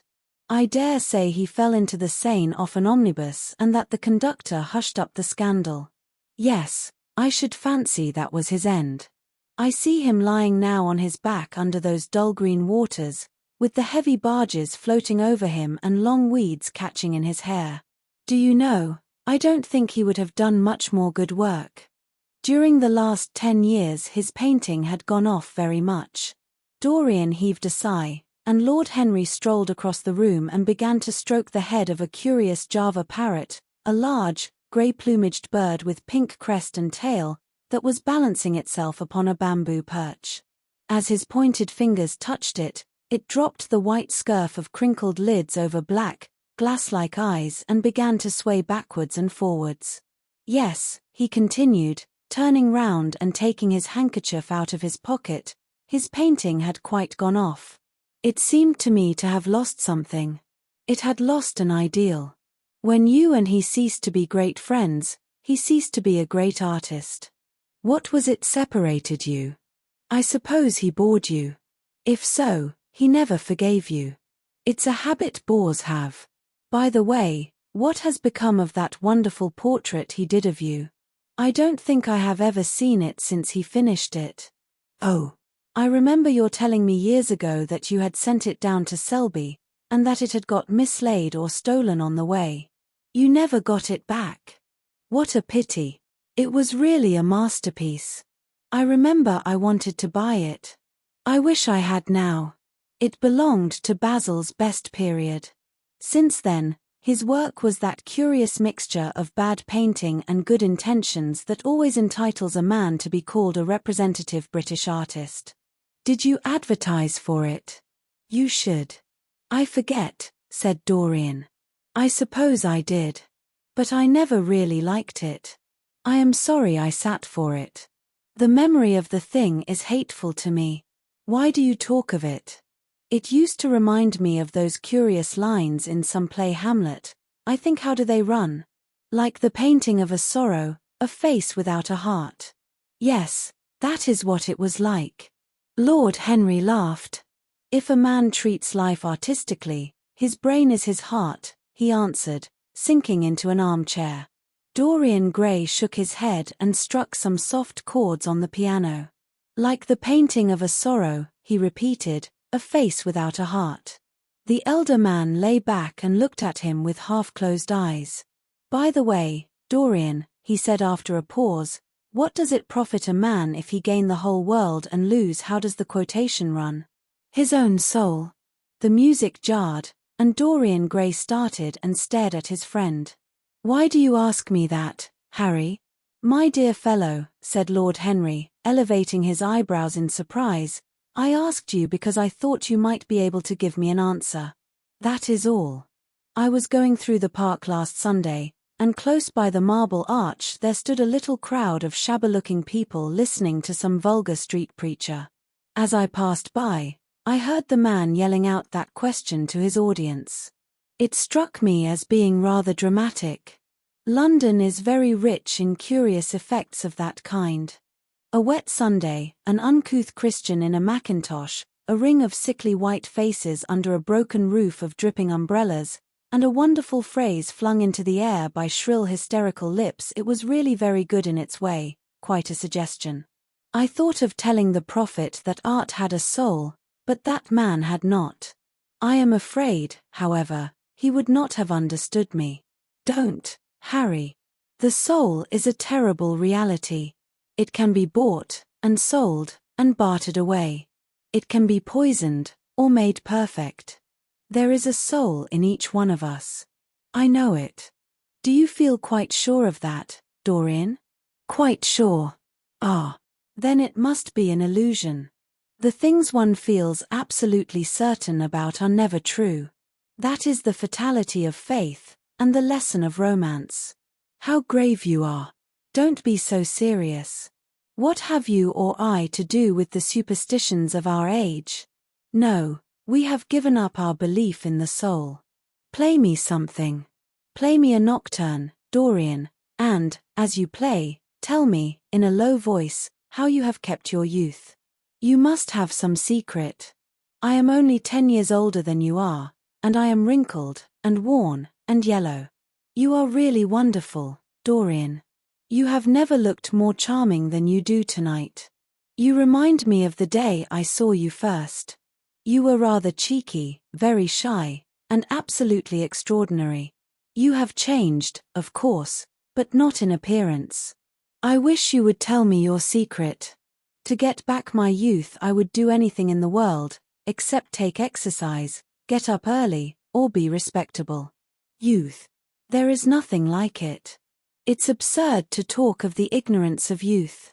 The only people to whose opinions I listen now with any respect are people much younger than myself. They seem in front of me. Life has revealed to them her latest wonder. As for the aged, I always contradict the aged. I do it on principle. If you ask them their opinion on something that happened yesterday, they solemnly give you the opinions current in 1820, when people wore high stocks, believed in everything, and knew absolutely nothing. How lovely that thing you are playing is. I wonder, did Chopin write it at Majorca, with the sea weeping round the villa and the salt spray dashing against the panes? It is marvelously romantic.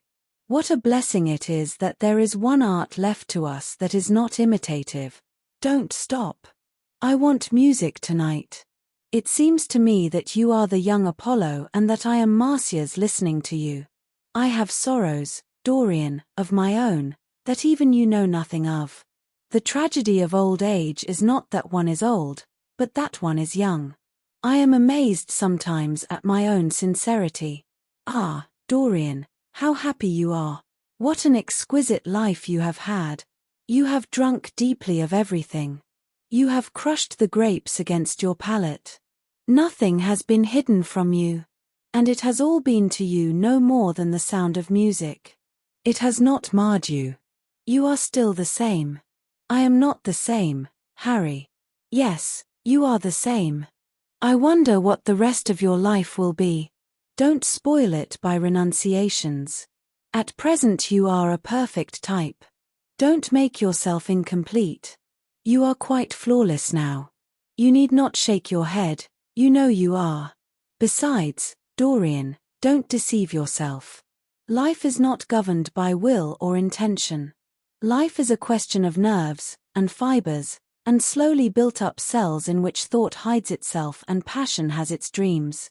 You may fancy yourself safe and think yourself strong.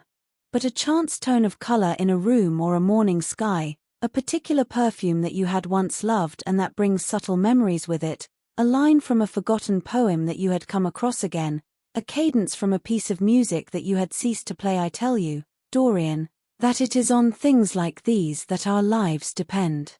Browning writes about that somewhere, but our own senses will imagine them for us. There are moments when the odor of lilacs blank passes suddenly across me, and I have to live the strangest month of my life over again. I wish I could change places with you, Dorian. The world has cried out against us both, but it has always worshipped you. It always will worship you. You are the type of what the age is searching for, and what it is afraid it has found. I am so glad that you have never done anything, never carved a statue, or painted a picture, or produced anything outside of yourself. Life has been your art. You have set yourself to music. Your days are your sonnets. Dorian rose up from the piano and passed his hand through his hair. Yes, life has been exquisite, he murmured, but I am not going to have the same life, Harry. And you must not say these extravagant things to me. You don't know everything about me. I think that if you did, even you would turn from me. You laugh. Don't laugh. Why have you stopped playing, Dorian? Go back and give me the nocturne over again. Look at that great, honey-colored moon that hangs in the dusky air. She is waiting for you to charm her, and if you play she will come closer to the earth. You won't. Let us go to the club, then. It has been a charming evening, and we must end it charmingly. There is someone at White's who wants immensely to know you, young Lord Poole, Bournemouth's eldest son. He has already copied your neckties, and has begged me to introduce him to you. He is quite delightful and rather reminds me of you. I hope not, said Dorian with a sad look in his eyes. But I am tired tonight, Harry. I shan't go to the club. It is nearly 11, and I want to go to bed early.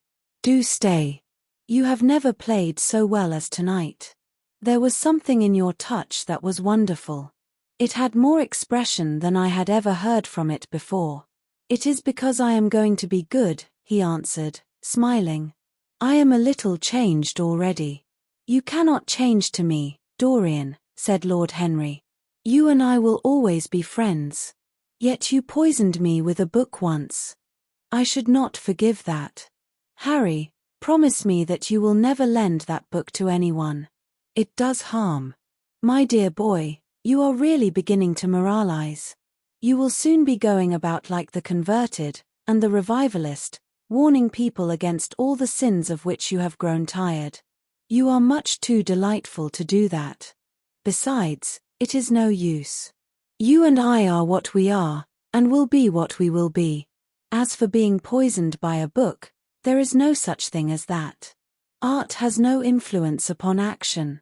It annihilates the desire to act. It is superbly sterile. The books that the world calls immoral are books that show the world its own shame. That is all. But we won't discuss literature. Come round tomorrow. I am going to ride at 11. We might go together, and I will take you to lunch afterwards with Lady Branksome. She is a charming woman, and wants to consult you about some tapestries she is thinking of buying. Mind you come. Or shall we lunch with our little Duchess? She says she never sees you now. Perhaps you are tired of Gladys. I thought you would be. Her clever tongue gets on one's nerves. Well, in any case, be here at 11. Must I really come, Harry? Certainly. The park is quite lovely now. I don't think there have been such lilacs since the year I met you. Very well. I shall be here at 11, said Dorian. Good night, Harry. As he reached the door, he hesitated for a moment, as if he had something more to say. Then he sighed and went out. A Picture of Dorian Gray, by Oscar Wilde. Read for you by Long Stories for Sleep. Chapter 20. It was a lovely night, so warm that he threw his coat over his arm and did not even put his silk scarf round his throat. As he strolled home, smoking his cigarette, 2 young men in evening dress passed him. He heard one of them whisper to the other, "That is Dorian Gray." He remembered how pleased he used to be when he was pointed out, or stared at, or talked about. He was tired of hearing his own name now. Half the charm of the little village where he had been so often lately was that no one knew who he was. He had often told the girl whom he had lured to love him that he was poor, and she had believed him. He had told her once that he was wicked, and she had laughed at him and answered that wicked people were always very old and very ugly. What a laugh she had! Just like a thrush singing. And how pretty she had been in her cotton dresses and her large hat. She knew nothing, but she had everything that he had lost. When he reached home, he found his servant waiting up for him. He sent him to bed, and threw himself down on the sofa in the library, and began to think over some of the things that Lord Henry had said to him. Was it really true that one could never change? He felt a wild longing for the unstained purity of his boyhood, his rose-white boyhood, as Lord Henry had once called it. He knew that he had tarnished himself, filled his mind with corruption and given horror to his fancy, that he had been an evil influence to others, and had experienced a terrible joy in being so, and that of the lives that had crossed his own, it had been the fairest and the most full of promise that he had brought to shame. But was it all irretrievable? Was there no hope for him? Ah! In what a monstrous moment of pride and passion he had prayed that the portrait should bear the burden of his days, and he keep the unsullied splendor of eternal youth. All his failure had been due to that. Better for him that each sin of his life had brought its sure swift penalty along with it. There was purification in punishment. Not forgive us our sins but smite us for our iniquities should be the prayer of man to a most just God. The curiously carved mirror that Lord Henry had given to him, so many years ago now, was standing on the table, and the white-limbed cupids laughed round it as of old. He took it up, as he had done on that night of horror when he had first noted the change in the fatal picture, and with wild, tear-dimmed eyes looked into its polished shield. Once, someone who had terribly loved him had written to him a mad letter, ending with these idolatrous words: "The world is changed because you are made of ivory and gold. The curves of your lips rewrite history." The phrases came back to his memory, and he repeated them over and over to himself. Then he loathed his own beauty, and flinging the mirror on the floor, crushed it into silver splinters beneath his heel. It was his beauty that had ruined him, his beauty and the youth that he had prayed for. But for those two things, his life might have been free from stain. His beauty had been to him but a mask, his youth but a mockery. What was youth at best? A green, an unripe time, a time of shallow moods, and sickly thoughts. Why had he worn its livery? Youth had spoiled him. It was better not to think of the past. Nothing could alter that. It was of himself, and of his own future, that he had to think. James Vane was hidden in a nameless grave in Selby churchyard. Alan Campbell had shot himself one night in his laboratory, but had not revealed the secret that he had been forced to know. The excitement, such as it was, over Basil Hallward's disappearance would soon pass away. It was already waning. He was perfectly safe there. Nor, indeed, was it the death of Basil Hallward that weighed most upon his mind. It was the living death of his own soul that troubled him. Basil had painted the portrait that had marred his life. He could not forgive him that. It was the portrait that had done everything. Basil had said things to him that were unbearable, and that he had yet borne with patience. The murder had been simply the madness of a moment. As for Alan Campbell, his suicide had been his own act. He had chosen to do it. It was nothing to him. A new life. That was what he wanted. That was what he was waiting for. Surely he had begun it already. He had spared one innocent thing, at any rate. He would never again tempt innocence. He would be good. As he thought of Hetty Merton, he began to wonder if the portrait in the locked room had changed. Surely it was not still so horrible as it had been. Perhaps if his life became pure, he would be able to expel every sign of evil passion from the face. Perhaps the signs of evil had already gone away. He would go and look. He took the lamp from the table and crept upstairs. As he unbarred the door, a smile of joy flitted across his strangely young-looking face and lingered for a moment about his lips. Yes, he would be good, and the hideous thing that he had hidden away would no longer be a terror to him. He felt as if the load had been lifted from him already. He went in quietly, locking the door behind him, as was his custom, and dragged the purple hanging from the portrait.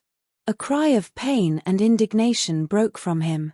He could see no change, save that in the eyes there was a look of cunning and in the mouth the curved wrinkle of the hypocrite. The thing was still loathsome, more loathsome, if possible, than before, and the scarlet dew that spotted the hand seemed brighter, and more like blood newly spilled. Then he trembled. Had it been merely vanity that had made him do his one good deed? Or the desire for a new sensation, as Lord Henry had hinted, with his mocking laugh? Or that passion to act a part that sometimes makes us do things finer than we are ourselves? Or, perhaps, all these? And why was the red stain larger than it had been? It seemed to have crept like a horrible disease over the wrinkled fingers. There was blood on the painted feet, as though the thing had dripped blood even on the hand that had not held the knife. Confess. Did it mean that he was to confess? To give himself up and be put to death? He laughed. He felt that the idea was monstrous. Besides, even if he did confess, who would believe him? There was no trace of the murdered man anywhere. Everything belonging to him had been destroyed. He himself had burned what had been below stairs. The world would simply say that he was mad. They would shut him up if he persisted in his story. Yet it was his duty to confess, to suffer public shame, and to make public atonement. There was a God who called upon men to tell their sins to earth as well as to heaven. Nothing that he could do would cleanse him till he had told his own sin. His sin? He shrugged his shoulders. The death of Basil Hallward seemed very little to him. He was thinking of Hetty Merton. For it was an unjust mirror, this mirror of his soul that he was looking at. Vanity, curiosity, hypocrisy. Had there been nothing more in his renunciation than that? There had been something more. At least he thought so. But who could tell? No. There had been nothing more. Through vanity he had spared her. In hypocrisy he had worn the mask of goodness. For curiosity's sake he had tried the denial of self. He recognized that now. But this murder, was it to dog him all his life? Was he always to be burdened by his past? Was he really to confess? Never. There was only one bit of evidence left against him. The picture itself that was evidence. He would destroy it. Why had he kept it so long? Once it had given him pleasure to watch it changing and growing old. Of late he had felt no such pleasure. It had kept him awake at night. When he had been away, he had been filled with terror lest other eyes should look upon it. It had brought melancholy across his passions. Its mere memory had marred many moments of joy. It had been like conscience to him. Yes, it had been conscience. He would destroy it. He looked round and saw the knife that had stabbed Basil Hallward. He had cleaned it many times, till there was no stain left upon it. It was bright, and glistened. As it had killed the painter, so it would kill the painter's work, and all that that meant. It would kill the past, and when that was dead, he would be free. It would kill this monstrous soul life, and without its hideous warnings, he would be at peace. He seized the thing, and stabbed the picture with it. There was a cry heard, and a crash. The cry was so horrible in its agony that the frightened servants woke and crept out of their rooms. Two gentlemen, who were passing in the square below, stopped and looked up at the great house. They walked on till they met a policeman and brought him back. The man rang the bell several times, but there was no answer. Except for a light in one of the top windows, the house was all dark. After a time, he went away and stood in an adjoining portico and watched. "Whose house is that, constable?" asked the elder of the two gentlemen. "Mr. Dorian Gray's, sir," answered the policeman. They looked at each other, as they walked away, and sneered. One of them was Sir Henry Ashton's uncle. Inside, in the servants' part of the house, the half-clad domestics were talking in low whispers to each other. Old Mrs. Leaf was crying and wringing her hands. Francis was as pale as death. After about a quarter of an hour, he got the coachman and one of the footmen and crept upstairs. They knocked, but there was no reply. They called out. Everything was still. Finally, after vainly trying to force the door, they got on the roof and dropped down onto the balcony. The windows yielded easily, their bolts were old. When they entered, they found hanging upon the wall a splendid portrait of their master as they had last seen him, in all the wonder of his exquisite youth and beauty. Lying on the floor was a dead man, in evening dress, with a knife in his heart. He was withered, wrinkled, and loathsome of visage. It was not till they had examined the rings that they recognized who it was. The end. The end. A Picture of Dorian Gray was read for you by Long Stories for Sleep. Thank you for listening. If you liked it, there is a button just for that purpose. Until next time.